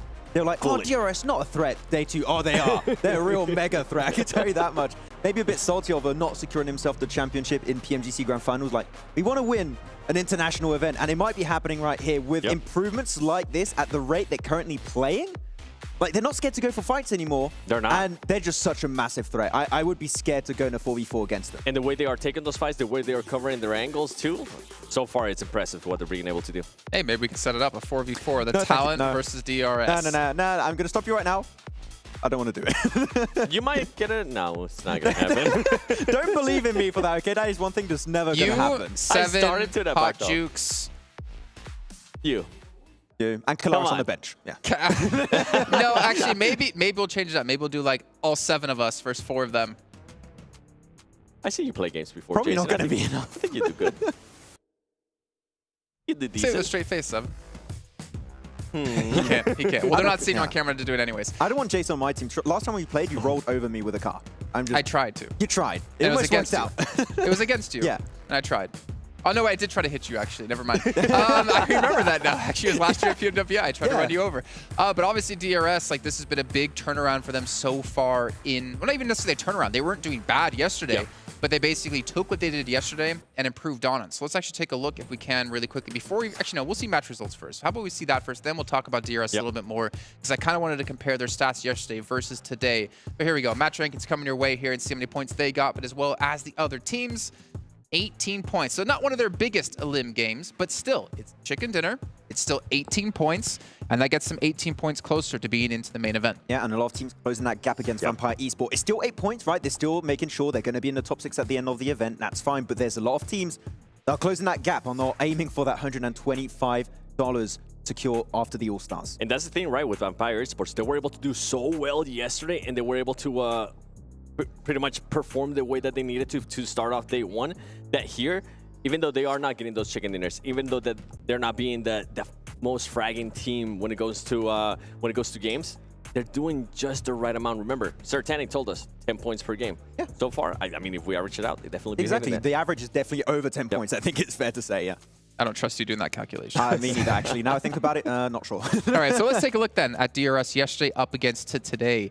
Because I'm imagining they're going to have, I mean, they have relatively the same points that they're going to actually probably even more, right, with 2 chicken dinners. But I think what we're really looking for is a difference between eliminations and damage yesterday to today, because that is something they've massively been able to step up. And that's something I was kind of criticizing them for, I think, quite a bit yesterday, of saying, like, great, you can get to late game, but if you can't get the eliminations to back it up, you don't have that sweet, sweet marriage between the two, they're not going to be a CCT. Well, you know what? I have to eat my words. They've proven they could be a CCT here today. I mean, as you said, they were able to make it to the late game, but when they made it to that point, it's like, what's next? And it seems like they didn't really have the will to go aggressive, but they're able to do it right now. And I really, as you said, Jason, I want to see the elims and the damage that they were able to get here. So let's see. They're already pretty much tied up. There's still 2 matches left to come, right? So that's what makes it even more impressive. Yeah, almost tied up, and they still got 2 full-on matches to go here. 7 and damage. Okay, that's the money maker right there. That's right here. I mean, even 34 elims? What?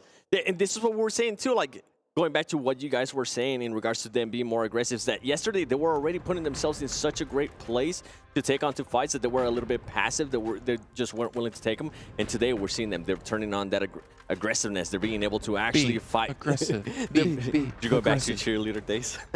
You didn't believe me. I did not. And then I whipped out one of my little songs. I saw the Leon hearts. So much Jason law has been dropped this event. I'm loving it. We don't need to discuss what that means for people at home. You don't need to know about that one. But DRS, like, I think what's impressive is you look at Vampire yesterday and you look at them today. They really kind of, they fell off. I don't think that's something that can be argued against, but they obviously played so well, it's hard to replicate that. But DRS have just improved on their performance, and I think that's what makes them even more impressive, because they took what happened on day one, they researched, they prepped, they VOD reviewed, whatever it was, and they implemented that today. Yeah, and for Vampire, I mean, they didn't really fall off. They're still getting enough points, but it sets a very scary precedent heading into the main tournament. Like, teams are already starting to adapt, so you're going to have normally quite a few of the teams here from this stage going into the main tournament, and you're going to have the main tournament teams looking at this. So there's going to be a lot of adaptations being made already for how Vampire are going to play, and it's going to be tough to have the start they had yesterday was almost 3 wins. So I don't think they're going to have as good a start in that event. Something that was impressive for me there for DRS was the amount of healing that they had to do. It seems like they're taking on those fights and they're finishing them off quick. They're being able to execute the plan. Yeah, they are. And something that was completely different, right, that we saw in the last match was Team Falcons. Remember when we saw them wanting to rotate in and then they decided to back off? Some teams are just doubting themselves, and that's something that DRS is currently not doing right now. If they're going to be willing to commit to a fight, they're going to make sure that they actually do that. They're going to make sure that they finish off that fight quickly, and right now it's working out great for them. Yeah, the stats were so impressive. We have to look at them twice. Yeah. I'm not gonna lie, I kind of wanted to see them like 4 times, you know? Okay. Let's do it a couple more times. But, you know, you're talking about teams adapting.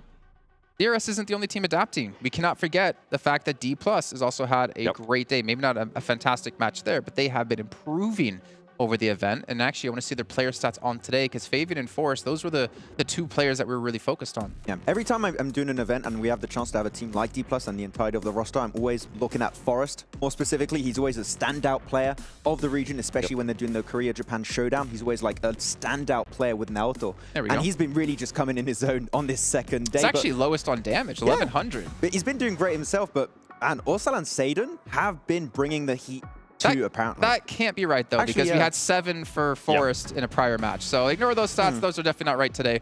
Because we did have, was it 7 eliminations for Forrest when we saw him crash up against, even Fabian got like 3 or 4 off the bat in that fight. But that is still a big step up nonetheless. And the thing is, I want to see what other South Korean teams can bring, because I feel like we always see the same team, and whether they're known as Damwon Kia, D+, or Archer even back then. It always feels like when you get a team from those 2 regions, it's always the same. Yeah. It'd be cool to see new ones. Actually, they almost didn't qualify. They tied with Duxon Esports, I believe it was, and because of the tiebreaker, they ended up qualifying. We were 1 point away, 7 from seeing another South Korean team. Maybe next year. I'm kind of glad it didn't happen, though, because D+Kia has showed today that it's not just going to be Miramar, right? That we're able to perform in Erangel, and now that we're going to be going into Miramar, I think I'm really intrigued to see how Vampire Esports is going to be able to react, because if they, they are hitting the market, right? They are getting close to the 10 points. If D+Kia continues to perform the way they did yesterday in Miramar, we could have a different number one. That's the thing, right? We do have 2 Miramars coming up back-to-back now. We had Falcons win one of those. We had Bigetron win one of those. And I feel like we start off the day really talking a ton about Bigetron. But it's back to kind of what we know with Bigetron. It's kind of like the flash in the pan that, unfortunately, it's not that I enjoy being mean to them or talking negatively of them, but I feel like this has happened so many times where we get our hopes up, we see that flash in the pan couple of games, and then it goes. So we're going to have our casters because they're about to go out of the airplane and drop in onto Miramar with John Allen and Blink.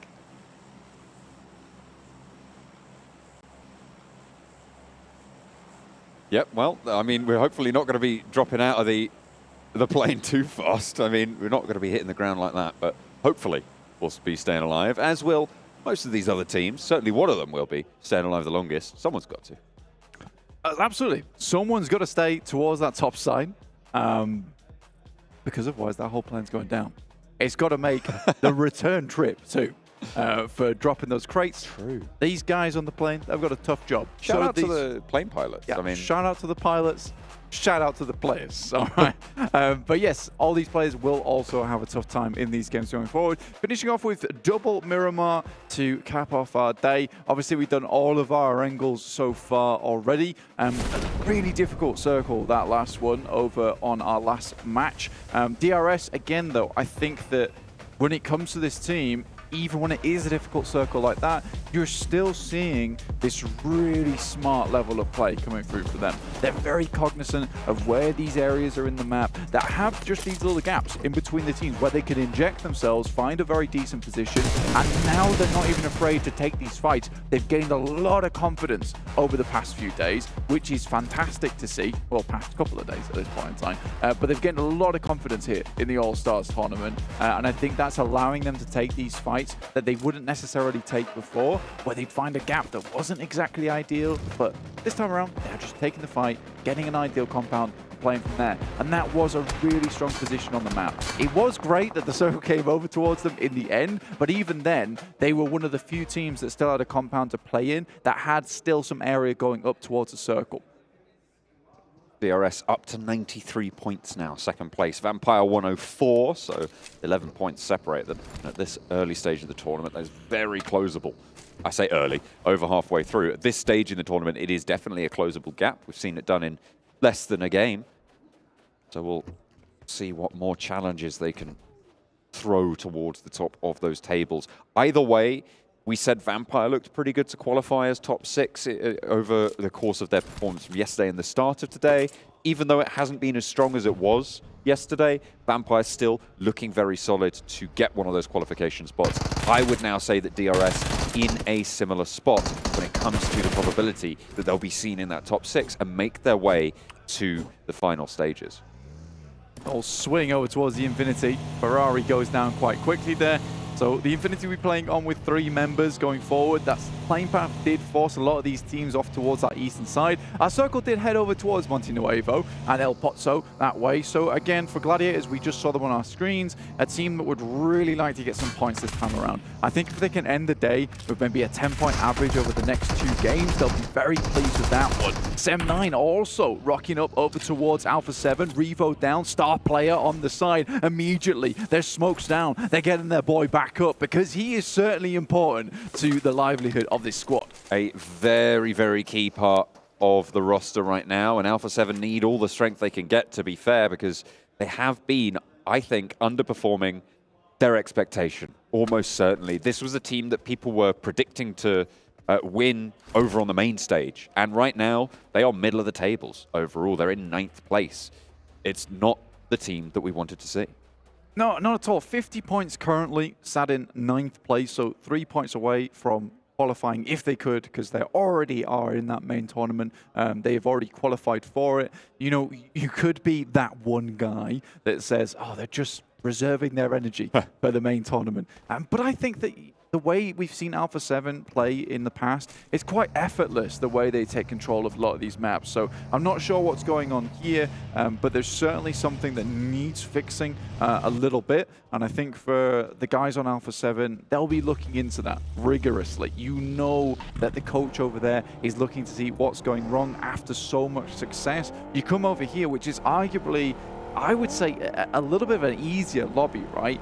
We do have some teams within here that I think that Alpha7 should absolutely trounce, but they're just not. So I can no longer have that kind of say into these games. Matic sending off once again. This guy's got into a fair few fights so far with a couple of teams. Had to drink a little bit of an energy drink to get himself back up to full, and then takes another engagement with the guys from Alpha7, who are just harassing them time and time again. North George now heading up towards La Cobradilla. He's sent that information back, and the rest of Gladiators is starting to group up just a little bit.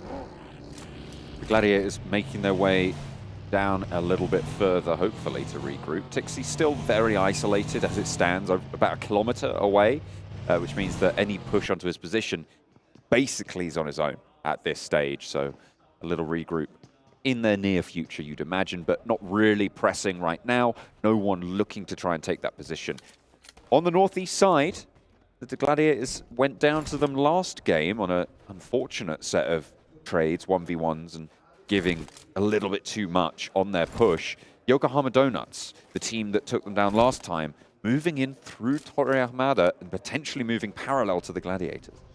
Yeah, the play was certainly sloppy, right? And I think that's the best way to describe it. It didn't feel like Gladiators. A lot of times Gladiators win out on fights just by setup alone. I don't think, and I will continue to say this, I don't think that they have the best gun skill in a lot of lobbies internationally. I think what they really reveled on was that macro side of things. They were very good at controlling where their rotations were going to be, which third parties they wanted to take, and which were going to be inefficient to their game plan. That's what Gladiators were very good at. So when you see a setup to an engagement like that, which is just essentially tossing the vehicles at the building, and then praying that you win the fight out mechanically, just does not make sense to me. And again, Gladiators are one of these teams that really does want to qualify through in that top 6. It's important to them. In the meantime, you've got R8 down towards that south side west of San Martin, quite close towards the central area. S2G have also been getting quite far into a lot of these games, but that's mainly by just hanging on towards that center side and trying to fight out against any team that rocks up on them. They're going to go for a similar kind of strategy. It isn't really banking them a lot of points. You can see it on your screen there over on the right-hand side. 48, so they're really in that middle pack at the moment. He's really having trouble here. Oh my goodness, Ali finally able to get out of the ditch in the party bus.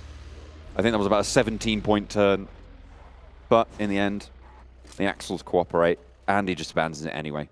Doesn't need it anymore. It's given him enough trouble. That is unfortunate. He probably could have just ran there in the first place, picked up that vehicle and got on his merry way. So again, he kept him safe though. You know, if there was any praying eyes, that party bus is a veritable shield in a lot of situations. Infinity, we saw them lose a player earlier on, John. Down to just 3 now. Not ideal. Here are our pilots back again to drop off some goods. Where will they gift those level 3 augments to teams' arsenals? Circle just about to pop as well, as we're sitting on the west side of Miramar. 2 teams out the southeast side, D+, Kia and Aton as well, playing over near Puerto Paraíso and on that south edge. The biggest shrink that we see on Miramar, this zone 2 shrink, goes over towards Monte Nuevo and cuts Ladriera with a slice of the pie too.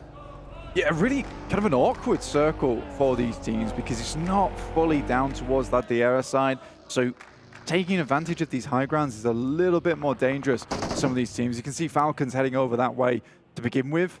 I think your main worry is that most teams will know of these pretty priority compounds over towards Ladriera, and if you start making your way down those mountainside, there should be a lot of eyes over towards that position. Whereas as you head down, though, over towards Monte Nuevo, it's quite barren around that edge of the city itself. So with 18 teams still alive, 69 players still in the lobby, there's certainly going to be a lot of shooting here on forwards. I don't think that this is the kind of circle that can maintain that amount of teams for very long.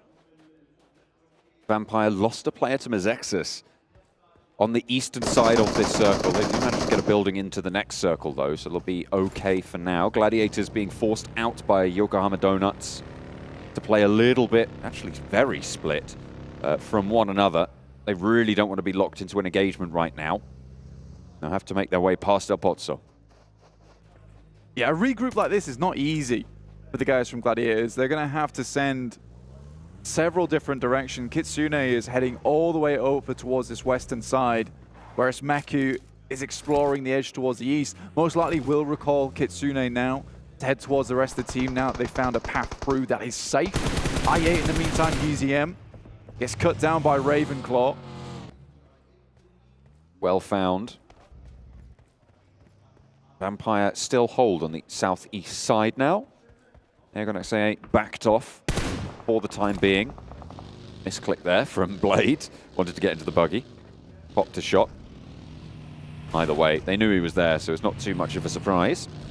Mezexus still being held out further southeast. Despite already having taken down a player from Vampire, they haven't opted to go for that full push it.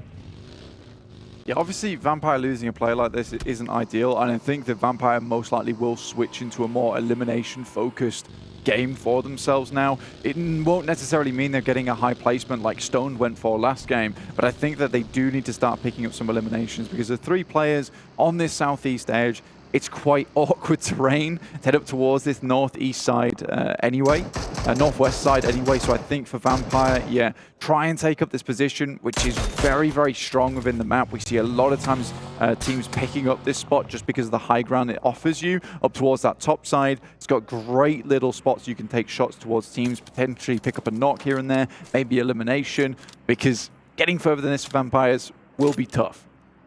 What's Kitsune still doing up there? He's having a picnic, I think. Either way, the Gladiators, well, 3 of them, have moved down south just on the northern prong of Monte Nuevo now. They've got a pretty solid position with the circle shifting up northwest as well. Cuts Ladriera out. So they will have to be teams moving up from that southeast side into these hills. Mezexus going up against AGONxI8. It's not going too well, really, for either of these 2 rosters. They're both having trouble with it. Absolutely. There's a lot of sightlines actually looking down here. I mean, DRS are in this location, Vampire in this location. I think DRS was just a little bit further ahead of Vampire. So for Mezexus as well as i8, a little bit of a rough return in towards this circle. But a Monte Nuevo finish, perhaps even an urban finish coming into this endgame. You see a lot of teams picking up these compounds. Now, this is the type of circle that if you can get in quickly, yes, you can maintain quite a massive amount of players and teams in this lobby, but it's getting into it in the first place. There's so many other teams that were ahead of you in the queue. They've swiped their ticket. They're already in these buildings. Oh, lovely nade in through the window from Mernat. Nails it. Absolutely blasts them away. Not really too much you could do about that. And another nade nearly takes down the player, but stays alive for now. Cute Loki. We saw him clutch it out last time around. We'll be able to go for the flush this time, but instead leaves someone up and ready to frag. Hoigar is ready and raring to go, but now as a Lone Ranger against 3, it's going to be really tricky to get this one done. We've seen it done before, but doesn't seem to have the DBS in the arsenal and faces off against them. It's the M249 in the end to land the shot, and that's Infinity IQ eliminated. First team to go down, Yangon Galacticos will pick themselves up a position on the outer edges of the city itself of Monte Nuevo. Gladiators finally regroup with S2G just down towards their south side. You can see that right now on your screens. Mini 14 in the hand of Meku, looking down towards his position. Tixie looks to be looking over towards Romeo Boy, who is very much split off from the rest of his team over in Monte Nuevo itself. So hoping to regroup soon. For Gladiators, a difficult rotation in. Equally for Yokohama, they're up towards that north side. They'll have to push down through these fields, through these roaded areas. Alpha7 also would like to get in. But we have so many teams already in that center area. BTR, R8. You have Yangon Galacticos, Sem9 over towards that northern edge. Aton are trying to get in, but DRS keeping things cool and cozy over towards the eastern side. Falcons with the home team support. Playing with 4 players on that southwest side along the road. A tricky route in towards Monte Nuevo on that crossroads.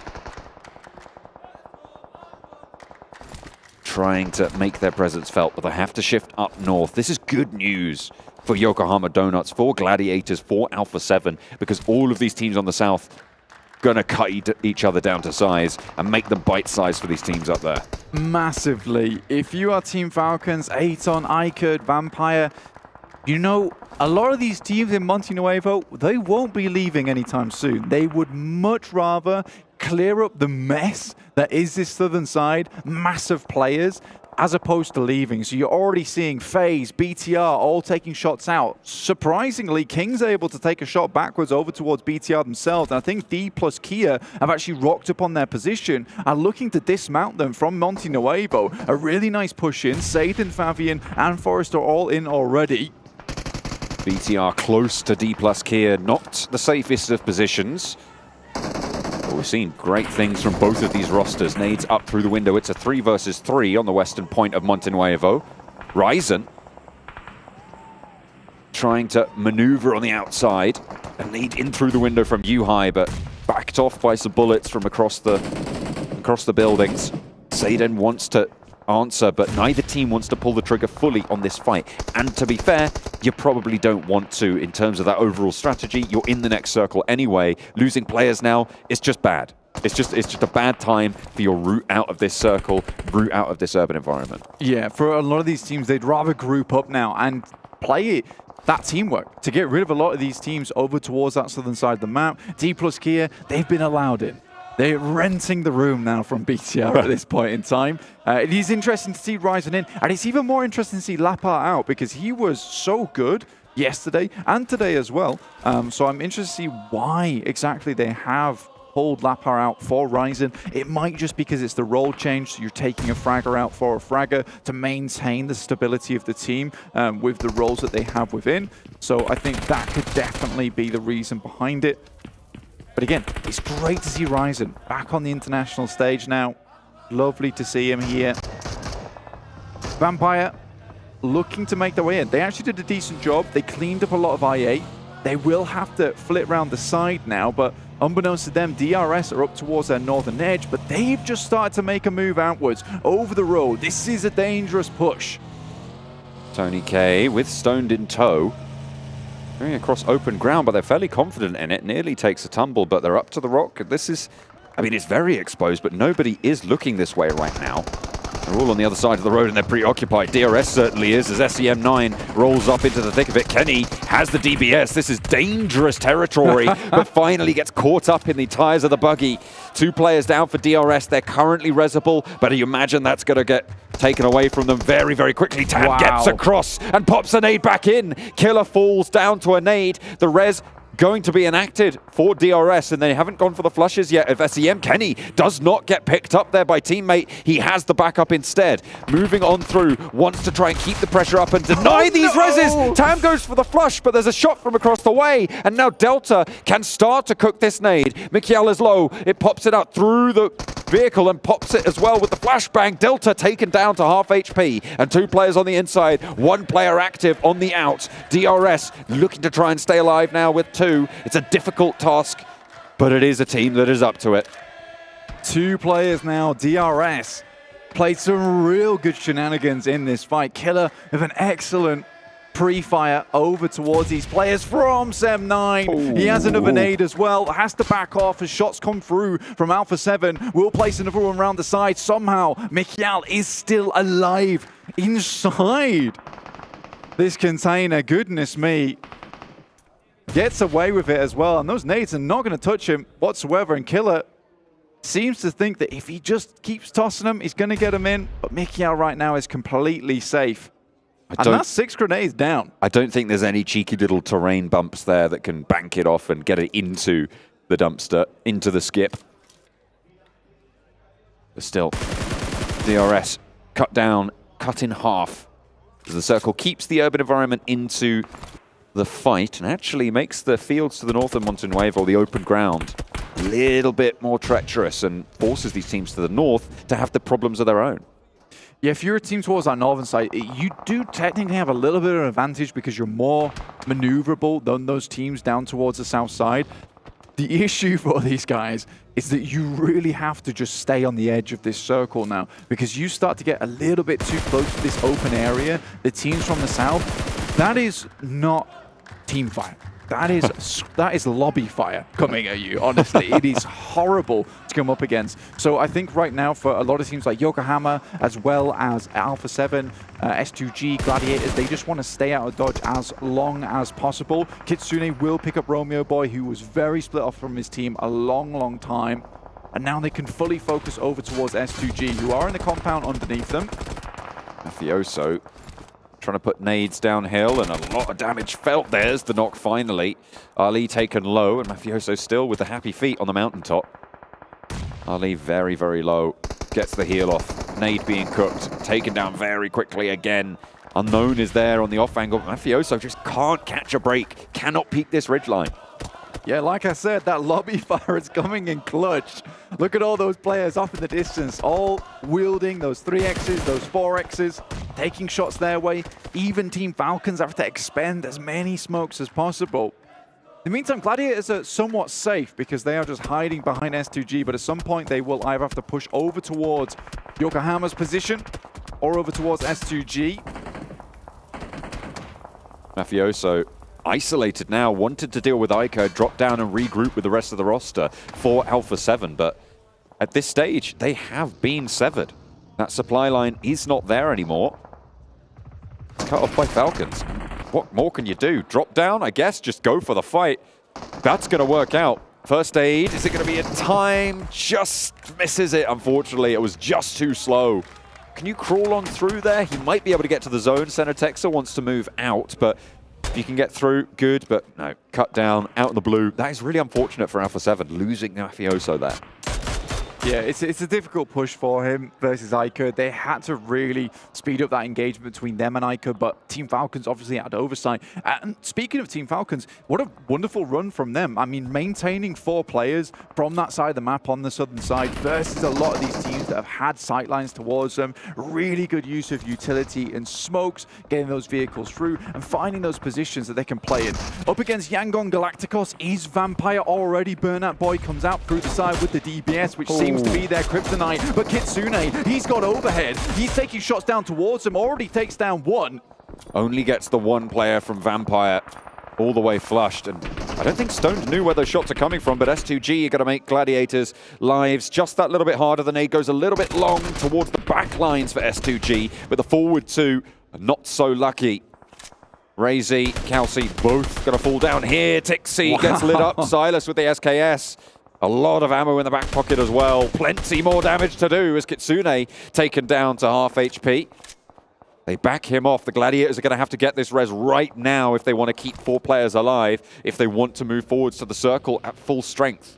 Even then, it might not be at that level. Getting as many of those heals off as possible, as quickly as they can. FaZe coming in now. They hear the shots. And these guys love the third party. They love what he came through in the last game. It saved their lives, but I think they've just jumped into a bee's nest that they maybe didn't want to assault. This is outside of the zone too, so FaZe is taking a very questionable play here. I think it was the only position they could go to. They swerved off course, and now Gladiators are fine. They're like, yeah, you deal with S2G. I think we're going to head down towards the circle alongside this ridge. Uh-oh, Revo with a DBS in the corner. It's devilish to deal with, and too much for the Falcons. They move up, one goes down, Revo half HP on the corner, but it's not going to matter. One more now to step into the breach, but it's not going to happen. Not this time anyway. He needs to pop the reload. His teammates falling around his ears. Center Tex has been knocked. A nade on the corner could be good to find a little bit of damage, but not really going to get too much more than that. The heal from Revo can start to be enacted, and on the western side, they're still in the zone. It is terrifying going up against this guy. He dances the beat of the DBS as he comes around the corner. I think right now Team Falcons have met their match with 6 off in the distance. Obviously, A7 will have 1 player down. And there it comes. Yokohama took down Gladiators last game. Gladiators just went up against FaZe, were able to clear out the majority of them, but they're out in the blue now. With teammates suffering, they should just be able to get into the circle, have to drop some smokes, but Maku will be flushed out entirely. Matic still on that backstop position. A difficult run from those hills. Aton, in the meantime, from the south side of Montenuevo, needing to push through BTR and doing good work right now. 2 players alive for BTR as we hop back over towards Alpha7, who have finally cleared out the Falcons. BTR get wiped away by Aton, and now they'll need to push even further north through the urban environment here. 2 of their players down, just Zohan left. And there's players looking their way.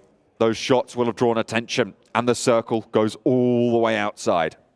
Getting down from this position, getting out from this position for R8, a Sem9 Alpha7 will be very difficult. Look how calm this guy is. He's just sidestepping bullets. Looks like a superhero in action.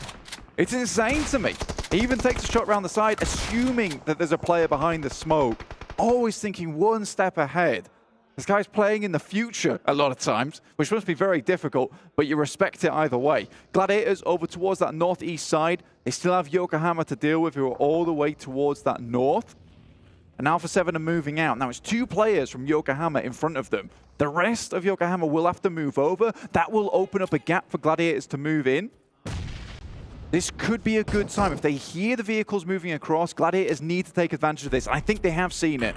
The Yokohama Donuts Varel position has been such a quiet presence in these northern hills, but it's been felt lobby-wide at this stage. Everybody's been funneled around them, and finally, the Gladiators are able to open up. A first shot lands from Kitsune. 3 players are alive on the side of Gladiators, and they'll move on up a little bit closer. They've got a tree, they've got the top of that ridgeline in this next zone, and the Yokohama Donuts trying to get this fight done, but Alpha7 have other ideas. Ozi-san next to fall, and only 1 player now left standing, Kazimaru, dispatched. Across the way, it's the Gladiators to take the shots, and now they can just continue to rattle off these magazines towards Alpha7. They roll straight on up as well. Matic almost going down, but just about ducks behind. Kitsune, not so lucky. Tixi needs to hold this one down, but Revo lights them up, and another knock sent over towards the Gladiators, overzealous and predicted by Alpha7. They get cut out. I think for Gladiators there, what they expected was a far weakened Alpha7, but they confidently took that fight with Gladiators helping, and I don't know why they assumed there would be anything different.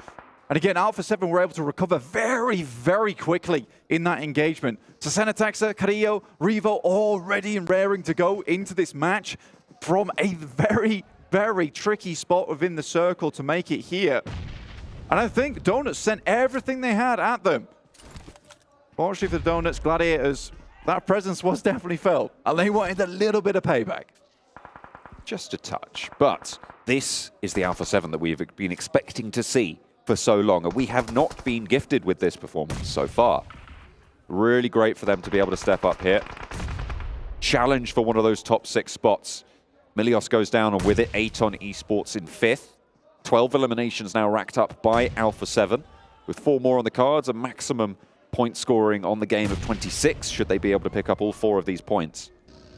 And they're going to go for it, because Tixi, next on the cards, has got that auto shotgun, steps out wide. Carrillo lands that spray, but it's Senatexa to be able to shut it down with the DBS. Alpha7 pick up the first of potentially 4. Vampire maybe next on the menu. Stylish play as well. My guy leaped on the back of the buggy with the DBS in hand. I think Tixi was just too much for him to bear. Again, 4th place, though, with the 7 eliminations that they found on that fight, or on this game. That's really good. It was much needed points that had to come through, and I think they played that game a lot smarter. It was much more under control of how they like to play it. Again, some of those decisions towards the end game, which we talk about, that execution from them, which isn't there at the moment, are still coming into play. Ragnarok has little to do in this scenario. As Alpha7, I put it earlier, you know, they're quite effortless at taking these games, winning these matches, and this is how it's felt to me this time on this match. Stone steps outside and breaks very wide. Revo wastes no time, and Senatexa there with the team fire. A little bit bold there from Stone for my liking, and Alpha7 will capitalize. He sees Revo moving in, but what can you do? There is so little that you have in your back pocket, in your arsenal, and Revo will clean it up. The janitor of the lobbies, and that is all the points going their way. Alpha7 perform at the standard we expected. 25 points. And a blinder of a chicken dinner blank. I mean, the fact that he was the only guy to stand up is fair play. He has been the only guy to stand up on this team. so far this tournament, and it's nice to see the rest of his team rally around him, finally. It's much needed, because Alpha7 have been on a streak where Revo has been carrying them through a lot of these matches so far, and Carrillo starts to do better. Senatexa starts to play a little bit better in this match, and that's all you really need in these final moments, is some of your teammates to start stepping up with you. And I think Revo, the fact that he's kept this consistency for a lot of these games is definitely what the team has needed in terms of that confidence, because if he can do it, you can certainly play like they did in the finals of Brazil. Consistency, though, is still the question in my mind. Alpha7, this is what we've wanted from you. How much more can you continue to give this performance, right? Because you need, if you want to be playing up there, sure, you've already qualified to the main stage after the All-Stars, but if you want to have a chance at claiming the lion's share of these prize pools, you need to be performing like this consistently. Certainly more than they have done so far. So this is an excellent first step, but the staircase still stands in front of them. Can they summit it? Can they make it up towards the top? I mean, they're still quite a fair few points behind. This is a good start for them, and it bodes well for the main tournament as well. And I mean, there's still one more match today on Miramar where they have just found some good success. I think the Yokohama Donuts did pretty well, all things considered. I think they had a very good control over that northern side. There was a few other teams in there, particularly Vampires. Second place, another second place for them. And I think that we're switching back over towards that Vampire playstyle of you can't catch me. You simply cannot catch me, because they continually put up these points every single game, and it's difficult to catch up to a team who is so consistently good. Yes, they might not be perfection like yesterday, but they're still doing decent. Certainly still putting in that shift, and that's what I wanted to see, as I said, from Alpha7, consistency. We'll see how consistent all of these teams can be in their bid for the top 6 spots, but Alpha7 have just entered the chat.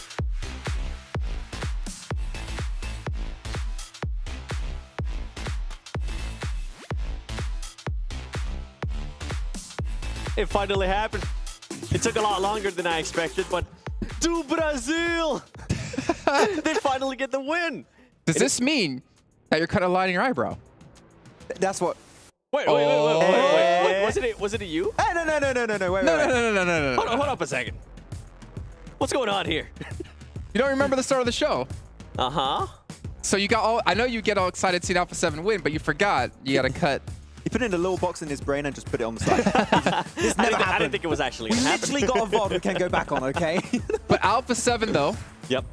I think that was Mafioso was the lowest fragger of the team. We saw Carrillo step up. We got Revo in there as well. We got Senna too. Like Alpha7, you know, I don't want it to be a flash in the pan, but it is a start for them, and we know what they can do with momentum.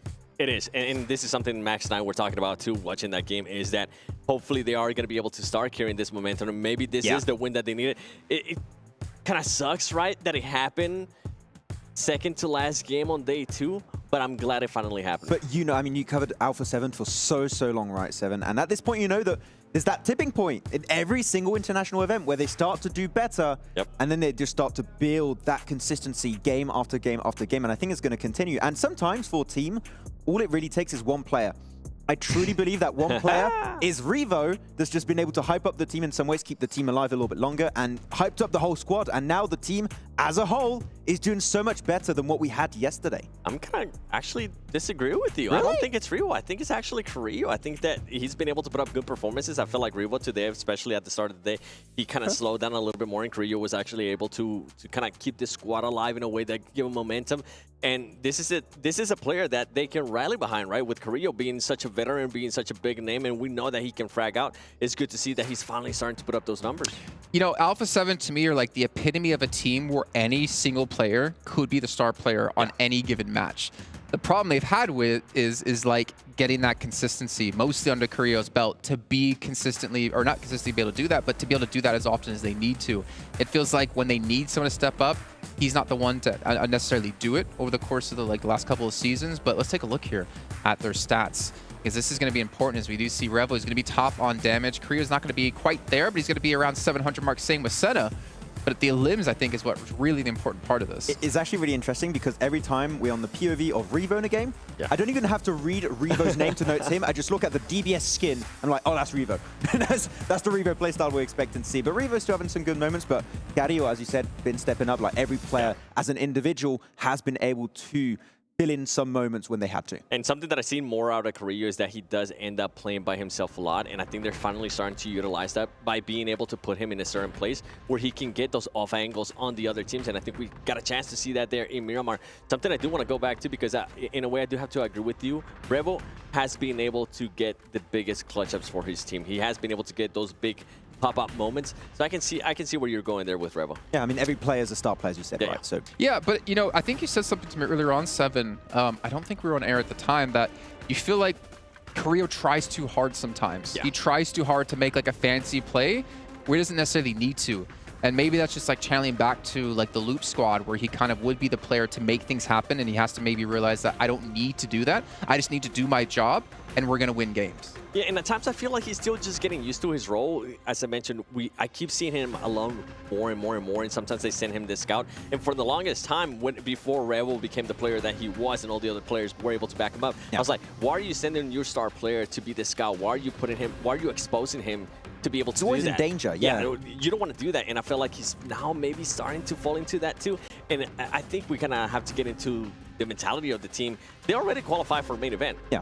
If they had not qualified for the main event, I feel like we would be seeing a completely different Alpha7. So I think it is starting to play into their mind that they don't have to try as hard, even though there is a lot of money on the line. Yeah, I mean, looking back on this game in particular, I was going through the entire last 3 to 4 circles thinking, okay, this is a Donuts Barrel win every single day of the week. There's no way they lose this. And at one point, they regroup.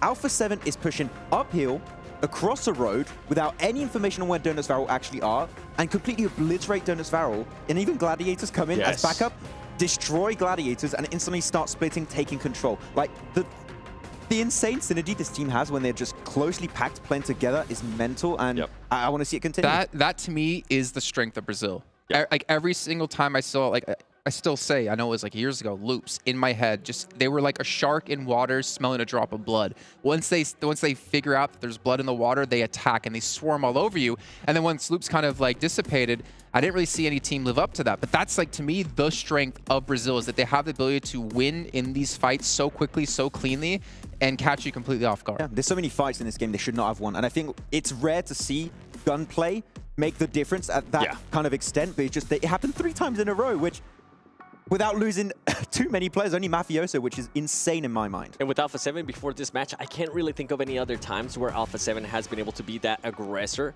when they are actually in a good position. It's usually leading the charge. It's usually them being the aggressor, but they're actually just trying to break into a compound because they have nothing to work with. But now when they had the actual area, when they had that actual positioning, they were able to do wonders with it. What was it? Aggressivity? Aggressivity. Now in French. It's an English word, I promise. Check the dictionary. No, but say it in French.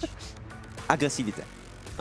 Like Le Bison. Le Bison and Le Guitoun. Yeah. Let's take a look at the match rankings in this last one. See how many points Alpha7 got, and of course some other teams out there, because it's going to be very important considering we're past the halfway point of the event. We're getting close to determining which teams will get through. But more importantly, we're getting more of an idea of who will make it through. As you can see, 25 big points here for Alpha7. Vampire getting themselves 13, but also R8. You know what? They've been a little bit under the radar today. They've had a couple of good finishes.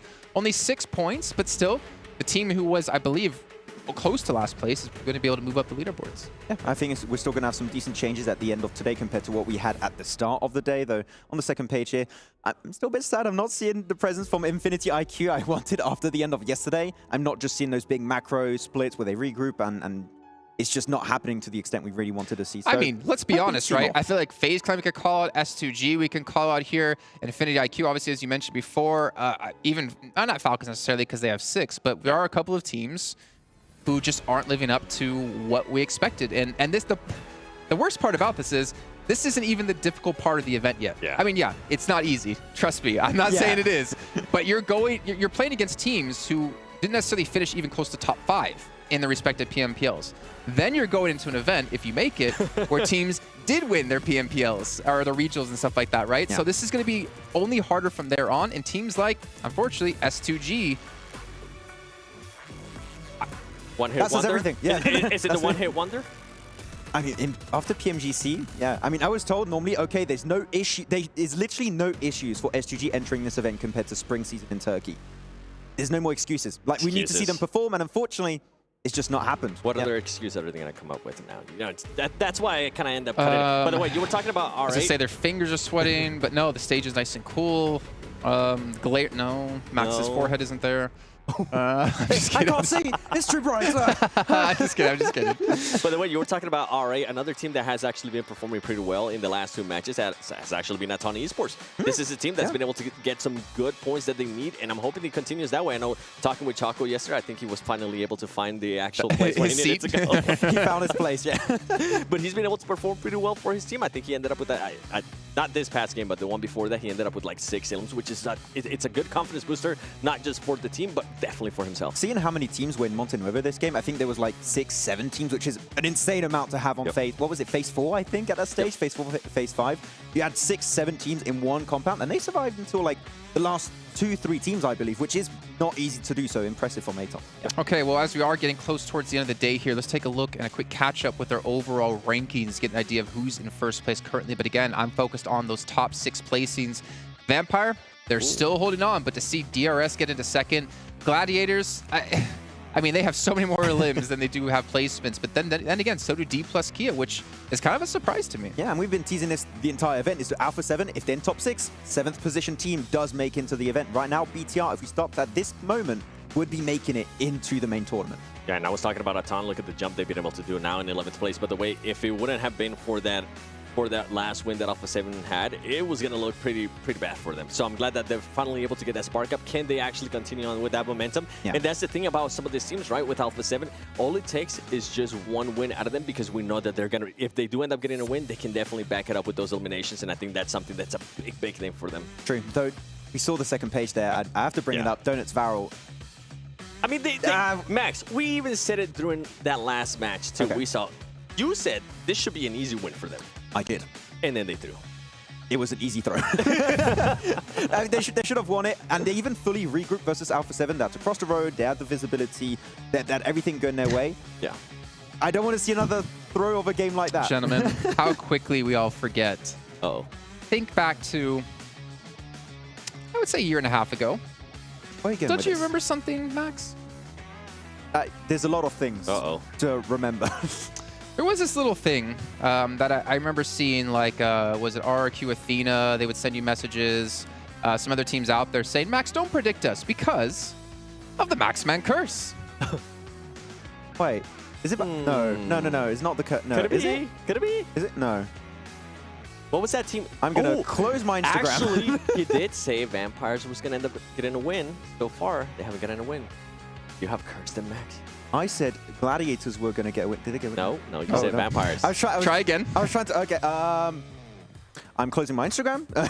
You cannot DM me anymore, okay? Don't come after me.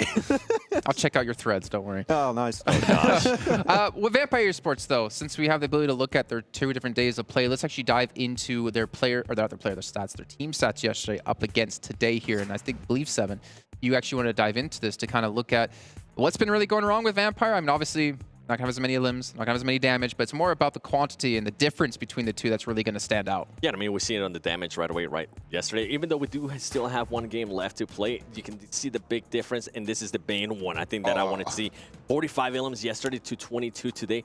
That is a massive, massive difference, and I think we really haven't seen the likes of Tony K. I actually expected him to have a much, much better performance coming into today. They really haven't been able to get that firepower behind them. We haven't really seen those fraggers, but the thing that has been working out for them is they've been getting those placement points. Yeah, exactly. I mean, we kind of talked about it earlier, right, 7, in the green room. It feels like Vampire Esports kind of went in survival mode. Like, okay, we got lots of points already. If we just get decent points with like decent averages, 8, 9, 10 points every single game, which is what they're trying to do, it should be enough to qualify, but it sets a scary precedent heading into the main tournament that they should normally qualify already. Yeah, I think you actually brought up a really good point, right? Maybe I'm just being too harsh to them in my own head because, they had a great day 1, right? Winning 2 chicken dinners off the bat. They're still first place. They're still looking like they're going to qualify. Do they really need to push extra hard over these next days? Because it's not a sprint right now. It's a marathon for them, knowing that they're going to make it into the event, or at least, well, I'm not the Jason Curse. They're most likely going to make it into the event. they don't need to like push extra hard. They don't need to actually like push themselves like that because they realize, well, we still have the main tournament coming up. It's only to get harder. Maybe they're focusing on trying out a couple of things, which is why we could go back to the idea of bring Newsy in. If you already feel uncomfortable, bring him in, get him some reps in before we get to the main event, because you have no idea if you're realistically going to need to use him. I don't want to curse them, so I'm going to say, theoretically, in theory, if they keep these kind of results, they should make it. Nice. I don't want any beef with anyone, okay? I wonder if our sound guy's listening from earlier on, if we can hear the actual proper Maxman curse by tweaking your mic a little bit and actually showing people your real voice. No, we can't do it. No. We can't do it. Oh. How much did he pay you, Mr. Producer? I got him. Well, I mean, to be fair, right? There's Vampire there. We see DRS as well have another good match. They're continuing their momentum.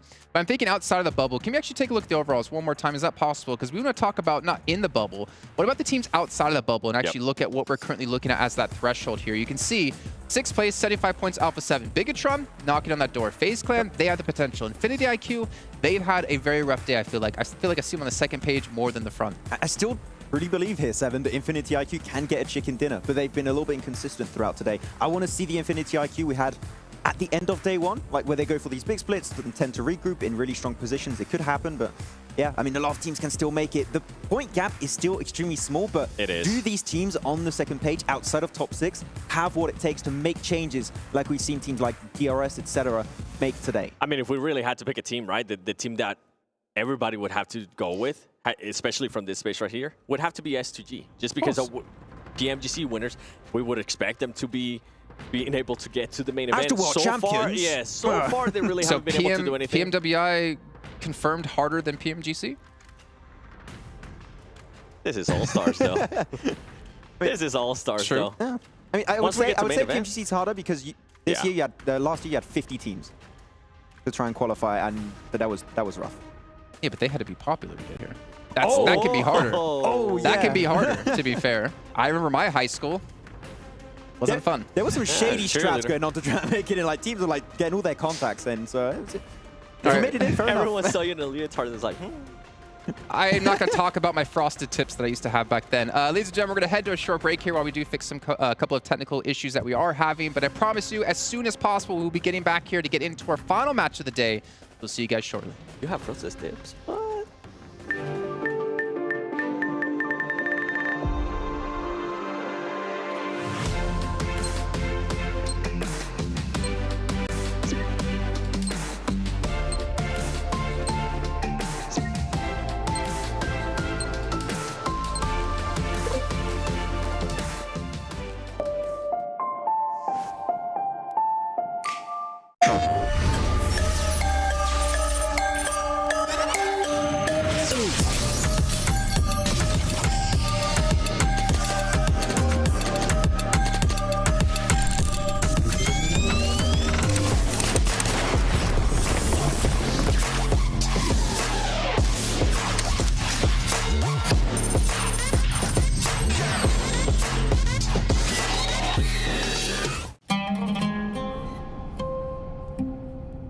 There is a place where you can elevate what's hidden inside, where you can reframe yourself.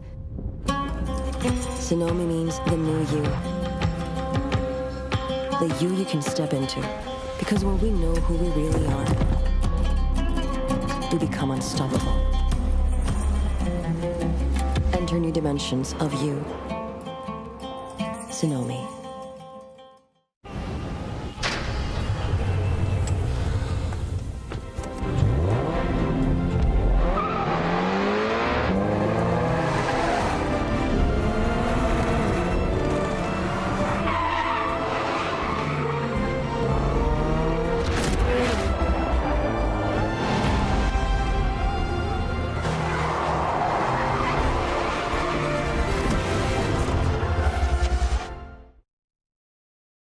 All new Honor Magic 5 Pro. Freeze even fleeting emotions in just milliseconds. Take marvelous night shots with lightning-fast exposure.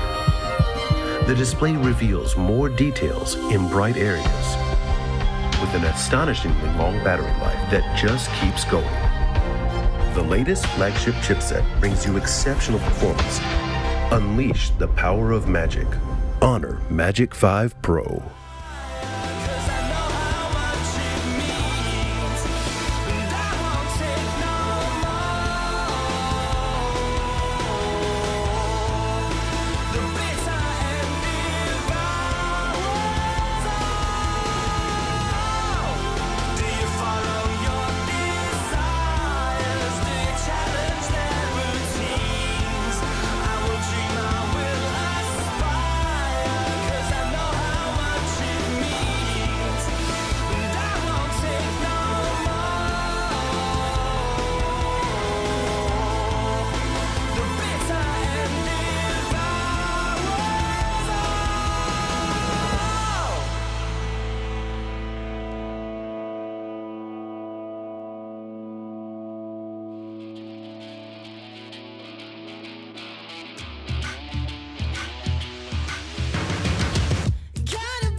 Follow the leader.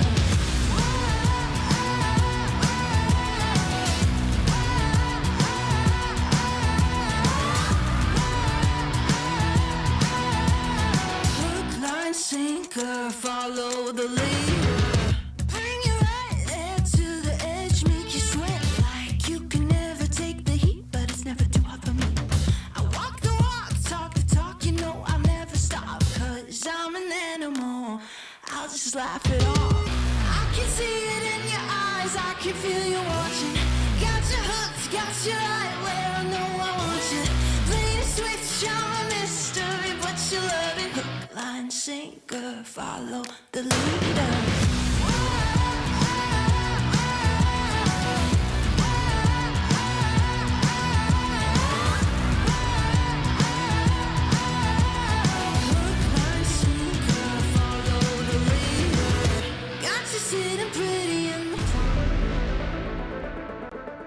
Hi everyone, my nickname is Kitsune and we are from Serbia. Yeah, I'm very excited to be here, especially that last time I was in Riyadh, I won the tournament here. It's a LAN tournament, so of course it brings like warm like memories from here. And I'm super excited to meet all the people from the PUBG Mobile community, and it feels great, you know. First of all, we bought the phones that will be here on the tournament, and we had like really rough time adapting to this, but now we feel.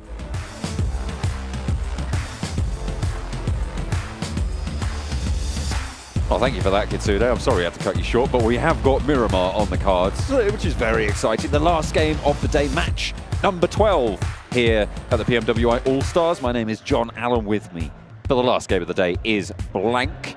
We're ready to go back to the desert. There we are. Horrible playing path, by the way. Awful. Really disgusting. Hate it. So sorry disgusting that you had to wait for this playing path. It is not good at all. I don't think any of the players will have fun, but at least it's going to be an exciting match at the end of the day. That is all we can say about that one, because it is from the south side of Los Leones, heading up towards Tierra Blanca. Now, if you know your geology, which you should do, and if you don't, it's on the screen. So there you go. Did you say geology or geography? I said geography, 100%. Okay, I'll believe you. Yeah. It's like geology also woodworks, there's a lot of rocks here on the map.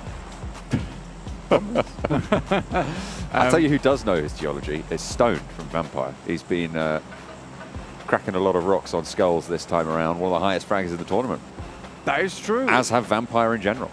Yeah, they have been doing very, very well. I think today is a difficult metric to kind of just get a good idea of what Vampire's doing, honestly. I think that yesterday is just such a firecracker of a start of a tournament for any kind of team. Vampire starting the day with 2 chicken dinners in a row. It's very hard to follow up on that type of thing, man. And I think for them to get into today and then put up a pretty stellar performance, like you're on around about, I think it's 55 per day points for them right now. 55 points per day, I would say, is pretty decent. You're just under 11-point average, which is realistically what you want to see.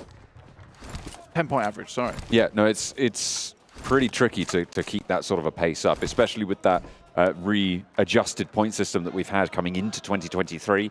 Vampire absolutely out in front, very, very close to that 10-point average. In fact, after currently, this game, yeah. Yeah, currently they are over that 10-point average, yeah. which is nice, like you were saying. So, can they keep that up? 120 would be the mark, so 3 points, and they can keep that 10-point average going. Behind them, DRS, Gladiators as well. These are 3 teams that, at this stage, have started to solidify themselves in. Although we do want to see more from Gladiators, their capabilities have been displayed before, and it feels like in this tournament, I mean, they haven't had a chicken dinner so far. They haven't been able to convert as well as we've seen them do in the past. So that's what we're going to be looking out for Gladiators in this last match and going into tomorrow's games as well, because if there's one thing that Gladiators hate the most, it is not qualifying for the next stage of these global tournaments. It happened back in PMGC twice. Yeah. In very, very dramatic fashion. It happened here as well, actually. Yes, yeah. Yeah. For European Championships. I mean, they were at the top for quite a while, and then that position just got taken over by Fireflux, who did fantastically well. You can't deny that coming through from them. Now, Gladiators do need to make their way through over towards that main tournament. I think they will be happy to qualify into that tournament for themselves. Currently set at 91 points, as you can see. It's still a decent point scoring, because you can see 6th place is 75. So they're around about 15 points behind that cutoff zone for a lot of these teams. But you go further down past 6th place, a lot of the teams underneath them really fall away in terms of points accrued, just because a lot of these big scorers are at the top of the lobby currently. Vampire up 117, gorgeous stuff. DRS still going out on their streak of 101 points now after fixing a lot of problems, because it was funny, they were getting themselves to the end game practically every single match yesterday, but unable to put up those eliminations or secure that chicken dinner. Today, I would say it's a pretty easy fix for them, which is just be a little bit more aggressive. You're making all the right decisions to get to that end game, making all the right rotations. You've certainly done your homework coming into these matches. It's just that extra little oomph that was added. Now, I say extra little oomph as if it's the easiest thing in the world to achieve. Yeah, just oomph it. Just oomph it. Yeah, that's all you need. But they have done fantastically well to make that happen today. Now, looking at the circle really quick, John, very far down towards the south side. Definitely. Definitely. Not the furthest we've seen south, but it's pretty close to it. It's encircling a lot of Los Higos as well. So all the way down on those south islands. Teams up towards the north, that's Alpha7 over in La Copperia. Not seeing the Gladiators out there. They did, in fact, drop down the south side, close to, well, doing quite a wide split from South Los Leones out to the west towards Chumacera, towards Minas de Valle, with all 4 of their players playing fairly separate right now. Bigetron are close by to them. You've got AGONxI8 as well. Mazexis also in a little bit of proximity, although it's about 600, 700 meters from Kitsune. It looks like the regroup from the Gladiators coalescing towards the center of the circle, though, so that's good. Kitsune just needs to get back towards them, and they will be able to fight from there. A lot of teams still up the north, though, so there are a couple of paths that they'll have to take. Death Valley, between that Graveyard, Picado, Minas Generalis area, being braved right now by the bombastically bellicose DRS, as they have reformed themselves into such a fragging powerhouse today. Yeah, and I think that if you take a look at DRS right now, I mean, you can't see them on your map or on your screen currently, but they are making a very early rotate down from San Martin. And I think this is one of the keys to their success, right, is that they're very quick to get looted up and then get moving. The decision-making from this team today has been very, very swift. And I think that's very important when you are a team in this kind of lobby with 18 teams playing. You need to be really quick on your feet, making those decisions on the fly, and then get running, because you know that DRS, they're a team that always has their laces tied. They're not tripping over anything so far, and they know where they'd like to be in the lobby. They're very deliberate on a lot of these movements, which is great to see. DK plus Kia taking a little bit of damage down towards Sem9, but it is Sem9 who is taking the massive brunt of the damage on their side. It's a rotation that's made a lot easier for themselves. It was a bit more difficult on that last Miramar, but this time around, because it is in the circle, heading down towards Los Higos, much easier. There's more time to do it. Sem9, however, being in the way. D plus Kia not happy about this situation. No, it's far from ideal. 2 players now remaining on the D plus Kia roster. Sem9 with all 4. Rez should be popping off soon. It's Forest and Saden. Forest is such a massive store of power for this roster, though, so they do still have a chance. However, on Miramar, it's very, very difficult to control the ground you need to do when you're rotating in from the edge with only those 2 players.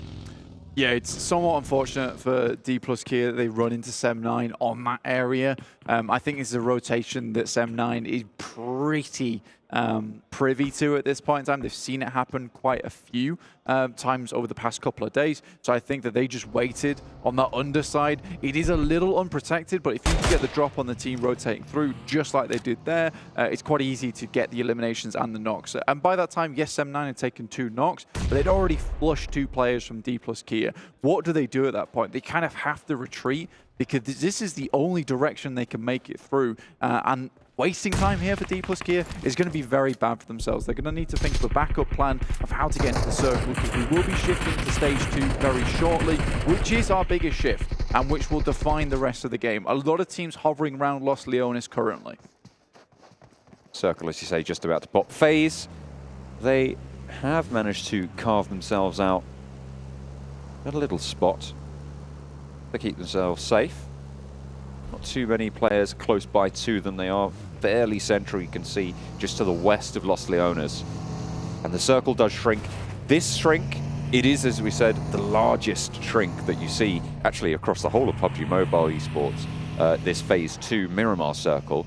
But as it stands, this really isn't as impactful as a lot of the other shrinks could have been here, Blank. This eats into where the majority of teams would have been stationed anyway. Yeah, I think the thing about this circle is that there's Chumacera still involved, right? And there's that rocky outcrop down towards the south side. But there are a lot of compounds, but no one singular priority compound. I mean, there's a couple here and there which are better than the others, but mostly we can fit a lot of teams into this lobby, and we might just have a lot of compound play overall, quite flat. There are roads involved, which you will need to cross later on. I think this is going to be quite a fair finish to Miramar, more fair than we usually see, where there's a lot of these fielded areas and one team that controls such a strong position, like we saw Alpha7 over on that northern side, looking down to a lot of the squads who had to pass over pretty open terrain. It's very difficult. DRS, though, again, now defending their position.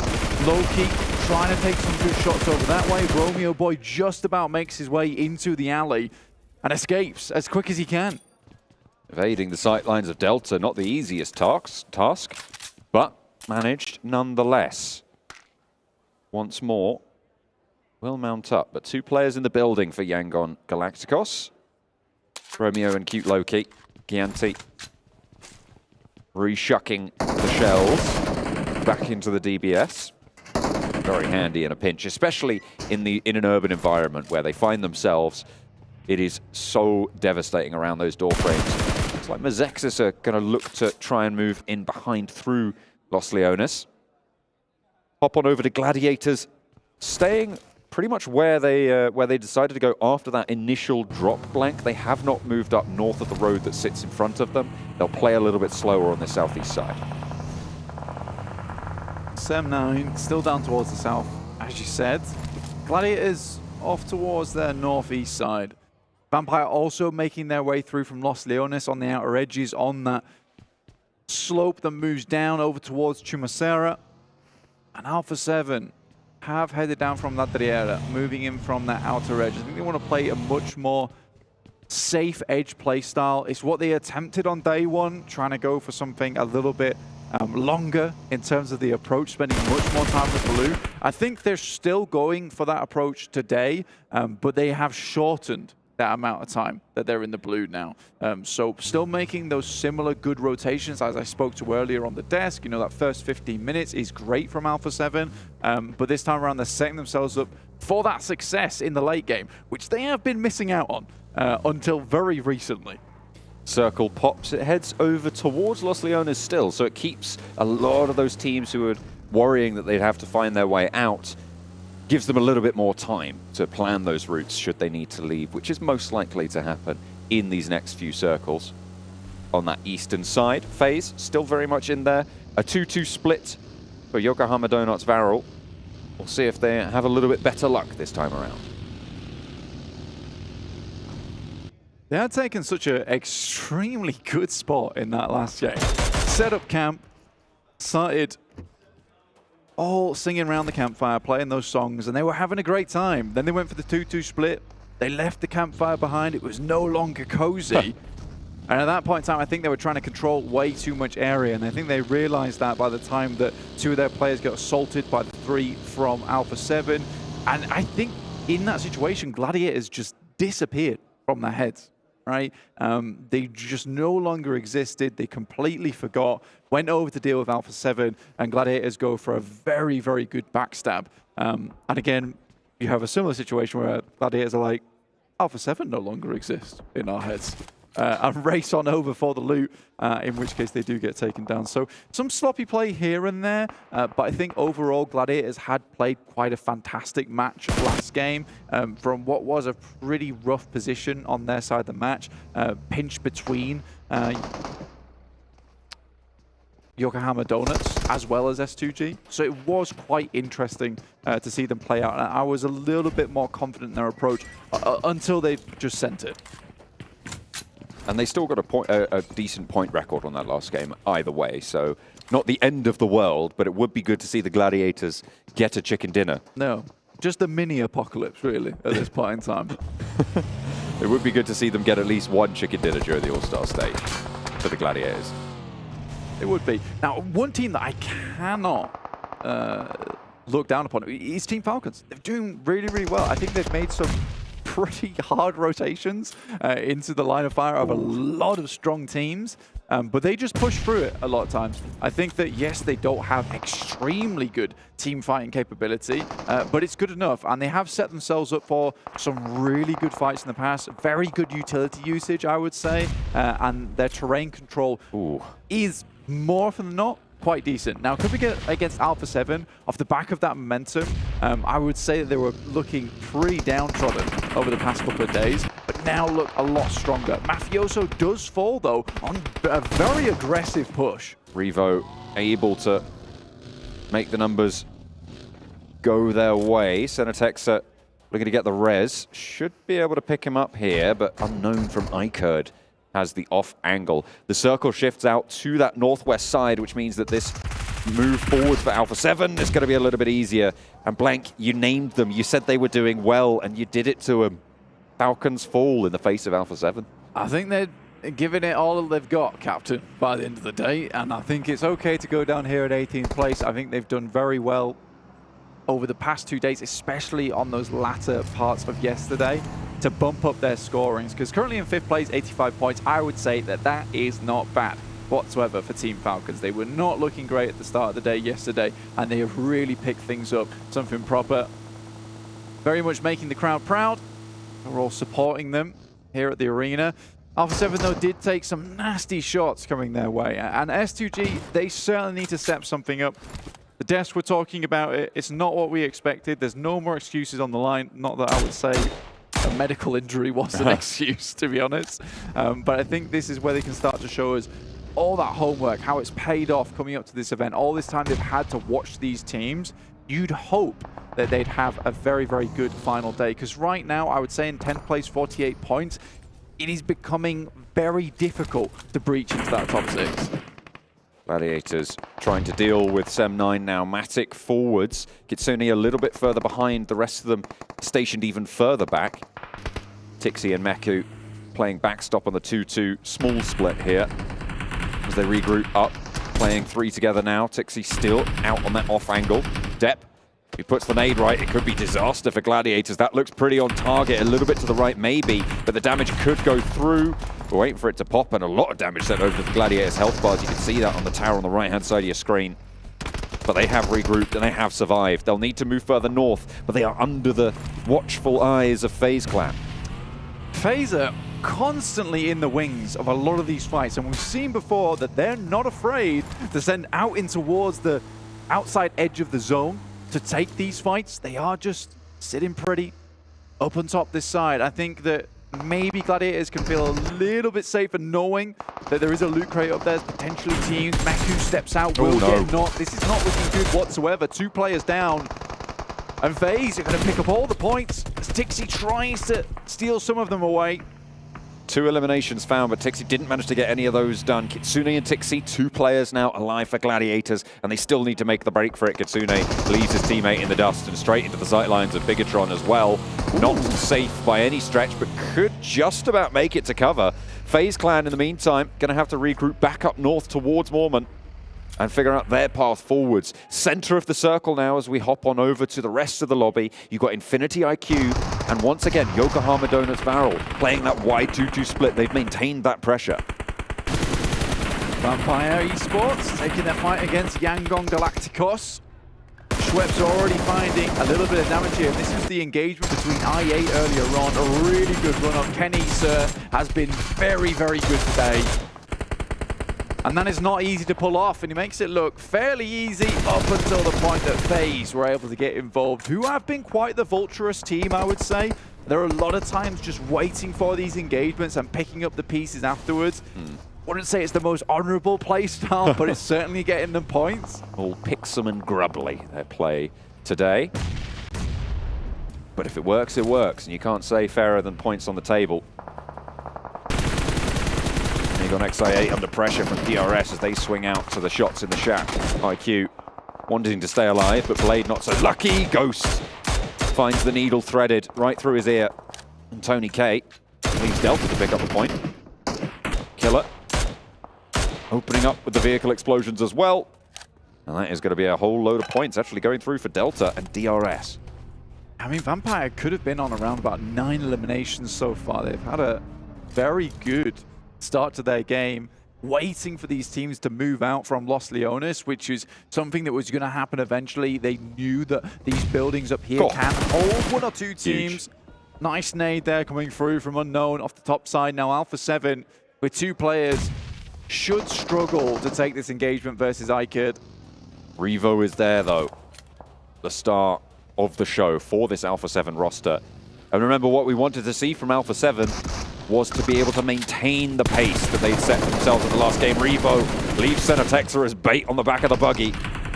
Does manage to get through for his trouble, sure, and will get ahead of the game for iKURD, but facing off against 4, you're going to need to get out of there pretty fast. Heads down the hill, already taking a shot, takes another as well. The buggy is not moving quickly. With the tire out, the speed is not reached fast. And Revo, 2 first aids, needs to find some cover because iKURD will be hot on his heels.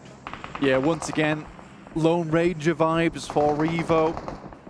It's a sad day for this lad. I mean, he has just been on his lonesome quite frequently in these games. But that's just the way the cookie crumbles here today. I think he's been doing very well to keep his team in the balance, honestly. 75 points just on the cusp of 6th place. But 4 eliminations, though, should see them a little bit safer into tomorrow, with BTR hot on their heels in 7th place, 67 points, but they only have 2 players as well, so I think A7 can at least be happy that their 6th place is pretty much confirmed at this point. DRS are looking to break out of Los Leones. Going across these hills is treacherous, though, and they find out about it when Schwepp opens up onto Delta. A trade back from Mormon of FaZe Clan onto Tony K, though, so a 3-way trade. Delta down for DRS. Vampire with a knock sent their way, but not a full flush just yet. However, they will need to descend from up on high, and likely DRS are right in their way. I mean, DRS recovering from that explosion on the vehicle. They've got to feel a little bit rattled here. Vampire are looking to shake the cage a little bit more as they just get down towards this compound, hide things out for a little bit longer. But Vampire, yeah, 6 eliminations so far. I think that might be up to 7 now after that vehicle elimination.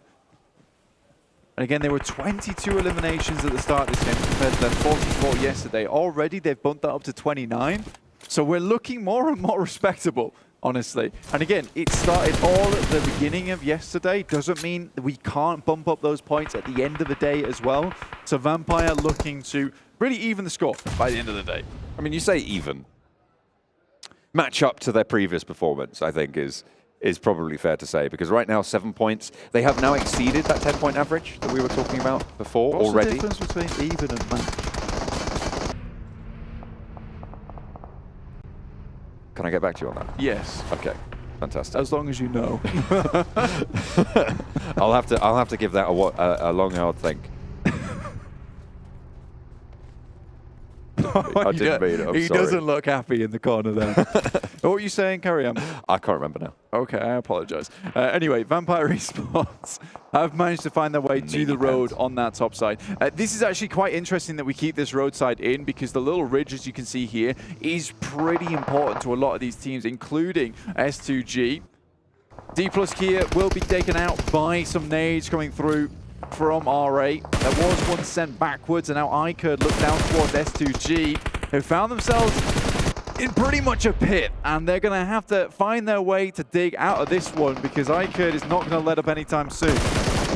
Now going to suppress the ridgeline, sure, but S2G, with the players playing close, they have nade advantage, close range. The enemy players from iKURD will find it a lot harder to place these nades correctly down the hill close because of the way the slope falls. So the backup position there is good, and the trades are working out for S2G. Although it does go both ways here as Kalsi falls down. Razy up to that ridgeline as well. Maybe looking to send out wide. Aaron behind the pickup truck there, an unknown on the off angle. Silas caught on the back lines, has to hit the deck and stay out of the fight for the time being. Aaron spotted against 2 from S2G. Will not be able to stand up to the test. Unknown not able to trade it off. Kalsi is still down, but it's not going to matter. And a masterfully handled fight for S2G keeps them in the running. It is incredible to see that kind of stuff come through from S2G, because you just get these glimpses of the PMGC champion sometimes, and you just wonder what has gone wrong. In the meantime, Carry Boy trying to make things right as Yokohama attempt to assault his position on this side of the map. Ragnarok has to step off to that backside. There is one not gone through. Carry Boy really hanging on to this nade for dear life. Ragnarok as well, cooking one up. Carry close and in danger to the Yokohama Donuts Barrel squad. This is the team that has held quietly on both Miramars so far today and really not been able to convert on the previous one. So let's take a look at how they're going to do here, because they're only facing off against 2 from R8, and Missile down again here. Ozzy-san trying to hide on the inside. Kazimaru, a sneaky little off angle and might prove pivotal in the fights to come. A nade towards the back, but it's not going to find any value. Naoto on the top floor as well. Ragnarok repositions, breaches the corner now. Kazimaru doesn't spot it. Into the fire, thinks better of it. Sends out wide, bolting through the window, sees the player now. Kazimaru needs to get this knock if he wants to keep his team in it, but goes down instead. Finally, there's a trade, and they are not going to let this one slip away. They are desperate to cling on. And now just Carry on the inside. Goodness me. Ragnarok got the jump scare of his life as one of the players from Yokohama just jumped on his back as he attempted vault through the window. Trying to drag him out to speak with the rest of his friends. That is terrifying stuff. I can imagine he did definitely regret that one. In the meantime, Carry Boy keeps pulling the pin on that grenade like a stress ball. S2G starting to move through on the western side. Mormon behind the vehicle. Not going to be answered with a knock there. They're looking for the flushes, and S2G pick up more now. 5 eliminations so far on the game, but FaZe Clan still have threats in the hills. Mela with the Groza, with the DBS. This is a difficult player to get rid of, but with the number of barrels pointed your way, it's going to be all the harder.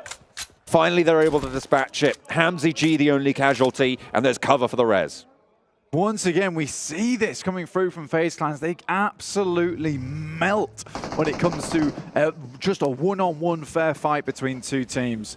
They are very much looking for these third parties all over the place, and it's definitely getting them points.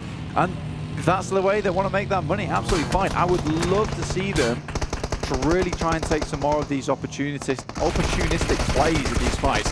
Yokohama spinning in the vehicle mid-air, though. Seems to have worked out pretty well, because S2G got completely spun for 6. Goodness me. How on earth do you make that work? I've no idea. I've no idea how that happened. But either way, S2G get flipped on. And that is absolutely insane. Who does that? I am astonished by what I've just seen. Who does that? I mean, they were pulling some serious Gs in that moment. That's absolutely fine. They were pulling S2Gs. They were pulling S2Gs, maybe even S5Gs in that situation. Wow, wow, wow. An incredible play coming through from the Donuts. I think they knew they needed to take that space. They heard the engagement between them and FaZe Clan, immediately jumped on it. Maybe not the jump that they were hoping for, but it certainly worked as the DBS pointed out the window. Goes full 360. Nothing personal, kid. Teleports behind you. Yeah, 100%. I mean, who expects a backflipping vehicle to just go over the top? But anyway, we're going to tune back into these 3 full 4 rosters as DRS does finally get dispatched here. Infinity IQ, 4 eliminations so far in the game. Vampire Esports riding strong with 9 on the southeast side, as well as Yokohama Donuts Varel, who are playing pretty spectacularly after that last engagement. 6 on the game. It's good stuff. And I think Max on the desk really wanted to see Yokohama actually pick themselves up a chicken dinner. They've been securing themselves some good positions here on Miramar quite a few times, but Tony K stands up, will completely confirm that elimination over towards Missile. Now, 10 eliminations, there is a potential of another 7 on this match, I believe. If I'm not incorrect, which I'm not. So 17 eliminations total are available now for the Vampires. And I think if they can pull that out the bag, they will have massively extended their league here. And tomorrow is going to be really difficult for any team to try and secure first place. Point was stolen away there by Infinity IQ, so that brings it down to 60. But still, I love that they instantly look at Infinity. You've done us wrong. Give me those points back right now. I'm coming to get them. Ravenclaw actually backed off the ridgeline, though. Vampire, for now, seem to have a controlling position, but if Yokohama Donuts Barrel can move through the ground here, they might be able to stay alive with 2, but Ravenclaw has the angle. Ozisan goes down. Can the point be claimed this time, though? Or will Infinity IQ pinch it away? No. The flush comes through, and Schweppes picks up another as well. The nice little headshot from the M4. 4 players on Infinity IQ and 4 players on Vampire Esports. Once again, Ravenclaw on the off angle. Ooh, looking big to nade. pick up them eliminations, but yeah, that's a lovely nade over the top. Better than any arc in One Piece. That is crazy. Oh, and a second one as well. Bensu takes the knee. And a third to bring it home. Schwepp puts the cat amongst the pigeons, and the nade leaves Ferrari dizzy. As Vampire look to bleed them dry, the points go their way, and the last one to seal the deal. Why not for a 4th? And Vampire Esports bring it back. The 12th match is massive. The top of the tables is theirs for now. Goodness me, Vampire Esports, sick of the desk. Talking about how they're not as good as yesterday, but look at today. Unbelievable stuff. Jason's put up his hands. He's retreated, he's surrendered to the absolute dominance from these lads. They went so far beyond on that last one. You know what? I thought it was hard to top the flipping car. The flipping car. The flipping car was hard to top. Yet that nade was something else. That was divine. I like that. That's my favorite game so far in this tournament, Yeah. I think. Those final circles, they played out so interestingly and magnificently. My guy's in his pajamas. It's too easy for him. Are you joking me? He's certainly putting the lobby to sleep with those nades. Goodness me. Vampire are on a tear. They are doing so well yet again to bring it home.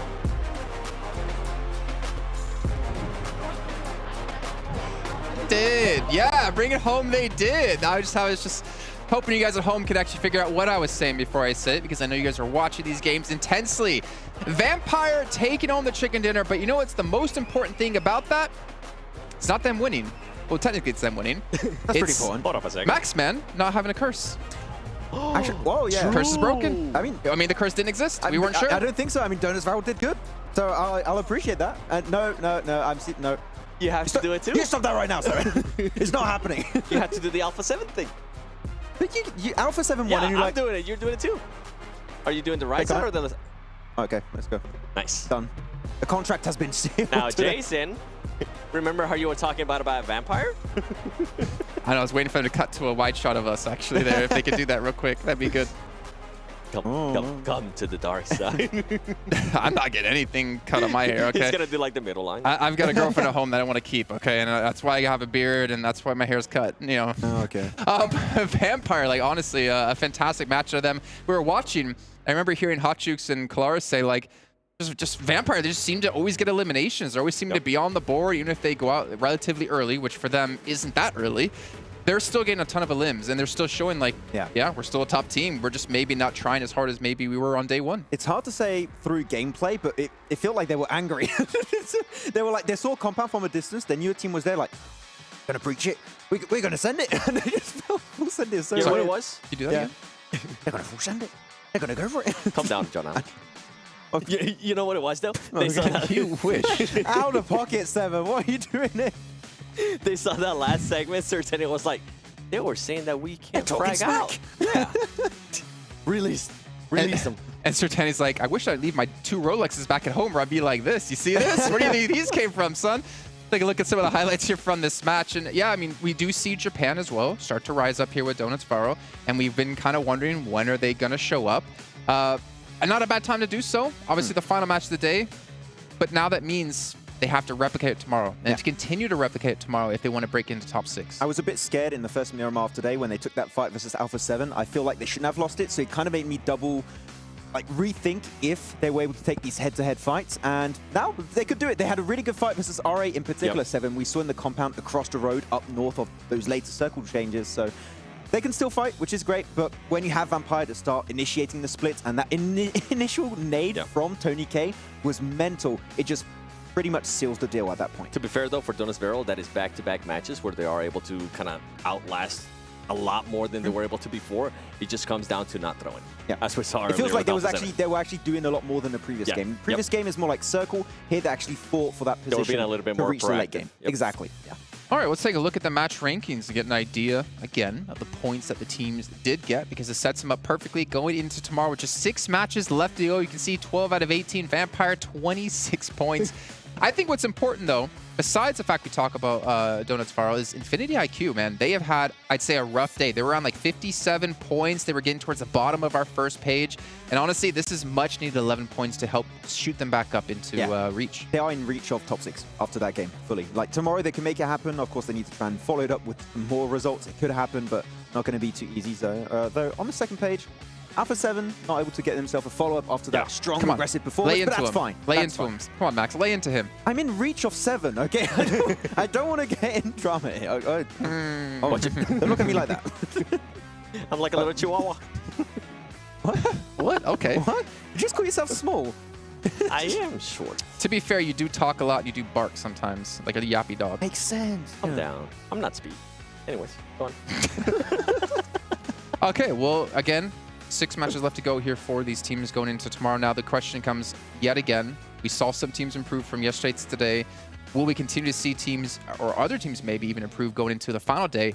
But also I could ask this, like if you're one of the teams down towards the very bottom of the leaderboards, you're fighting for prize money, right? Yeah. Realistically, you're not going to hop in a top 6, but this makes you a little bit unhinged. It makes you a little bit more deadly for those teams around that bubble who are trying to break in a top 6. Yeah, the thing is a lot of the teams at the bottom, even though they had maybe a bad day 1, day 2, are still in reach of the top 6, but they need to have a really good day. So they're just going to send everything they have tomorrow. I feel like we've done this on PMPL so many times. Like, yeah, they still have a chance. I mean, mathematically. Well, math's never been your strong I should not say that. Yeah. You can say it, but yeah.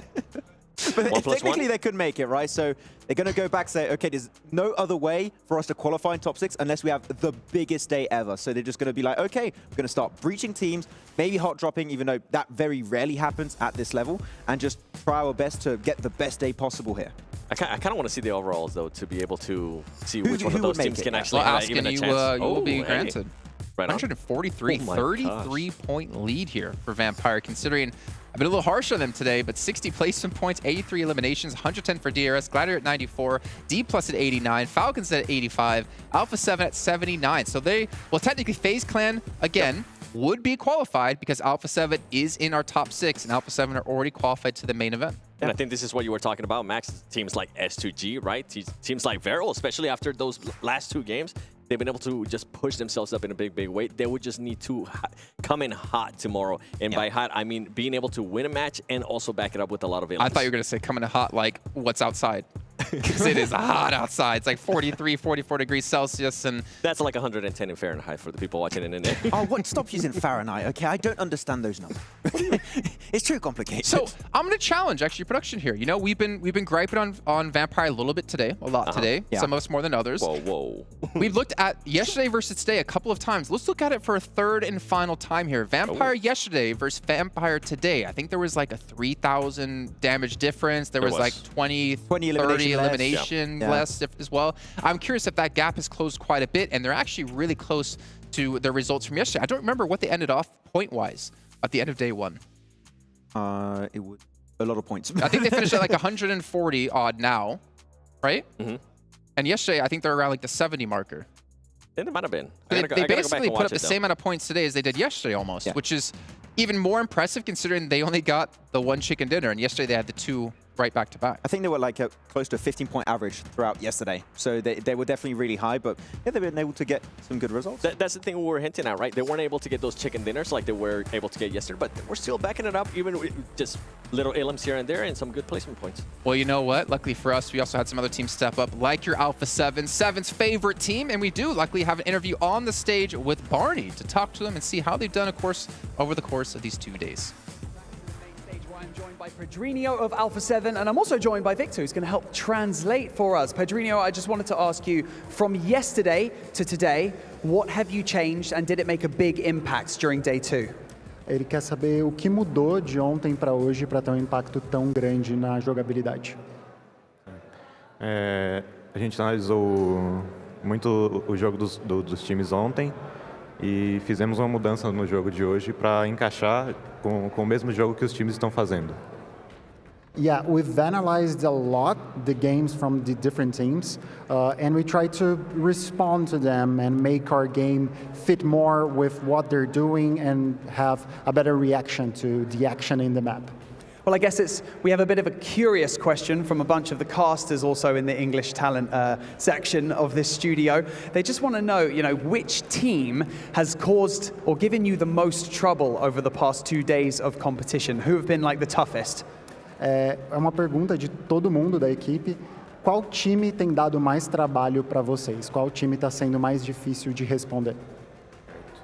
Acredito que todos os times estão dando trabalho, mas atualmente a Vampire, por estar no topo da tabela, estão jogando muito bem e está sendo mais difícil de bater de frente. Yeah, I believe that every team is a tough team in this championship, but definitely Vampire. That's why they're at the top of the game. That's why they're doing so well, and it's been really hard to respond to that. Well, you also incorporated Senna back into the roster this year. I just want to know, has that changed any of the play style coming into large competitions like this? Have you shifted a lot? Vocês retornaram com o Senab para a line, né? E como isso mudou a maneira como vocês jogam? A volta do Senab foi muito importante. Ele tem uma sinergia muito grande com o Carrilho e com os outros companheiros do time. E ele sabe jogar na sombra do Carrilho, não deixar o Carrilho morrer e fazer a função dele.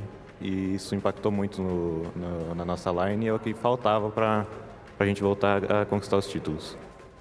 Yeah, definitely his comeback to the team has helped us a lot. That's why we've won 2 tournaments this year already.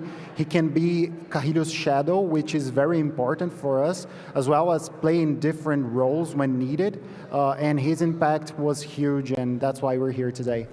Well, you're actually the only team who's already qualified for the main tournament later in this week. So we just want to ask, has that changed your approach to the All-Star Stage, or you're still out to win it? Bom, vocês são o único time que já está qualificado para o torneio principal. E como isso muda a maneira como a Alpha7 joga? Isso afeta de alguma maneira a maneira como vocês estão lidando com os jogos atualmente? A gente está jogando essa fase mais estudando os outros times, ficar de olho nos times que vão passar para a próxima fase para já saber o que eles vão fazer no main tournament. Yeah, this phase is focused on studying. We're trying to understand what the top teams are doing so we can better answer what they present to us in the next phase. So we're taking it seriously. We want to win, but this is more of a place in which we're understanding their game to better prepare. Gathering intel. I love to hear it. Well, thank you so much for joining me here on the main stage, and we wish you the best of luck going into the final day of competition on the All-Stars stage tomorrow. Thank you so much. And with that being said, we only have one more day of competition on the All-Stars stage before we have to have our 6 qualified teams will make it through to the main tournament later this week. Thank you so much to everyone who's played a part in building this incredible event. Thank you so much to the players, the talent, and the production for putting all of this on. But most of all, thank you to all of you, the fans, who have been watching and cheering for all of your favorite teams from all over the world. Now, tomorrow, like I've already said, will be our final day of the All-Star stage. 6 teams will go into the main tournament and play for $2 million and everything that comes with it. So, my name is Banks, and this is Atik, and we'll see you tomorrow. I'm not going to lie. When we were coming up with those questions, we totally expected a perfectly media-trained answer when we asked, you know, your lone team qualified going into the main event here in the All-Star stage. We totally expected the answer of, well, we're going to try to win because every tournament's important. No, to actually hear that they're trying to use this as a way to study, I think is kind of important. I think is also a sign of them looking at the bigger picture. Because obviously winning $125,000, no, come on, I would take it. Yeah. But that's not the important thing for them. I think what's important for them is obviously PMGC down the line. Yep. This is their first really good look this year at playing against these international teams, PEL teams as well. This is like a big study moment for them to use in the PMGC to win the title of the best team in the world. It is, but I think the main thing too that they need to worry about is that it's only going to be 6 teams from All-Stars that are going to be moving to the main event. They need to watch out because there's going to be 10 strong, and I mean very, very strong, as we've been hinting at, teams coming into main event, and that's what they need to be careful for. So if you're going to be trying out new stuff, if you're going to be studying, I feel like this is the perfect time. And we kind of have seen that right from Alpha7. I expected them to come in earlier today and actually start putting up a statement like how they usually do. They are a second-day team. They weren't able to do that until the very end, as they were able to get a chicken dinner in the first Miramar that we were able to play. So maybe tomorrow we'll start seeing a bit more of an Alpha7 actually wanting to push for that first place and that money. Yeah, potentially that's going to be happening. That is good to see that they are in fact studying, because the thing is, these teams that qualify in the top 6, except for Alpha7, because they're already making it up there, right, 100% sure, is that they are also getting researched by the teams in the main tournament. Yep. And they have no chance to actually train those matches and be able to have that outlook on the teams actually playing these 3 days of All-Stars. So the fact they're already trying to look ahead is a really good thing to keep in mind, because they won't have a lot of time between All-Stars and main tournament because you have no break time. Yeah, I think actually they're not even in a position to set the pace. I think the teams who are already in the main event will be setting the pace, and Alpha7 have to be focusing on the team to adapt to the style that's being brought to them, to the meta that's being brought to them in that main tournament. So they have to be quick to study, they have to be quick to learn if they want to be able to win. I mean, if they're going to be talking about adaptive, if they're going to be talking about actually studying, I need to see a much better rotations out of them tomorrow. I feel like it's something that's been hindering throughout 2 days now, especially when they don't get favorable circles. They are still way too slow in rotating. They need to improve on that. Yeah, the synergy is on point. I feel like the fragging power is currently 100% present. If they can just speed things up a little bit and get to POIs a little bit quicker, I feel like that would be the Alpha7 we wanted to see at the start of the event, and took it just a little bit of time, but they would be to the point we needed to see them be. Okay, well, gentlemen, let's go ahead and end things off there and start to look towards now the end of the show here to get ready for what's coming up next. Now, we do have our Colonel's Choice brought to you by KFC here, and I'm curious if you guys have any prediction of what it might be. I do, yeah. Okay. I'm supposed to give it now, okay. Well, if you say yeah, I have a prediction. Yes, I do, yeah. Forest. I think Forest is my go-to for it. This is an MVP, Max. Oh. It's a Colonel's Choice. This is a play. Oh, a play. Okay. Of the day. Carrillo. Carrillo's a good one. 3v1, come on. Yeah, I mean, you can't not beat that on Trifecta. It has to be that. You already locked in your choice of Forest. Didn't give any context to what play it was, so let's see if he's going to get lucky here. What is our Colonel's Choice here of the day, of day 2 of PMWI? Let's throw it up on the screen. Let's see. Yes. Yeah. I mean, there was nothing that was able to top this too, especially with the ticker marking him right, like you were saying. He was pressured. He had to be able to perform. and then being able to throw that molly as well. Yeah, that's why you keep mollies on SanHok. I mean, you just zone an entire building with one single molly. It's going to make it so much easier. You're forced to push out and didn't even push out at the end because the damage was too high. Yep. See, I don't even think necessarily that was, I mean, that I think for me was the play of the game, but it wasn't the play that was the important thing for me. It was seeing Carrillo back to like old school Carrillo, right? Seeing what we knew he could do. And if you give him that chance, he can take it and he can make an amazing play happen. Nobody there to help you. You're just solo against a full team. You just need to take it on. Yeah. Hopefully it's a confidence booster for him. I mean, it was a confidence booster, I feel like, because we started seeing a little bit more of a performance out of him today. Yeah, I mean, big confidence boost, hopefully. I mean, he's been doing really good throughout today, so I just want to see that continue and transition into tomorrow. But Alpha7, I would say, are back to that point, and keep saying it, Alpha7 are very momentum-based teams, so it's just going to be hopefully bleeding also in the main tournament after that. Yeah. Okay. Well, now it is time that I know. Forrest. I'm pretty sure I know what he's going to predict. It's the save of the day, Max. Oh, okay. Jeez, he's jumping. No, I'm just kidding. It's the MVP brought to you by Kitty, the Kitty MVP of the day. You're going with Forrest? Yes. Who are you going with, 7? Can't make up my mind. Somebody from DRS. There's been a few, actually, yeah. Yanti, Delta, Killer, yeah, could be. Oh, Killer. Thank you. You literally just helped him. Let's see, who is our MVP of the day here? No! Yeah! No! So Max is 0 for 2. It's okay, Max. It's okay. Shut up. I mean, really, not just Killer, the entire team has been doing extremely well, but almost reaching 3 average eliminations throughout today. Clearly, complete night and day from day 1 to day 2. And I want to see that continue, of course. That's what we're hoping to see for all the teams that have improved today. But DRS showing us why they were the 2nd best team in the world back in the PMGC Grand Finals of 2022. 23-minute survival time as well, and the 3 average eliminations per match. Like, they basically took what they did yesterday with surviving a long time, and they added in the eliminations. Yeah, we're talking about Alpha7 with momentum. I kind of want to see DRS continue that momentum into tomorrow, because if they can continue to perform well and improve every single day, that is going to be a scary team going into a main event. I truly believe, and this is maybe me jumping the gun a little bit on DRS, but I feel like if they make it in the main tournament, which seems likely with what we've seen so far, they have what it takes maybe to go up against the big teams in the main tournament. Like that playstyle is just that good from them. I thought you were going to predict them to be top 3 main event. I mean, they've done it in PMGC. What do you want me to tell you? I mean, they've done it in PMGC. Max. S2G won PMGC, and they're not even in top 7. They're not even on the front page. That's a special case. You know, I feel like I'm not going to make you predict anymore, Max. I feel like you're just going to dig yourself a hole even more. So instead of actually asking our predictions for this, we're just going to take a look at our save of the day, brought to you by Dr. Suleiman Al-Habib, and see what was able to go down as I save Max. So maybe I'm a little bit of a guardian angel here. No? No. Not adding anything to that. Okay, that's cool. Let's take a look. See what it's going to be. Alpha7 again? Oh, after they pushed on Falcons. Yes. This was a great play, though. Yeah. It was Falcons that came after this one. Oh, it's just Wait, no. Oh. He rushed him in the smoke. What a play. Hey, it was before crucial. that. It was before that. Wouldn't get a chance to see that. To be honest, if they don't get the res there, they don't win the fight against Falcons, don't win the fight against Donors Varals, they don't win the game. Pretty important. Yep. Yeah. Dr. Suleiman Al-Habib save. What a bro. Yeah. Well, if I'm not mistaken, 7, funny enough, you did ATV riding here last year, which won't be our ride of the day. Don't worry, because that was not a good ride of the day. And I don't know which hospital you went to, but did it happen to be that one? It actually was, and it was really, really nice. The staff was awesome to me. But I'm just going to disappear as I get flashbacks of me just falling off an ATV. It was a sad moment.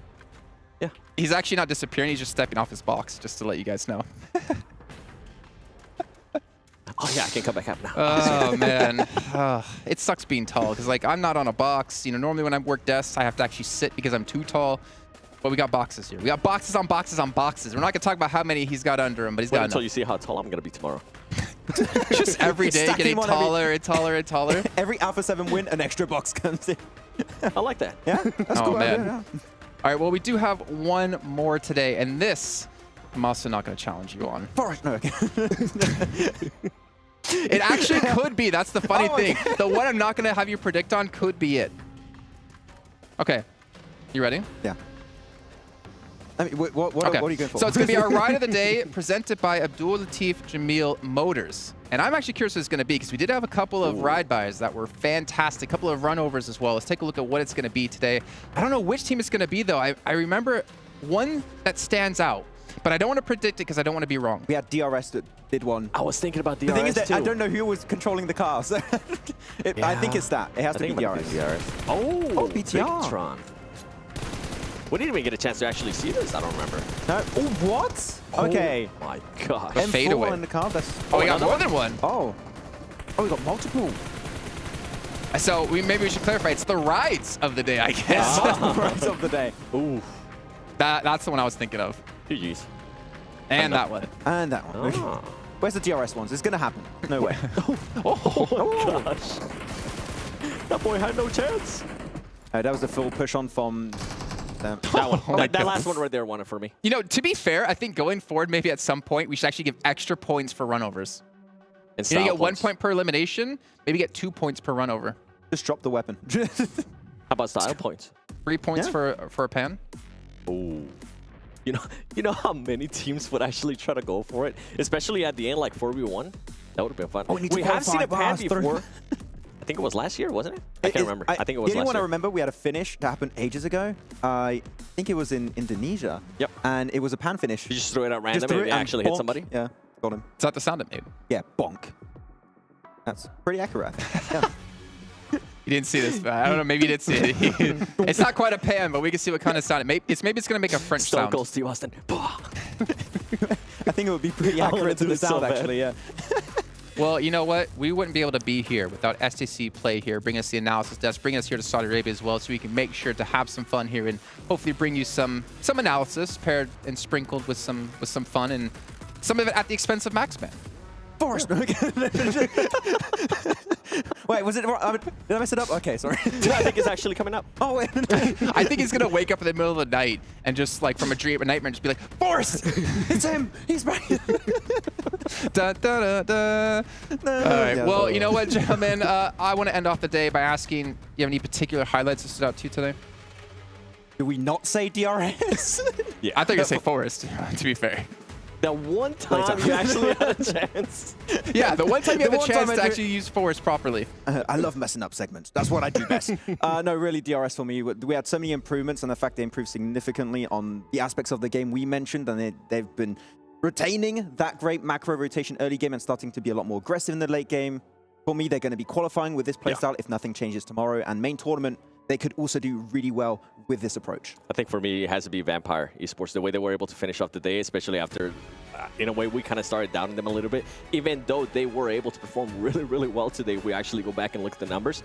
It's a great statement to everybody else saying, hey, we're in first place for a reason. Don't forget about us. We're still here, you know? I mean, the desk might forget about it. Sertani told us about that. We had to remind them to shut up and look at our Rolexes on our wrists. But ladies and gentlemen, that's going to end up our second day here at PMWI, the All-Star Stage. But we still have one more day of the All-Star Stage left before we find out which 6 or maybe 7 teams will be joining the main tournament with $2 million on the line. So make sure you guys tune in tomorrow for some more PUBG Mobile action.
Hi everyone, my nickname is Kitsune.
Follow the leader.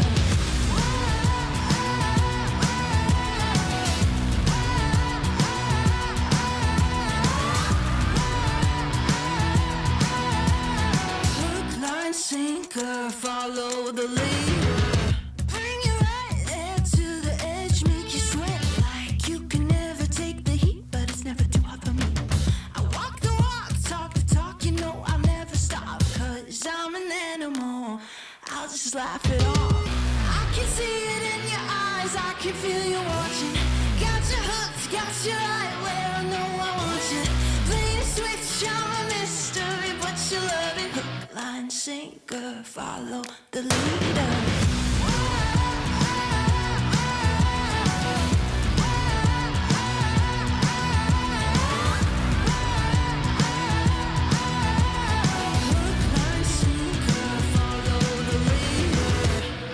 Sitting pretty in the palm of my hand.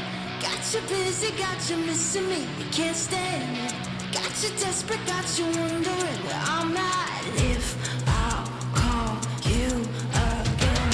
Got you sitting pretty in the palm of my hand. Got you busy, got you missing me, you can't stand me. Got you chasing, got you wondering where I'm at. Hook, line, sinker, got that. I can see it in your eyes, I can feel you watching. Got your hooks, got you right where I know I want you. Play the switch, you're a mystery, but you love it. Hook, line, sinker, follow the lead.